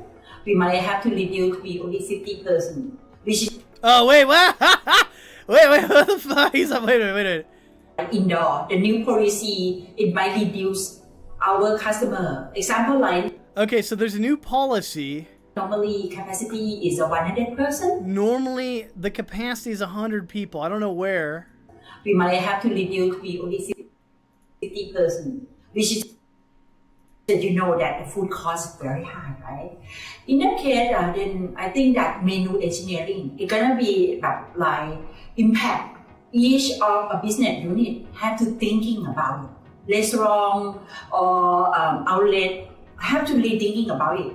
That. Okay, so I think like the general idea is like there's a limit to the amount of people you can have basically because of new policies, and because of that, like she's trying to re-engineer things to make it less of a hotel chain and more of a restaurant basically, at like restaurant first and hotel chain second for now. How you gonna balance the high standard of the service and food quality with the amounts of capacity that reduced? And well, is that because of COVID-19 restrictions? She didn't really follow up with that, so I think it has to do with something with COVID-19 restrictions. It's quite a big challenge for us also. Even though they're outdoor, they said that they allow for 75%, but it's also impact. I think that it's something that hotel industry is very, very concerned. Like our hotel, most of the revenue, more than 50%, it comes from food and beverage. It's also something it's sensitive, and we look into it so much. All right, stop. So she said most of the revenue, more than 50%, it comes from food. Okay, so that I don't know if that's pretty typical or not. Thank you very much. Back to you. Oh, nice backpack, by the way. Suits you. Oh, thank you. Metro bill. Well, actually, it's BYO, right? Okay. Yeah, it just came from the 7-Eleven as well. Oh, dear. It's tough in food and beverage. So basically, they're trying to attract people to go in to eat there, basically, instead of it being just a hotel thing, to stay afloat. And yeah, horrible job so far. That's right. It's definitely tough in food and beverage. Guy, thank you so much for that. Who have we got next? Yeah, Killian Donahue, who's GM of the Le Meridian Bangkok. Okay, so I want to show like different general managers. I'm gonna go through a bit of this video, but like I'm gonna be going. I want to go to this guy right here. He is a fucking general manager of another fucking hotel chain. Markland. Thank you, Bill and David, and well done. This is another one of your great initiatives for focusing attention on Bangkok and Thailand since the reopening on the 1st of November. We are, of course, all really excited. The pandemic has been somewhat of a roller coaster, although... Wait a minute. Let me do the intro to this guy. Who really is the hero and gets the job done up in Phuket? I'm not sure. It's Bill and Ted David there. Thank you very much indeed. I apologize. This is going to be really boring probably, unless like I have to like be able to translate. Like she speaks English, but it's like very bad. So I have to super pay attention to what she's saying and then to regurgitate what she's saying into something that I think I think is something what she's trying to get at basically. But then simultaneously, I'm trying to comment on if I agree with it or not. And So have a great rest of the day. it's different. Oh, Jesper Palmqvist, Lieutenant Commander Data person, right? Hats off to you guys. Singapore, Jesper, great data. Excellent, excellent data. Right, next up we've got hotels, hotel operator Markland Blakelock. He's going to be talking about the opportunities and the challenges of operating hotels. Markland. Thank you, Bill and David, and well done. This is another one of your great initiatives. Okay. He's not a general manager, a hotel operator, but let's go at it. Let's see what he has to say. Focusing attention on Bangkok and Thailand since the reopening on the 1st of November. We are, of course, all really excited. The pandemic has been somewhat of a roller coaster, although not nearly as much fun.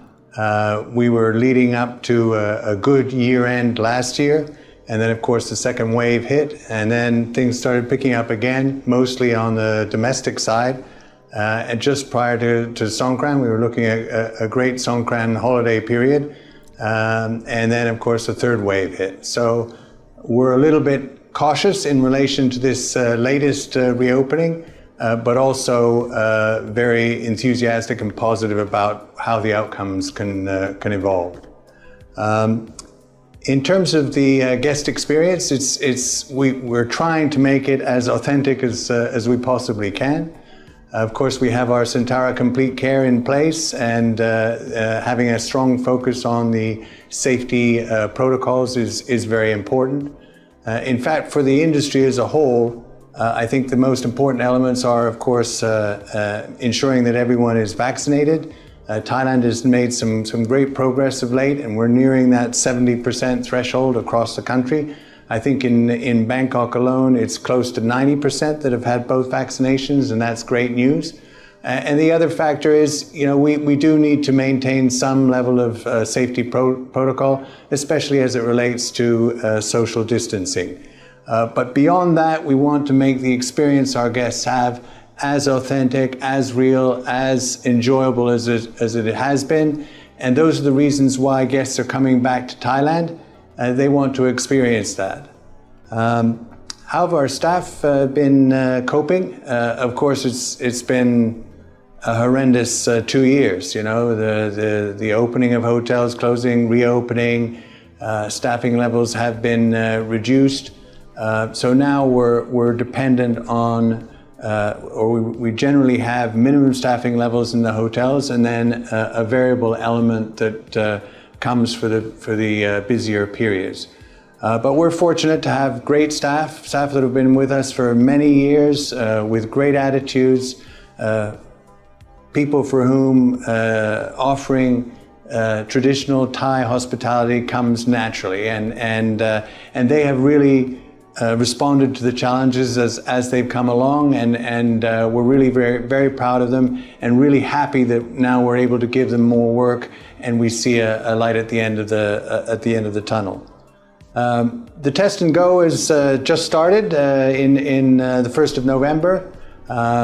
Not surprisingly, there have been some issues for travelers coming in terms of organizing the Thailand Pass, and efficiencies that weren't there as we would all like them to be on day one, but they're being improved. And I think as word of that gets out more generally, more people will see that it is in fact easy to do the applications and to come into the country.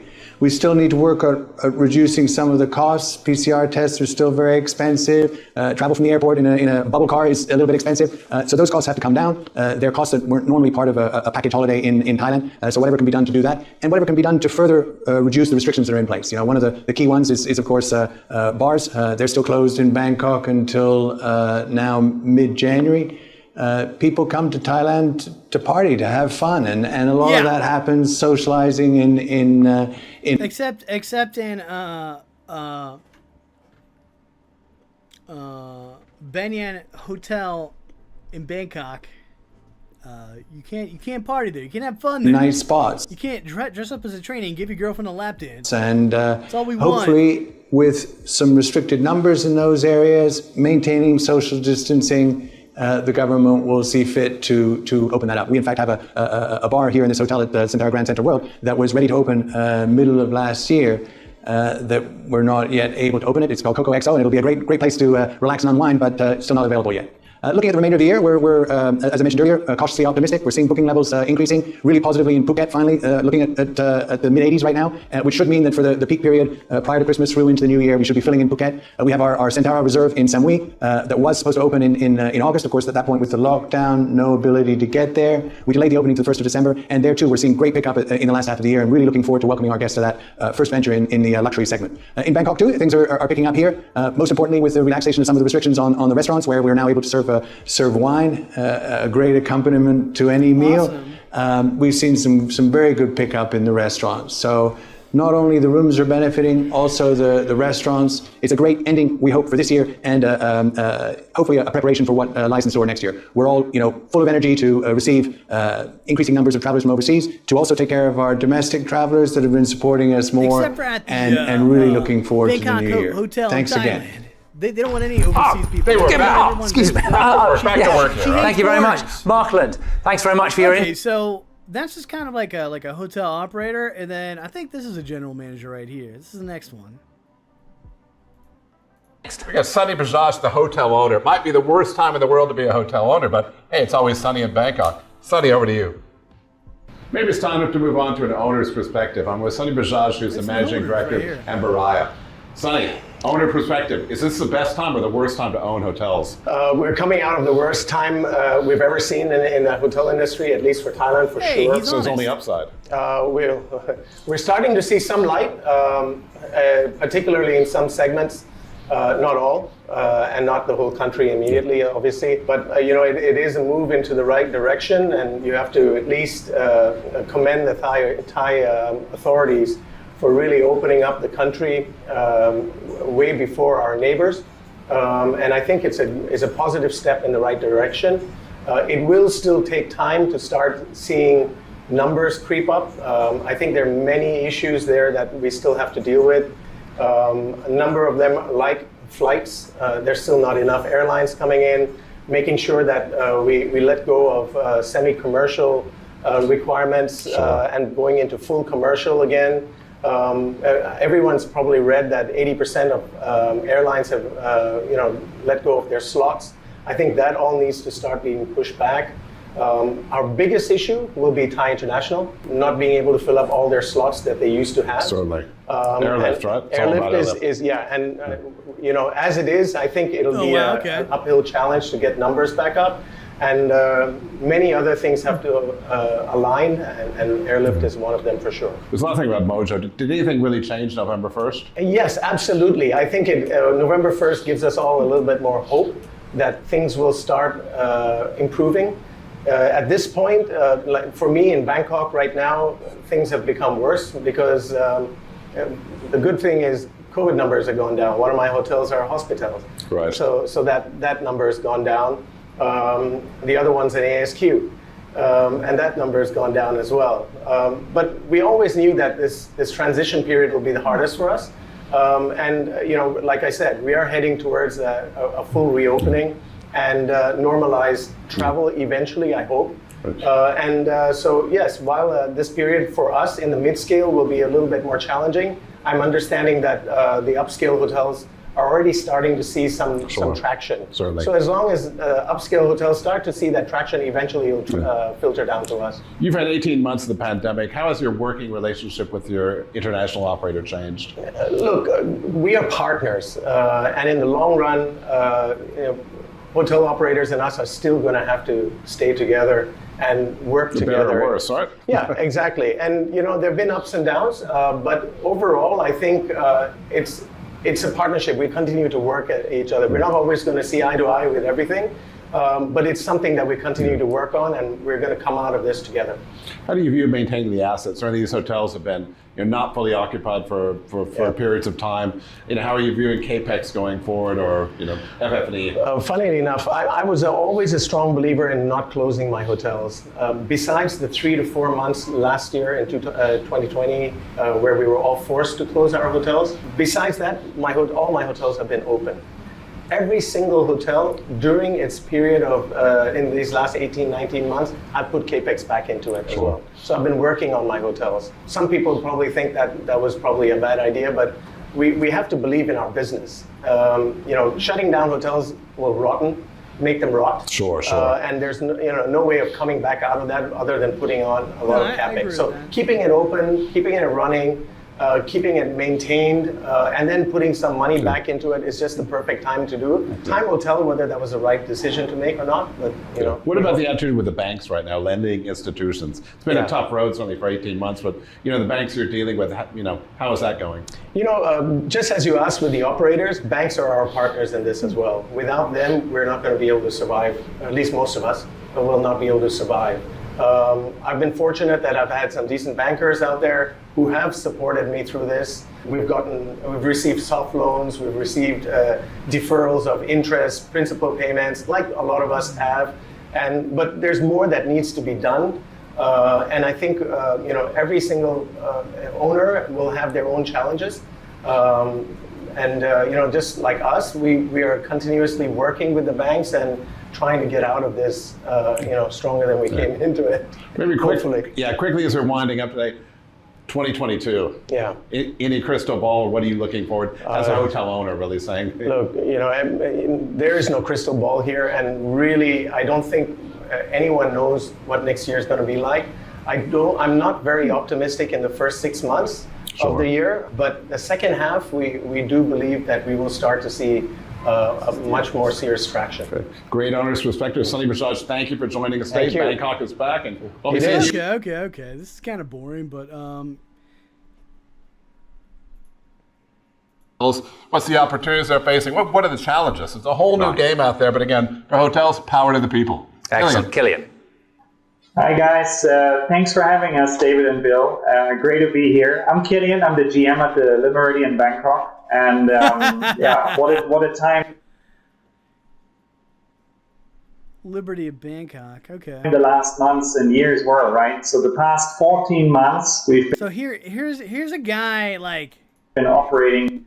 He's a GM for some type of hotel in Bangkok. As AQ Hotel. And we just farewelled our last guest, end of October.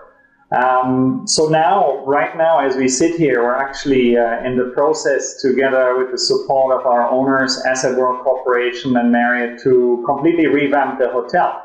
And we're actually gearing up to welcome guests back on December 10th. So how timely it is to chat to you guys.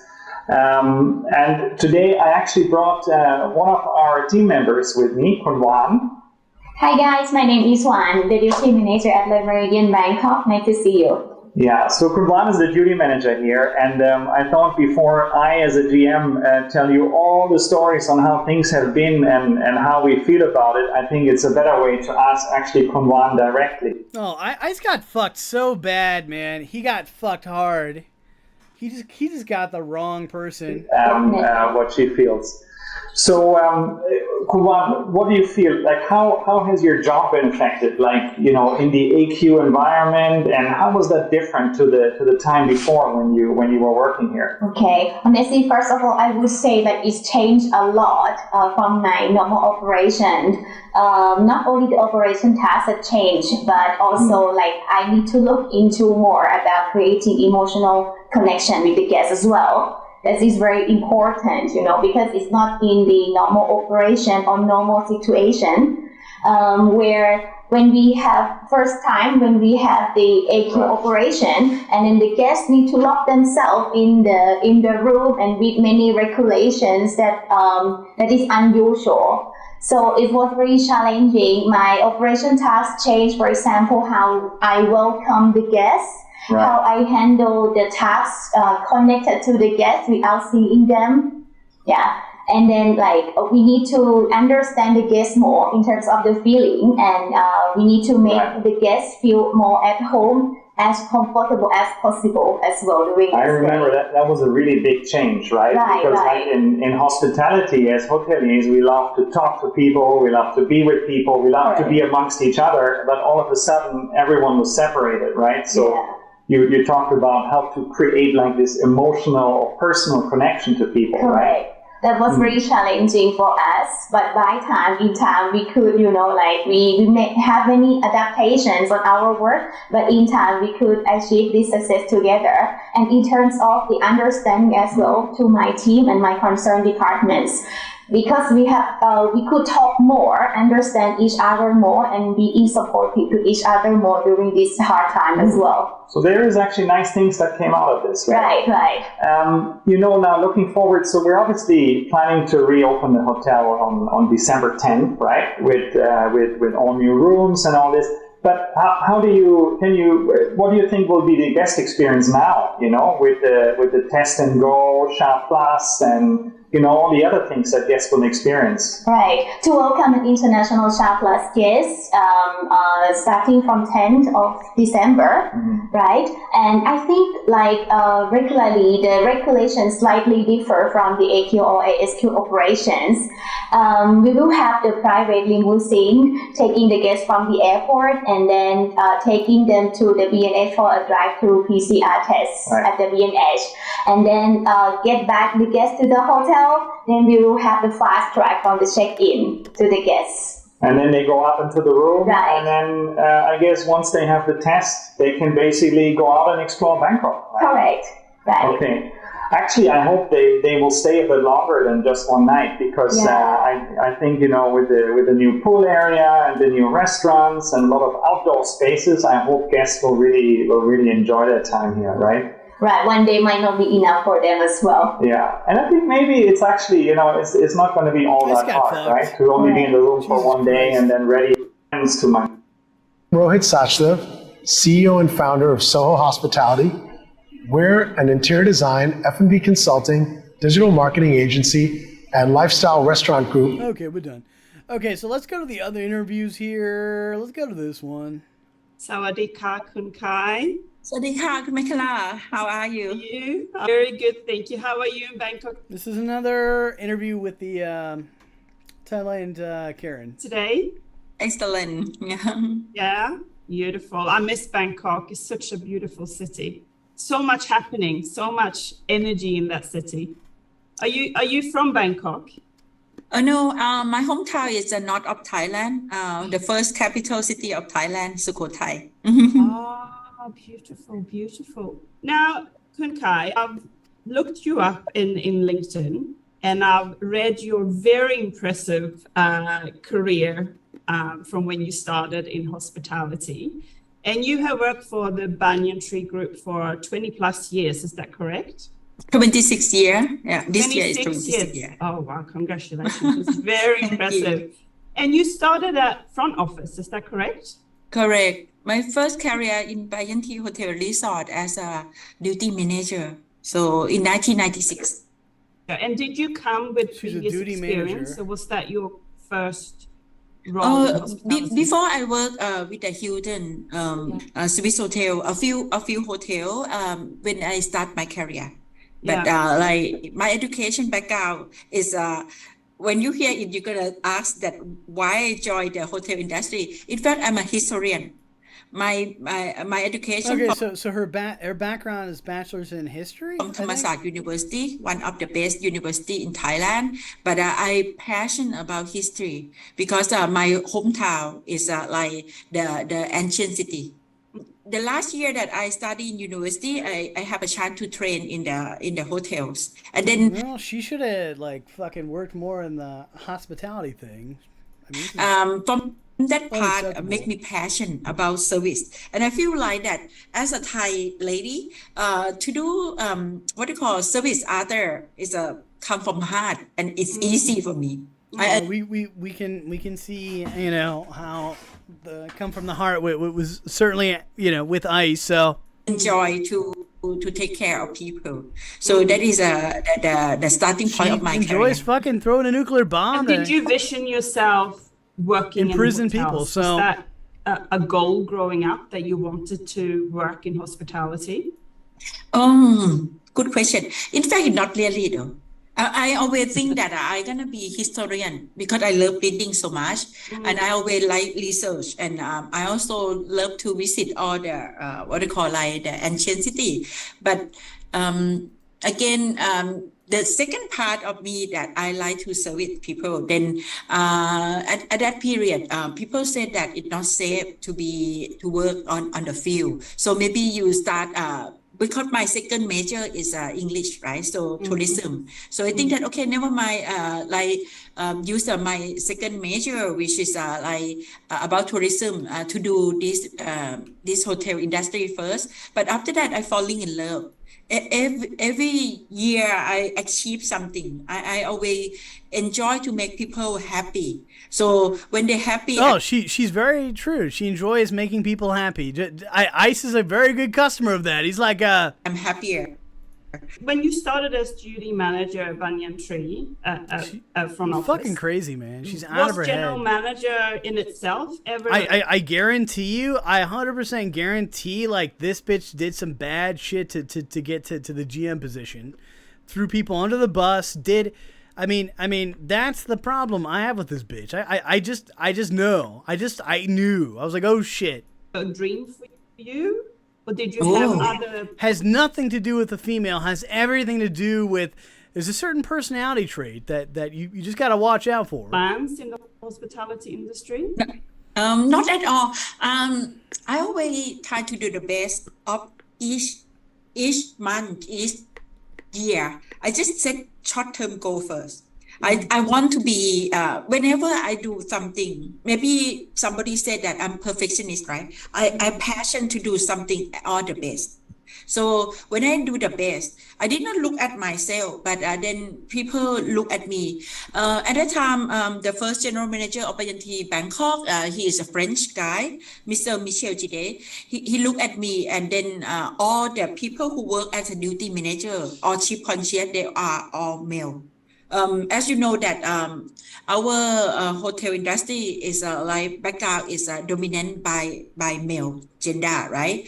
So then I just look at myself that I just do my best. That's it. And when he chose me, promote me from duty manager to be front office manager, it's quite shocked because it makes a lot of people feel uncomfortable that how come that only one female and got promoted. When we have another 4-5 male, which is they think that someday, even though I'm much more senior than me, the challenge of me is not just only the gender, but it's also at the time I'm so young. Okay, so she was young, and she got chosen to be general manager over other guys. That's what she's kind of talking about, and then she's trying to put like a storyline of what had occurred here. So that for them, they think that... And it's almost like she's kind of curious as to why that occurred. Too young and female, why you can be...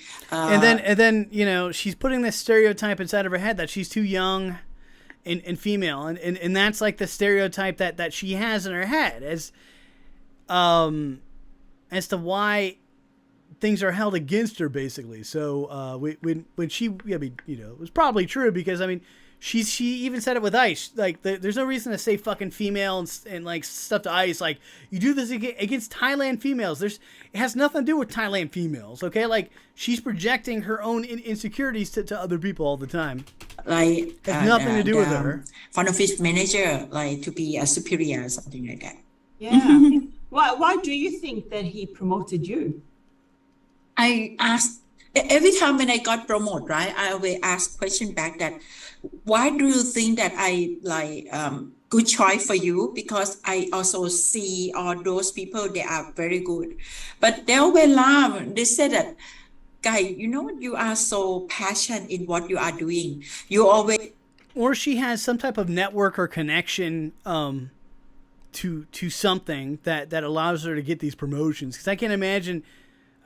I just can't imagine the general vibe. I don't get a general manager vibe from this chick in any capacity. Like I just don't get that vibe. Example, like if they ask 10, I always give like 15 or something like that. I give it more, and I always very good in innovation.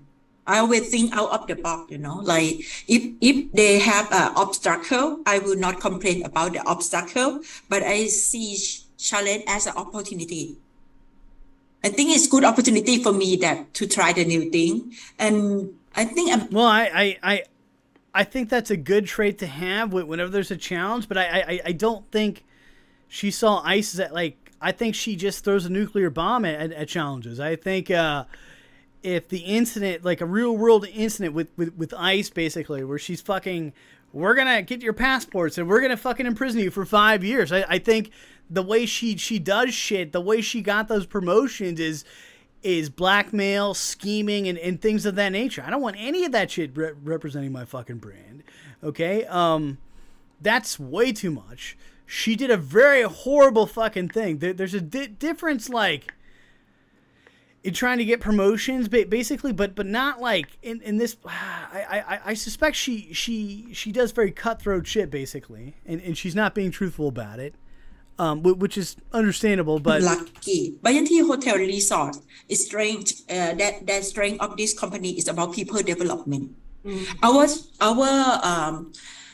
chairman, executive chairman, and co-founder, Mr. and Mrs. Ho, both of them believe in people development.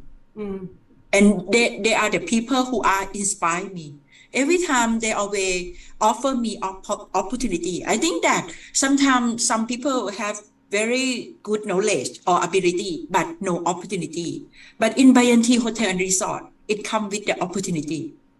If you, confident, commitment, and dare to take risks, and you destroy your opponents and put fear into them, basically. Make yourself like outrageously crazy, right? That's what she does. That's what she did with ICE. She was like, first it was like, we're gonna banish you from Thailand and all this shit, and then she kept on upping the ante to make herself like crazier and crazier until she was taken seriously. Go fuck yourself, you crazy bitch. Okay, no, go fuck yourself. They give you opportunity. I will and fucking destroy you. I love to do something new, and they think that innovation is one of the concept. I will hypothetically destroy destroy you. Our brand have the wording called ideal, right? So that's why innovation is number one. So for me, I'm the first Asian leader that they groom to be the general manager, because they think that our brand, the executive chairman and co-founder, Mr. and Mrs. Ho, believe that people development is very important. And they have the idea, it called rainbow leader. Rainbow leader, that means groom the local people in each country to be the top. Now, in our group, we don't have only Thai female like me to be at the top, but we have the people in Indonesia, we have people in Maldives, in other countries, in China, so many leaders, and because our co-founder, Miss Kha Chiang, right, Mrs. Ho, she is so good, she is so inspired, and then make me feel like that, wow, I can do it. Yeah, you mentioned something there that I also read and I found very inspiring, is that you're the first female general manager in the luxury hotel chain, and also one of the few Thai female leaders in an industry that you mentioned is very male dominated when it comes.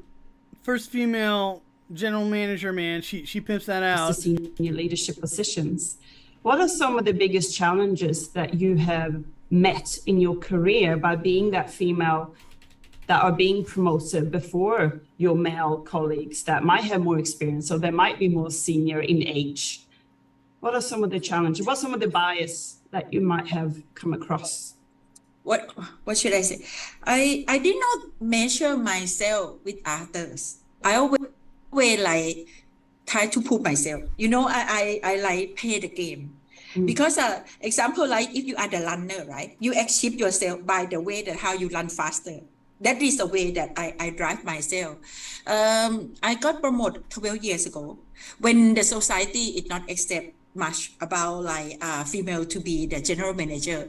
I remember that when Okay, so she doesn't want to play the game. She doesn't like kind of comparing herself to other people. She kind of does her own thing. the first time I got promoted, then it's But I mean, this is like a fucking hotel chain. It's not like you're in technology. Like there's only one way to play the game. I mean, like I don't know what to say. Like it's not. You're in the realm of selling hospitality to people, basically, not pain and misery. many questions come across that can she do it? Not a popular decision from our executive chairman much that why you think that she capable for this but like what shall we call expectation? I mean, I wouldn't doubt that it's probably harder for a female in Thailand to get into these types of positions of powers, but like it's not impossible, basically. And I wouldn't doubt that it was really hard for her in particular, not because she was female, just in general. I suspect she has a hard time of people taking her seriously, because she acts in a particular way, in my opinion. I think other females they take seriously because I don't think she gets respect from people. This is why she goes nuclear, because she sees that as respect. But like, I suspect other females are treated differently, and she gets upset at that probably because people respect them, and those females don't go nuclear like she does, and she goes the most nuclear option as possible. The society that okay, have to be a Western, right? Western and male person to drive the hotel industry, especially you are international hotel, and Banyan Bangkok is a flagship. But it proved by myself, it's not about somebody else. Has nothing to do with her being female. Has everything to do with her personality flaws as a human. Tell me the result of the work. It showed that Banyan Bangkok, it drive the business. After I got promoted, only 4 years to be the best performance in the group.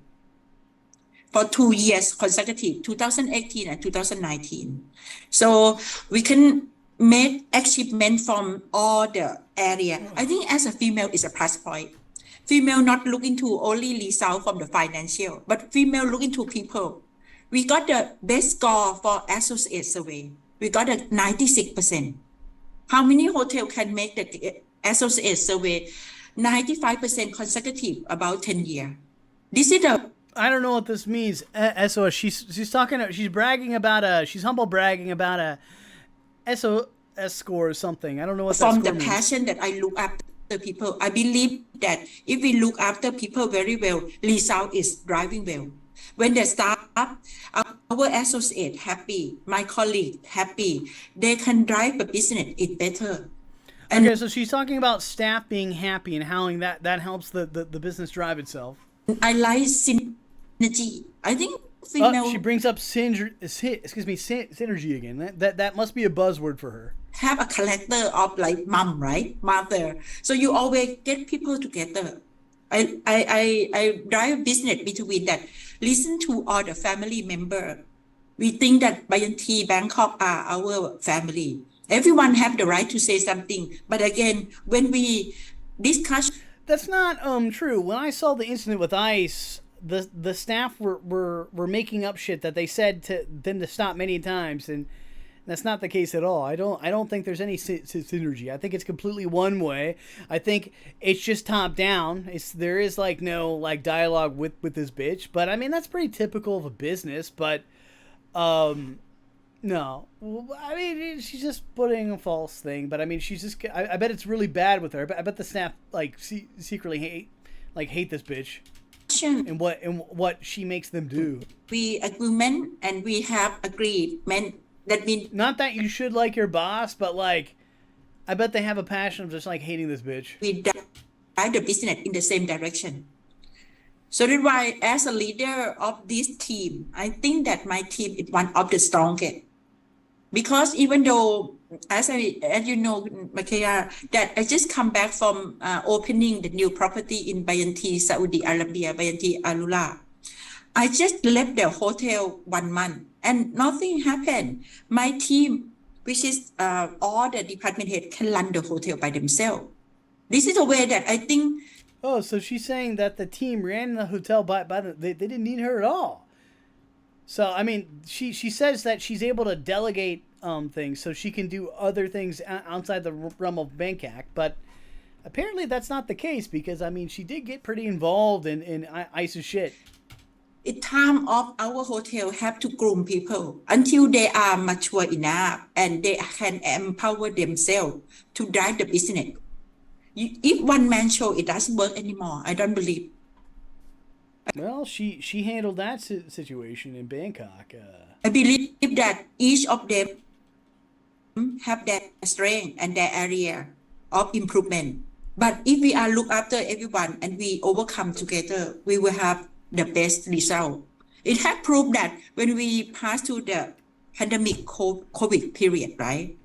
Our hotel never closed and we still can run the business very well. And our associates feel stronger and stronger because we look after them, even though they're family. Yeah. Yeah. So you've talked about, people being one of the biggest assets to drive results. You need to look after your people, which I 100% agree with.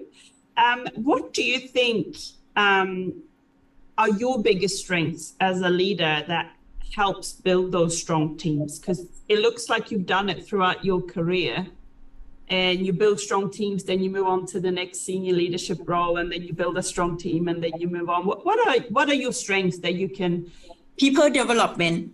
People development. That's right, man. That's I'm right. very good in develop people. So that's why whenever our company open a new property, they always send me right away. Especially if they feel like that associate is not what they call synergize together. They send me right away, and I can make it in 1 month. My senior team always said that what is her strength, Kun Kai, is leadership. She's just like people who can make it happen. That's why whenever when we opened the first property in China, the border border between China and Tibet, they send me right away. Even though I cannot communicate in Chinese, but I can make it happen. And then when they first opened the first property in North America, so they sent me to Mexico right away to open my Yokoba. So my strength. One moment. Let's see here. I want to see something because she's kind of making statements here of.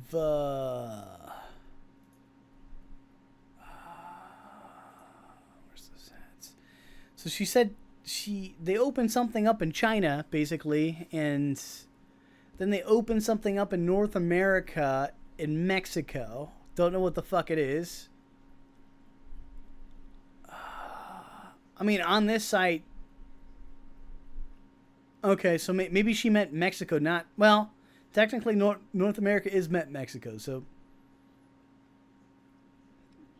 Okay, so she opened up some. So that might be a pretty typical job when they don't have a general manager. That they have to. It's like pretty typical though. It's not like crazy. And it's about make people development. I spend time to engage and then synergize and groom them, inspire them, and make them feel like that I can do it. Lately, I'm very proud of the project that I just opened by the Arula, because right, Saudi Arabian female, just last 2 years, government just allowed them to work. And then in our hotel, we have female Saudi Arabian who are still cover everything, right? And they are uncomfortable to be in the public, and to work in hotel industry is something new for them. And I can open up, be a role model, show them that you as a female, you can step up. I share them a true story that I'm a local Thai who can learn English and speak English when just 21 years old. Because in my university, I study reading a lot, right? Research, but not speak. Speaking is difficult for me, but I read a lot. And then I try to how to pronounce a correct way and everything. I told them that, don't worry. People will know when you passion and you try, and then you will improve.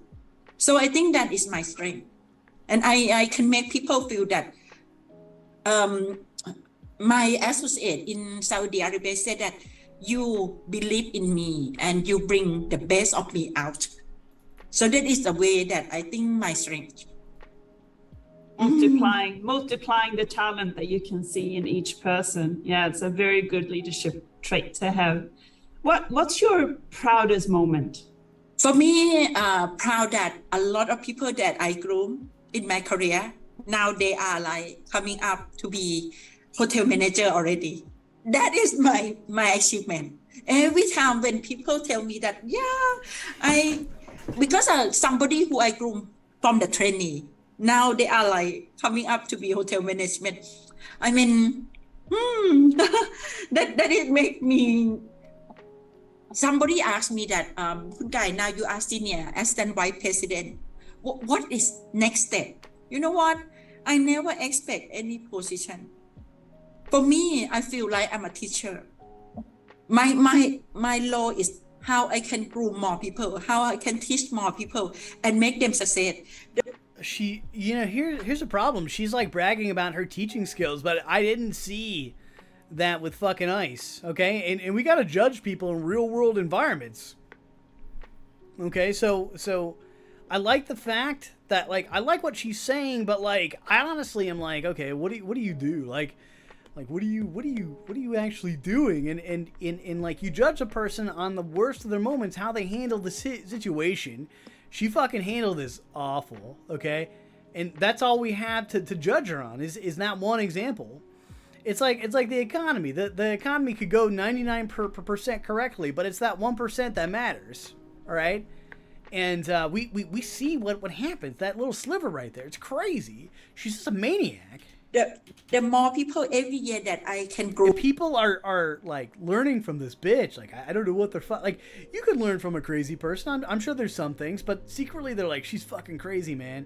If you get them on a one-on-one conversation, they'll be like, she's fucking nuts. I guarantee it's my success. It's not about myself anymore. Is that?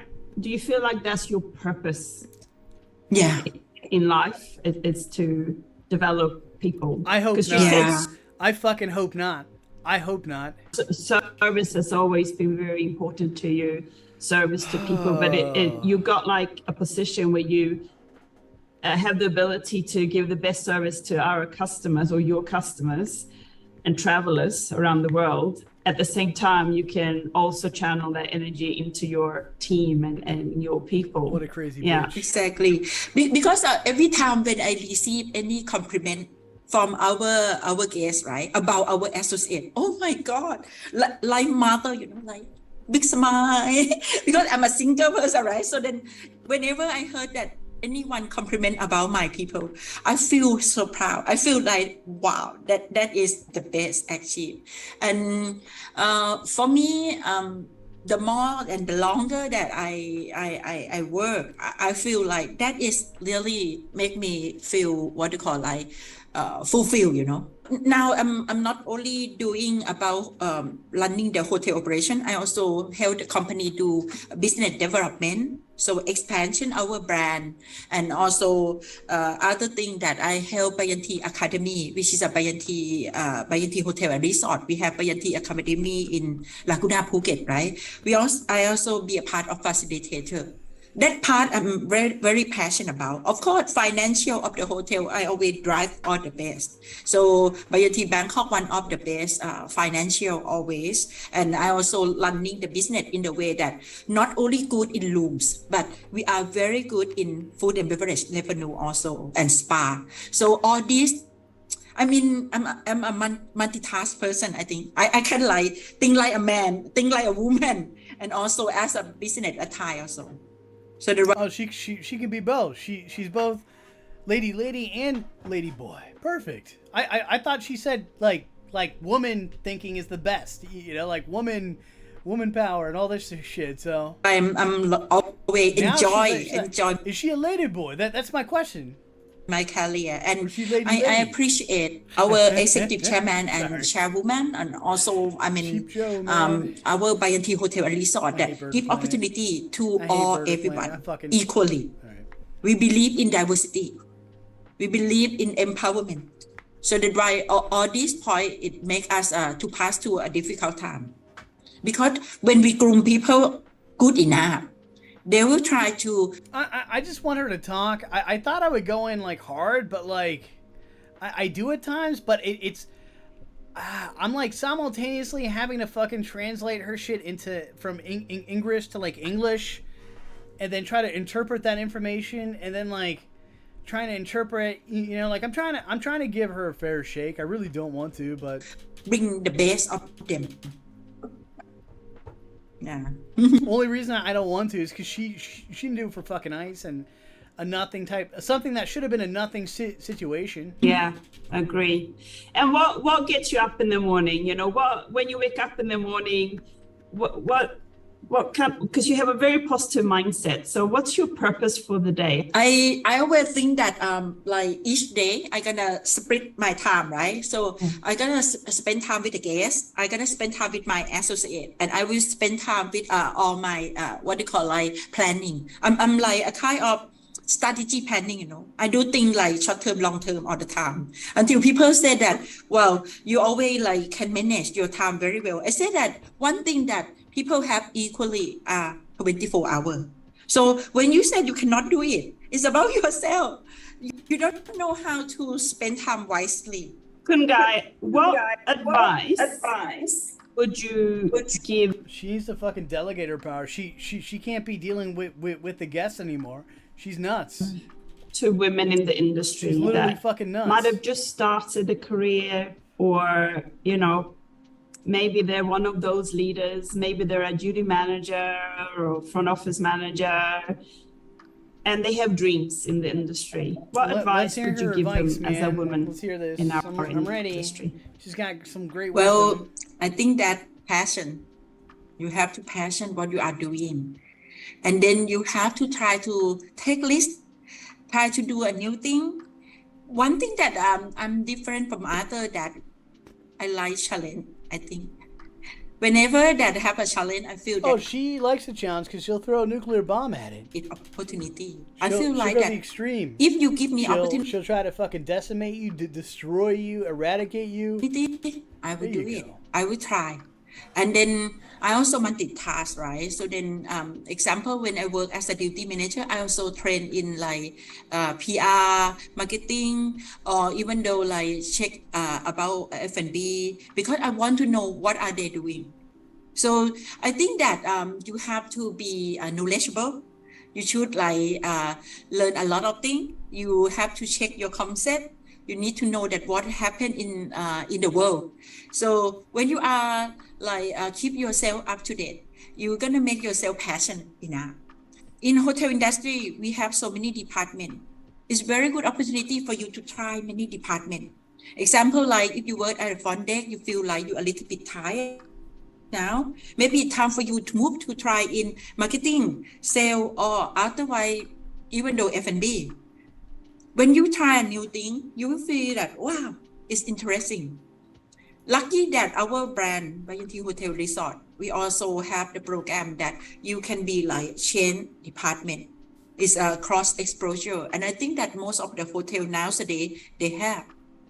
So in that case, when you have more knowledge, your passion, of course, your result going to be good. Then you're going to have opportunity to step up for sure. So if I'm a woman in the industry, not just banyan tree in general. Hey, Nanta, you're still here, man. I'm surprised. I thought I would go in a lot harder on this bitch, but like she's talking about opportunities in hotels, and I mean, there's not. I mean, I guess there's some opportunity, but like, I don't know. I just don't know the industry that well, but I mean, there's not a lot of like high-paying opportunity. Basically, like you literally have to fucking be cutthroat in these types of environments because there's not like there's not a lot of like. Okay, she's saying F&B that like like I had to Google that. That's food and beverage basically. So there's an opportunity there. There's marketing, but like that's probably going to be like one of those things that's going to be delegated towards someone with a degree basically. So in hospitality, and maybe my dream is to be like, it's not, I would suspect that the opportunities at a hotel, you're either going to have to work at the hotel for 10 or plus years before you can even consider getting a managerial position. So there's not like a real, like you like real opportunity basically, like where you can make serious money. Yeah, general. Until after 10 years. It's not like, I don't know, like being a cop or carpentry, like where you can kind of prove and enhance your skill set and then charge more money. It's not like that. Like it's a manager in the future, and I see a lot of male. It's male dominated. It's not as easy. In general, at that level, I might be a bit fearful. Oof, there's going to be a lot of, people might tell me I can't do it, or there's going to be a lot of pushback. How would you advise me to get over that? As I mentioned again, most of the lady that I groom and succeed, they don't complete themselves with other by gender, but they complete themselves with themselves. That is something that a tip that I groom everyone. The more that people look down on you, right? Groom height, boy. If you look down on yourself, gotta grow them. But if you don't think like that, you always smile and be humble and prove with the result. Everyone will respect you more. This is something that it happened to me. This is a fact. Even though like I went to do sales call, or when I got the award, let share the story about I received award. I went to attend a function in one hotel, and in fact I got selected to be the best GM in Thailand to compete with Asian GM. Another her ego just blew up. Best GM in Thailand, man. Best female GM. 5, 6. All right. I have a problem. I gotta go take a shit. So, fuck. All right. This is what I'm gonna do. I'm gonna pause this because I want to be here to do this, but I gotta take a quick shit. So we're gonna do an intermission right now. So I'm gonna jack this up and I'll be right back. I've got to, man. I fucking just got to right now. I'm gonna shit myself. I could do it. I could shit myself on stream and create content, but I gotta go. Alright, so I'm jacking up the music. I'll be right back.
I'm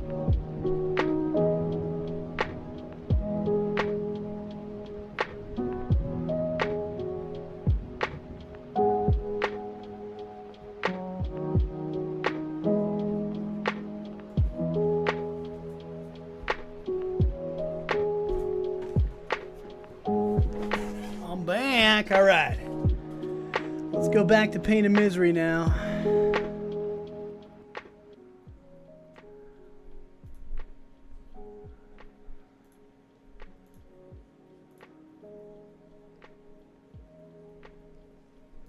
Country.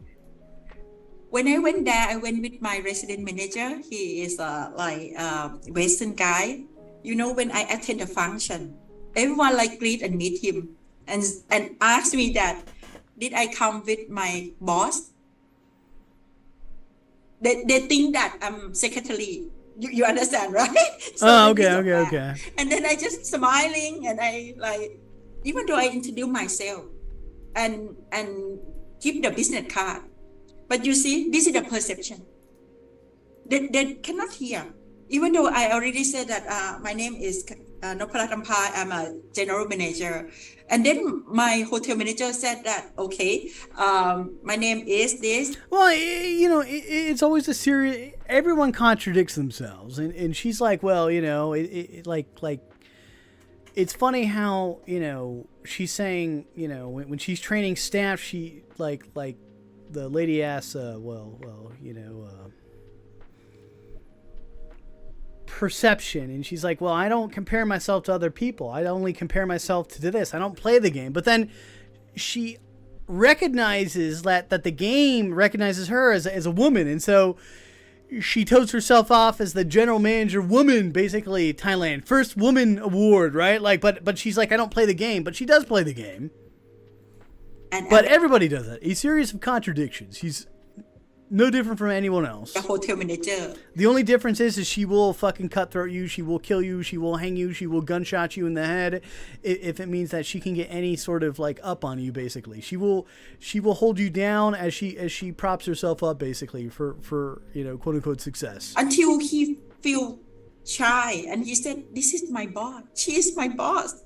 And then I think that he make joke. Seriously, because some body, right, make joke that a secretary is a boss. Yeah, you see, it's a stereotype. And if you feel down and think so much about it wastes your time, wastes your energy. You use your time and energy to improve yourself, and the result it come across. Sometimes she's improved herself for sure. In the level of the global, I got the award of the best influencer, which is compared with the Fuji managing director or India or something like that. I even don't know myself, but somebody look at me. You don't have to tell people who you are, but when you are quiet and you make a best. Oh, she said you don't have to tell people who you are. Didn't she say she's general manager of Thailand Hotel, woman, blah, blah. I mean, she tells everyone who she is. It's like the opposite. Found you, and they recognize you. That is the way that I try to tell my female leader. And now they listen to me, and they prove themselves more and more. And I said that when people said that female cannot be a good leader because they are so emotional. Why? What's wrong about emotional? If that emotional is about passion and... Okay, she's watching some psychologist YouTube channel where she's like, emotions could be your strength or some shit like that. So I suspect that this is like a typical thing in psychology circles where you turn a negative into a positive, but it's a fucking business. This is not a place for it's good to be emotional, to be genuine, but it's also a business. So it's a hospitality business. Take care of people. We should maximize the female character, because that is... Okay, so she's saying maximize female character of emotions, because there's a stereotype of emotions are not a bad thing, especially within an industry, but you also have to kind of realize you're in an industry to make money. Okay, and so you got to cater towards the... She doesn't understand this. So she gets... I mean, she's telling the truth. I think she's very super emotional, and she fucking went off on ice. And I think she doesn't need to be general manager anymore. I think she can't control herself. It's something that make us understand. Imagine if Ice and Deepak didn't catch this shit on camera. What we aren't seeing. Other So people and you know, like me, I have a guest which is I can make them loyalty with the brand since 26 years ago until now. First guest of Banyan Bangkok still be our guest. I just have a celebration function this year for celebrate last year 25-year anniversary. Our first guest still stay with us, and he told everyone. And when I announced and invite him to join the function, all in the function they look at him like, "Really? You stay in this hotel 26 years?" And he said, "Yes, more than 580 times already." And he said that because like with Kun Kai, she is like my sister already. We can maximize our female character to make people feel warm, to feel like trustworthy, and they also see that we really care. That's very good advice. you're not trustworthy. You were telling fucking Ice to delete the videos, and you would have fucking thrown a bomb at him anyways. But you're trying to cover your ass. 100% not fucking trustworthy, okay? And you're a fucking cutthroat motherfucker. I mean, it's not any different for any other industry. I think the difference with her in particular is that she was going to behead him. She was going to nuclear bomb him. If she had a gun and she could fucking do it, she would have blown Ice in his crew's head off, basically. So, that's the difference here. I do not like that at all.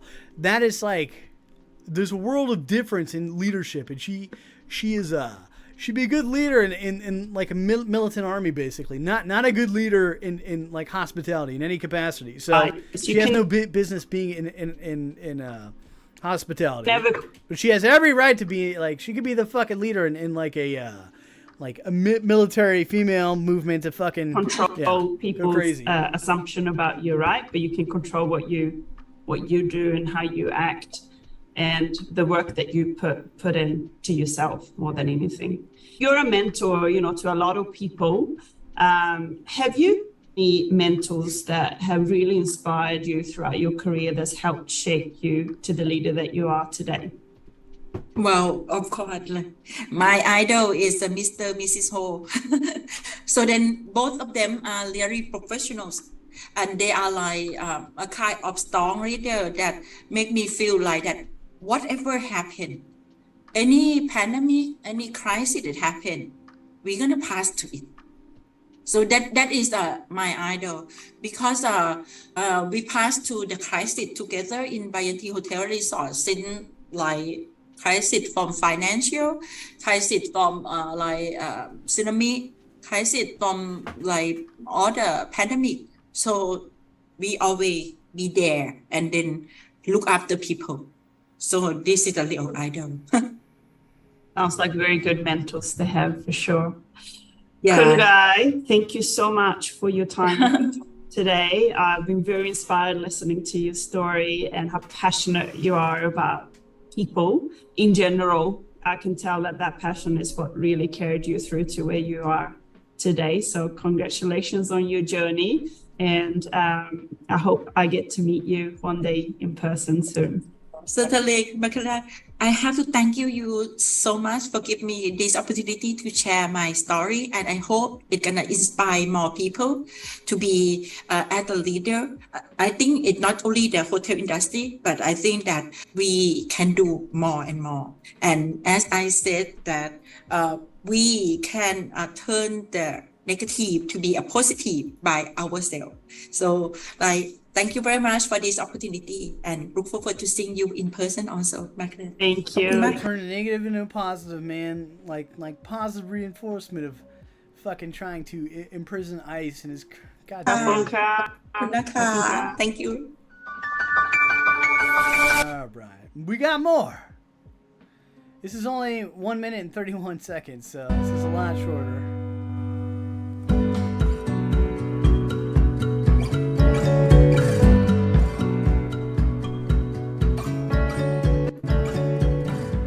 think that the impact that I made to the women, they are look up at me. There are many Asian women, they want to be in this level and they have no chance. And just like I have a chance to talk to a lot of students from Asia, from Hong Kong, from Singapore, they just say that, wow, we can be general manager in hotel industry. That is something that I think make a lot of inspiring story. Well, I think first of all, the Women Leadership 2020, they should confident of themselves. Don't let their stereotype to discriminate them by themselves. Because sometimes we just imagine by ourselves that people did not treat us equals gender. But in fact, that is something is our own self.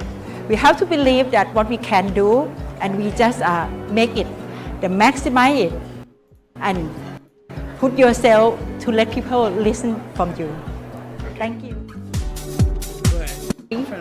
Well, I think first of all, the Women Leadership 2020, they should confident of themselves. Don't let their stereotype to discriminate them by themselves. Because sometimes we just imagine by ourselves that people did not treat us equals gender. But in fact, that is something is our own self. We have to believe that what we can do, and we just make it, maximize it, and put yourself to let people listen from you. Thank you. Okay, so not much there, but we got more shit, unfortunately. Here we go. Actually, this is the last video technically. Then I have another video of something else, but... สวัสดีค่ะ Well, let's go see what that one is. Okay, yeah, we're good. My name is Guy. I'm studying in Sasin, EMBA 16. I'm a general manager and senior assistant vice president of Banyan Hotel and Resort and our hotel in Banyan Bangkok. The influential leader that means you don't have to push people to do things that you want people to do. But sounded like she was pushing her staff to fucking they do it. Act like because cops and fucking surround My them. leadership style is just like bullying and do it. Threatening, hair pull. I show them totally cutthroat. how to do it, coaching them, mentoring them, and make sure that I empowering them to do by themselves. Every day I spend time walk and talk to all my team and all our guests. To be a woman and working in hotel industry at the beginning. Oh, she handles it really good. She's awful. How to prove yourself to be at the top. We also have responsibility, not only for the work, but we also. It's funny because she was talking about like how she doesn't have time to deal with this. That she's talking to American CEO. She has to deal with this problem like. But in these videos, it makes it seem like she is all about talking to the guests, getting like a vibe.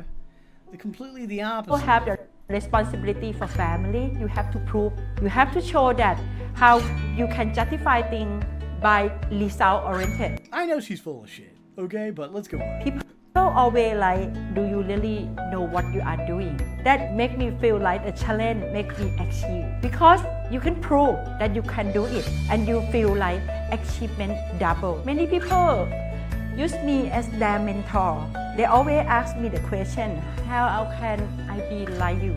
I said, no, you should not be like me. You should think that by yourself. I agree. Don't be like her. How you can be the best who you are. You have to know what is your challenge in your life, what is the area that you should improve, and you maximize your strength. Make it to be the best of the best. Sasin is one of the famous university in Thailand. Why I make decision to choose Sasin? Because it also responds my personal passion. You know, one thing that I'm so proud of to be Banyan Tree and to be a student of the Sasin, because you always talk to me about sustainability. Okay, so she graduated from the school, Sasin School of Management. And for me, how to make sustainability is make sure that people development. I always look into deep root, how to make people like develop themselves She in does not another make the level. school look We good. also Let's make put it sure that that way. the women and all the gender in this hotel is equivalent. Time management is always a big issue. How they can balance their personal life, how they can balance to look after family and their workplace.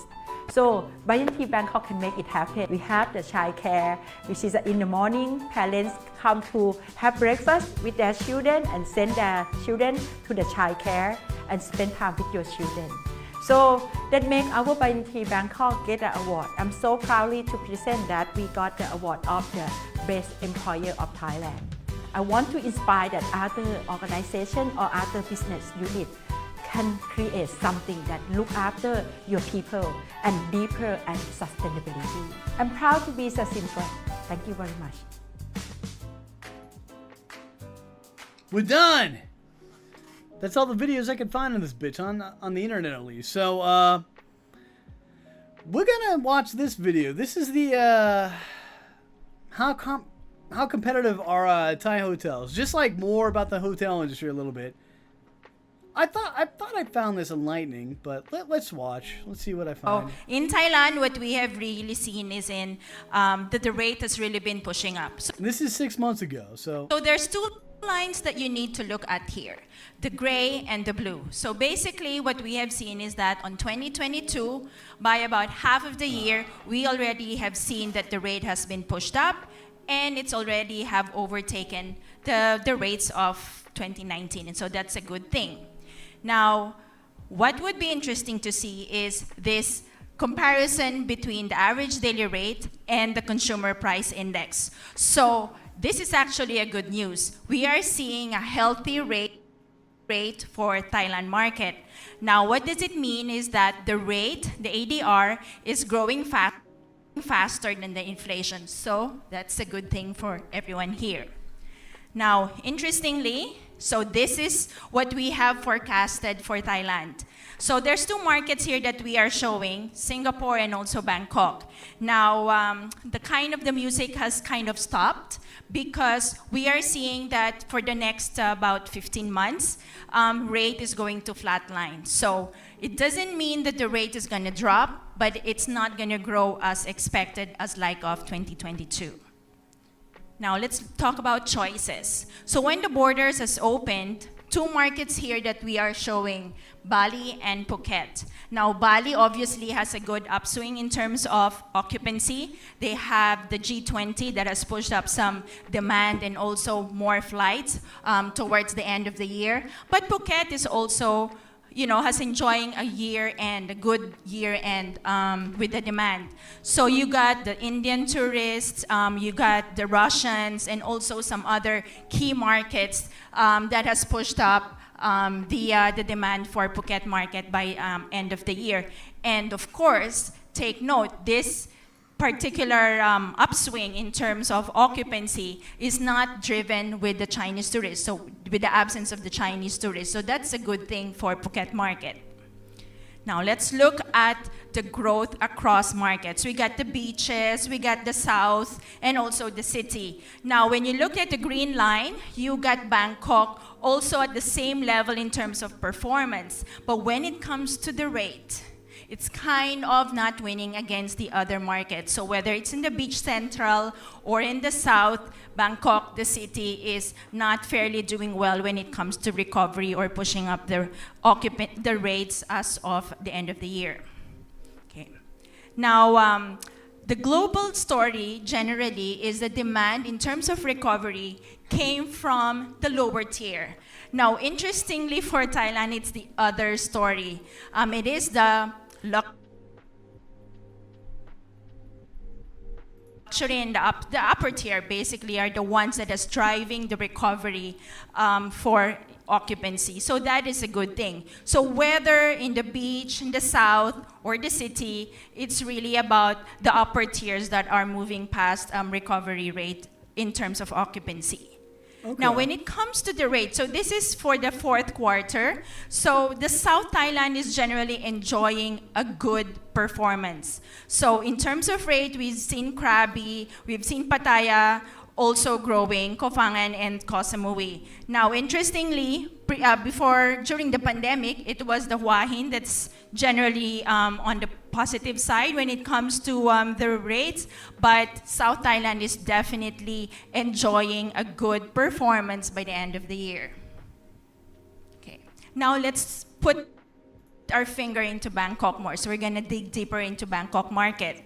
So the story with Bangkok market is generally when it comes to occupancy, it is obviously your Sukhumvit is driving more performance in terms of occupancy level. You got River and Siloam also moving okay, on so this is Bangkok stats right here. So good performance in terms of occupancy, but it's also expected for overall Bangkok. When it comes to the rate, now this is something very important. You got the Siloam and the Riverside pushing up the rate performance, but when it comes to Sukhumvit, well, it's just really pushing up a little bit in terms of recovery. And if we look at that from the nominal ADR, it's not really doing well as compared to the Riverside and Siloam. Obviously, for the surrounding, well, there's not much appetite for the surrounding. That's why, the rate is not as far than that of the Riverside. All right. So we are looking here at the forward-looking data. So generally, the South Thailand, as expected, was doing very, very well.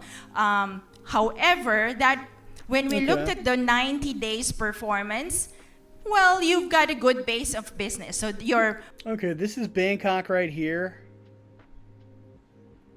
This is Thailand South. I guess Thailand South is doing really good, which I guess that's south of Thailand. That area right here, this is green looking thing, so that's like doing that. And then Pattaya area light green. So base of occupancy is good, but unfortunately we're not seeing much of an uptick even when the Chinese tourists are expected to come in. All right, so my key takeaway really is that it's a sign of recovery for Thailand market. Now, even when we have seen the performance in terms of rate, in terms of occupancy for Thailand, it's doing well as of last year, by the end of the year, even before the Chinese tourists are in. But when we looked at the 365 days performance, just about by this month, we didn't really see any notable uptick yet. So it's just a matter of time when they starts to come in. Now, the concern is for Bangkok. Bangkok obviously are missing on that rate party business. Now, there's the cost of operating the braid party business. What the fuck? Business in Bangkok, but also the new supply. So particularly, Sukhumvit will be very much in the pressure area. And of course, I'm gonna end it with a bang. Thailand is obviously a great destination. So you can see as compared with Bali, Phuket is still doing very well. So Thailand is still the most favorite destination and people love to come in. So that's a positive note I'm going to end with for Thailand market. Thank you. Okay, that it's, they're basically saying the recovery is doing relatively good. I wanted to watch this one, I think. Nope, not that one. What are the fucking longer ones? This one right here, they also reviewed. Because Bangkok is back. Bangkok's back. What about the backpack? Well, I'm just. There is some graphs in here I kind of wanted to see. People power. Power to the people. Power to the people. Rohit Sash. I mean, so that graph chick was basically saying Thailand's recovering, pretty much expected. Dev, he's up next, and he's the CEO of Soho. But it still has, basically a long way to go. The hospitality. The restaurateur. And it was kind of comparing different areas of Thailand. Sure. Great lineup. Great lineup. Okay. Let's get going. Who's on? Let's get going. Who's on Jesper. first? Jesper, you're first. Jesper, over to you. Well, hello, Bill and Ted. What an excellent adventure so far. Thanks so much. This is Jesper Palmqvist from STR here in Singapore. Now, if you look across a spaghetti chart like this, you can see that there's a lot of variation still. This is the last 45 days. So Bangkok and Thailand is not alone in seeing a huge diversity. And you'll also see, of course, that many markets have these weekend getaways like Thailand has with Hua Hin. It's also true that in terms of occupancy, we know that Thailand remains very low comparatively across the region. The difference between 27 and 22 there is, of course, that Thailand still has rooms that are closed. So this is the occupancy when you include all the closed rooms. So there's a gap there. But when it comes to the rate, so the average daily rate or ADR, the levels here that are low are considered, if you omit then Singapore, which is funded by government and paying less for the quarantine hotels, around 60, 65. So ADR has held up better through the pandemic, of course. And it's also, if you drill down to Bangkok, you can see it's somewhere in the middle. Markets like Seoul, Beijing, Jakarta are very close to rate levels from 2019, year to date in the first 3 quarters of this year. But below Bangkok, you still have markets, obviously, again, the Singapore example, but Hong Kong and Tokyo are still they're below much more than Bangkok when it comes to reaching the rates of 2019.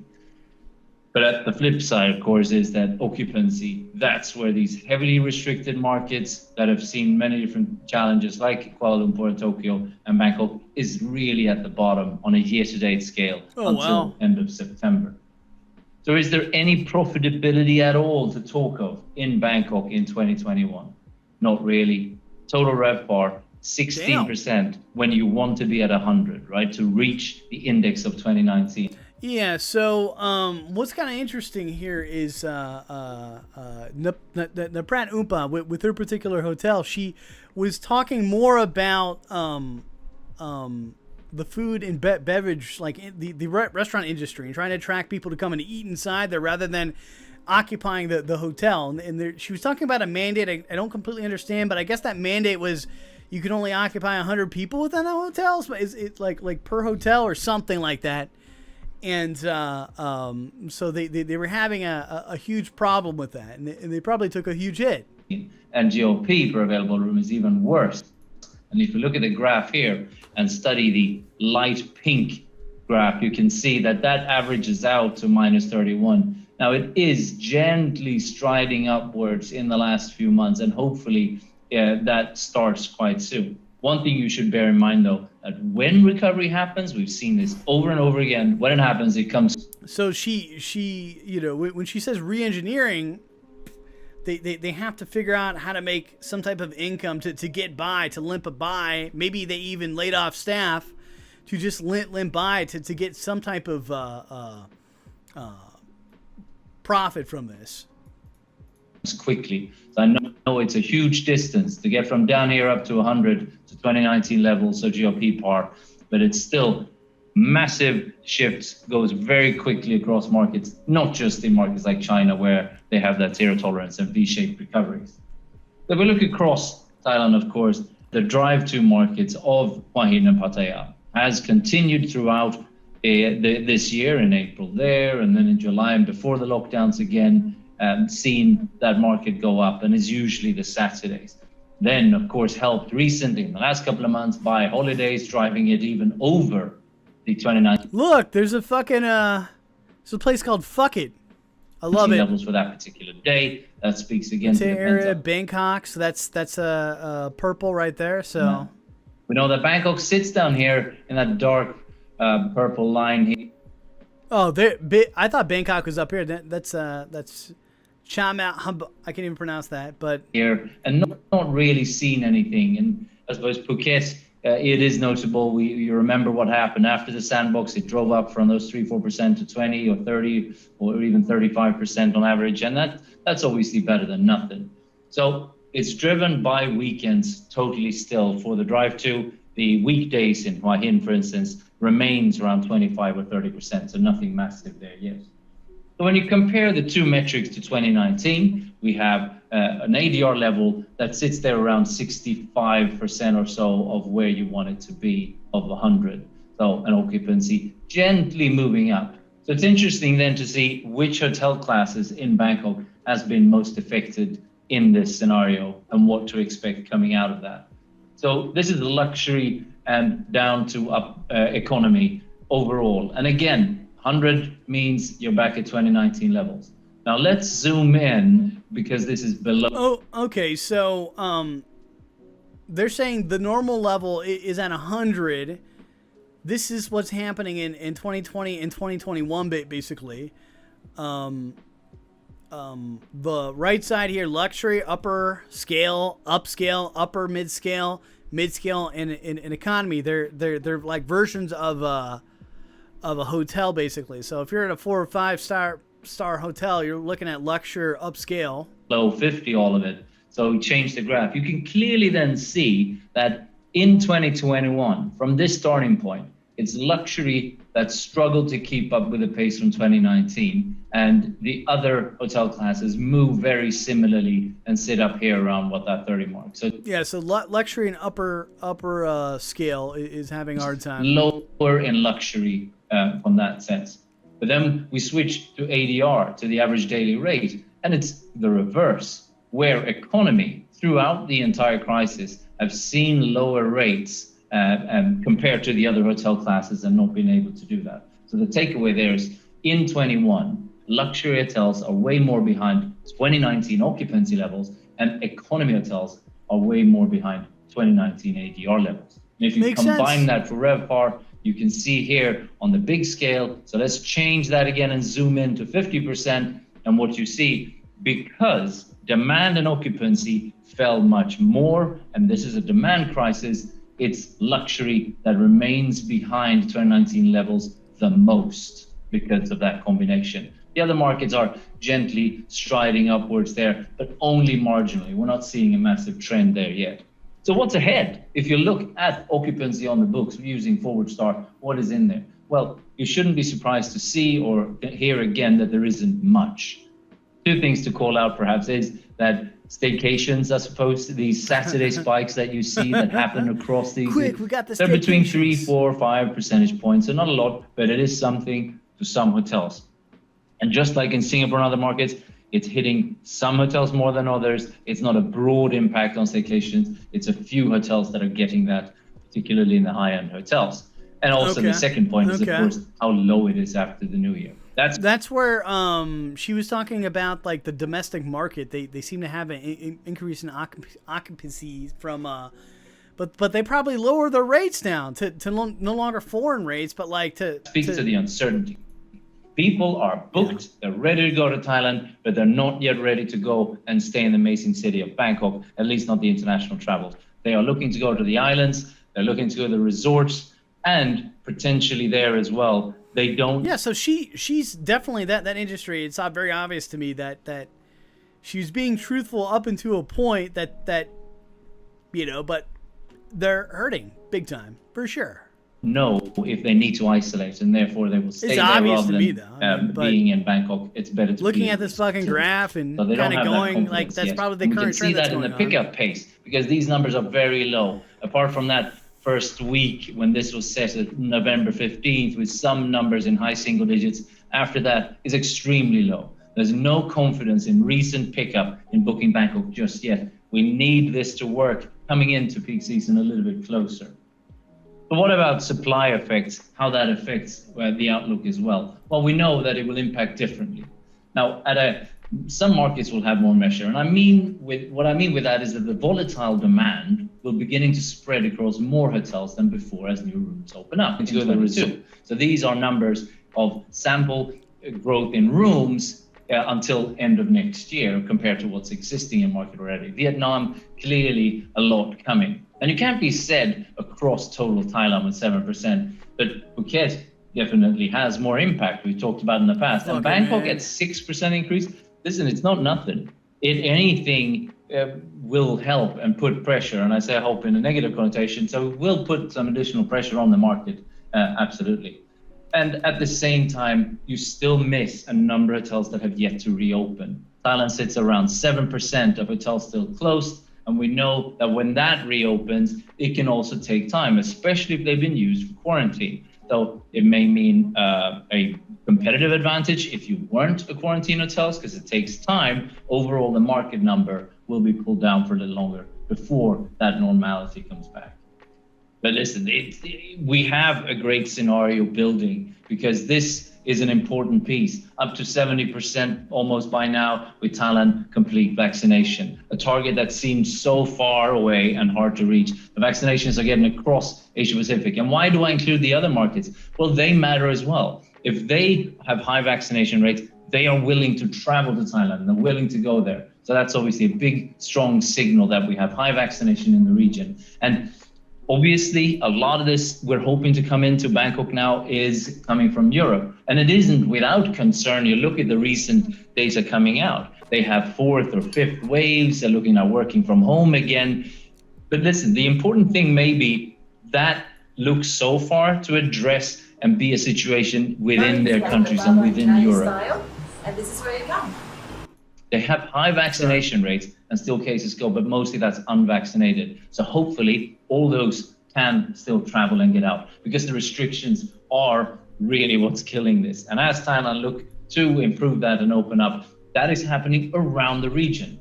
For me, maybe the most interesting example is Cambodia, right? Vaccinated, if you're vaccinated, there's no quarantine and no test needed. That could set a huge precedence if that is successful in the area close to Thailand to learn from. In other news, Maldives continue to lead the world as the favorite high-end travel destination, also in what's on the books. Malaysia is seeing strong growth in domestic travel across the country. Indonesia is building on its domestic increase, with Bali also hoping to see more than the 30% plus of domestic business, with first international arrivals as well.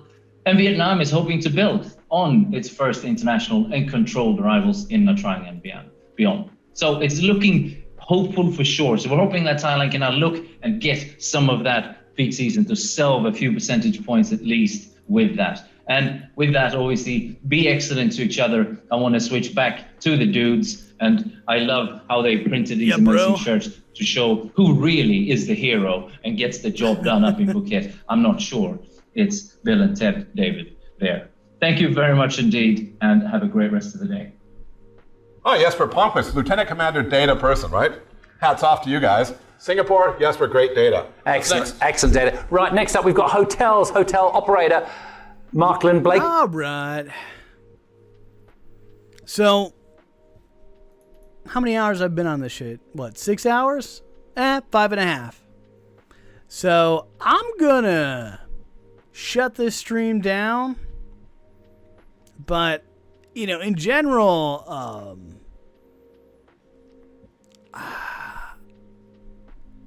you know, what, in general, like the way she portrayed herself, I mean, it's no different than anyone else, really, but, you know, often you try to put yourself out there in like the best light, but you're going to be judged,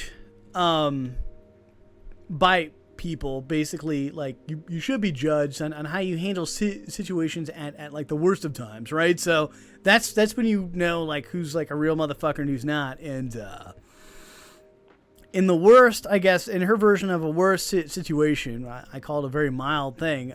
She did a very bad thing, and then she is doing worse things on top of that. I would not go to this fucking hotel. You know, if it was like a small thing, it would be one thing. But she's gotten a group of people, and she's trying to get them in fucking Thailand prison for 5 years. Okay. 5 fucking years. So I can't like overlook that. That is like a grievous, okay? It's fucked up. And I get like the world's not fair, but like I'm gonna fucking say something, because I don't live in her fucking country, okay? I think it's just bad. It's just, let me switch the screen here. Let me get off this shit. But I fucking spent 5.5 hours, almost 6 hours, just talking about this bitch. I could be doing so much more with my time, but I needed this out in the ether for how many like people want to see it, basically. But it's completely just horrendous. What she's done. I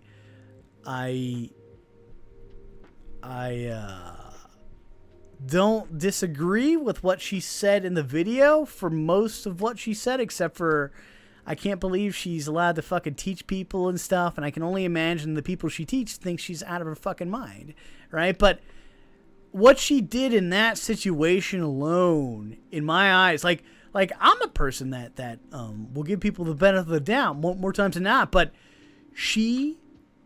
it's like she tried to kill someone, or tried to nearly kill them, basically, right? That's what I see in my eyes. It's not like someone that just like fucked up or slipped up. She's following through with that fuck up even now. It's not a male or female thing. It's not this or that. It is now it is a battle for survival. Okay, and it should have never have went to this level. This simple situation should have never fucking went to this level. So it's the reason I spent 5.5 hours. That's why, like, it was tough for me to like defend ICE with all the shit that he's done. But you know, I said to myself, like, if I get the CxCoin situation, you know, explore that a little bit, and then kind of go into this situation, it's gonna help me to really look at and examine this person's character, basically. And I think she's a typical fucking manager, but I think she's completely cutthroat. I know exactly who she is, basically. I just know it. I just know. And she's earned that position, and she's no different from other people. I think the only difference is she would kill people if it meant that she could she could get at head. Like other people would not resort to that shit. I believe she would.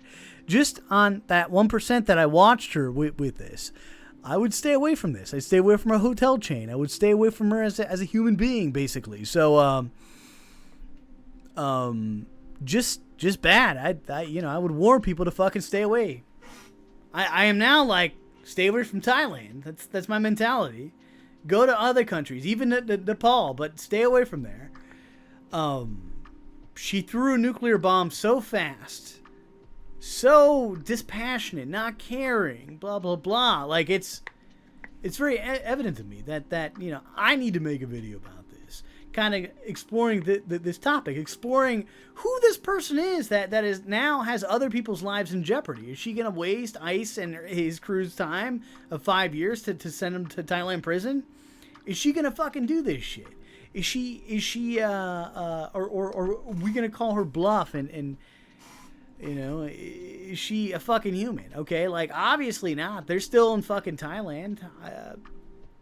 It's crazy. It's fucking crazy. Even in a time of like where they need foreigners to invest, she's done the worst fucking thing possible. But I mean, that aside, like even in the best of time, I wouldn't go to this place now. Like I'm actively telling people in my life, do not go here. And there are people that I went to that hotel. I stayed at the hotel. I had like business meetings at that fucking hotel. So, and they're freaking out like, oh my God, this is what they do? I'm like, yeah. You know, they've always like thought like, yeah, that it could happen, but like not over something like this where someone's dressed like, because they've done some pretty crazy shit. Getting drunk inside of a hotel and shit. Like it's pretty typical stuff in most like foreign countries. You get drunk, you do kind of stupid shit, but like this is crazy. This is crazy. So I want to end this stream now. I just kind of wanted to get this off my chest. I don't know how often I will stream. Probably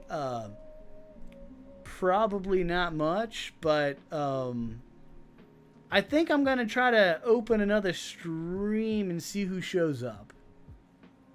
So I'm gonna get something to eat real fast if I can, and then I'll come back streaming. So, but I'm shutting this down.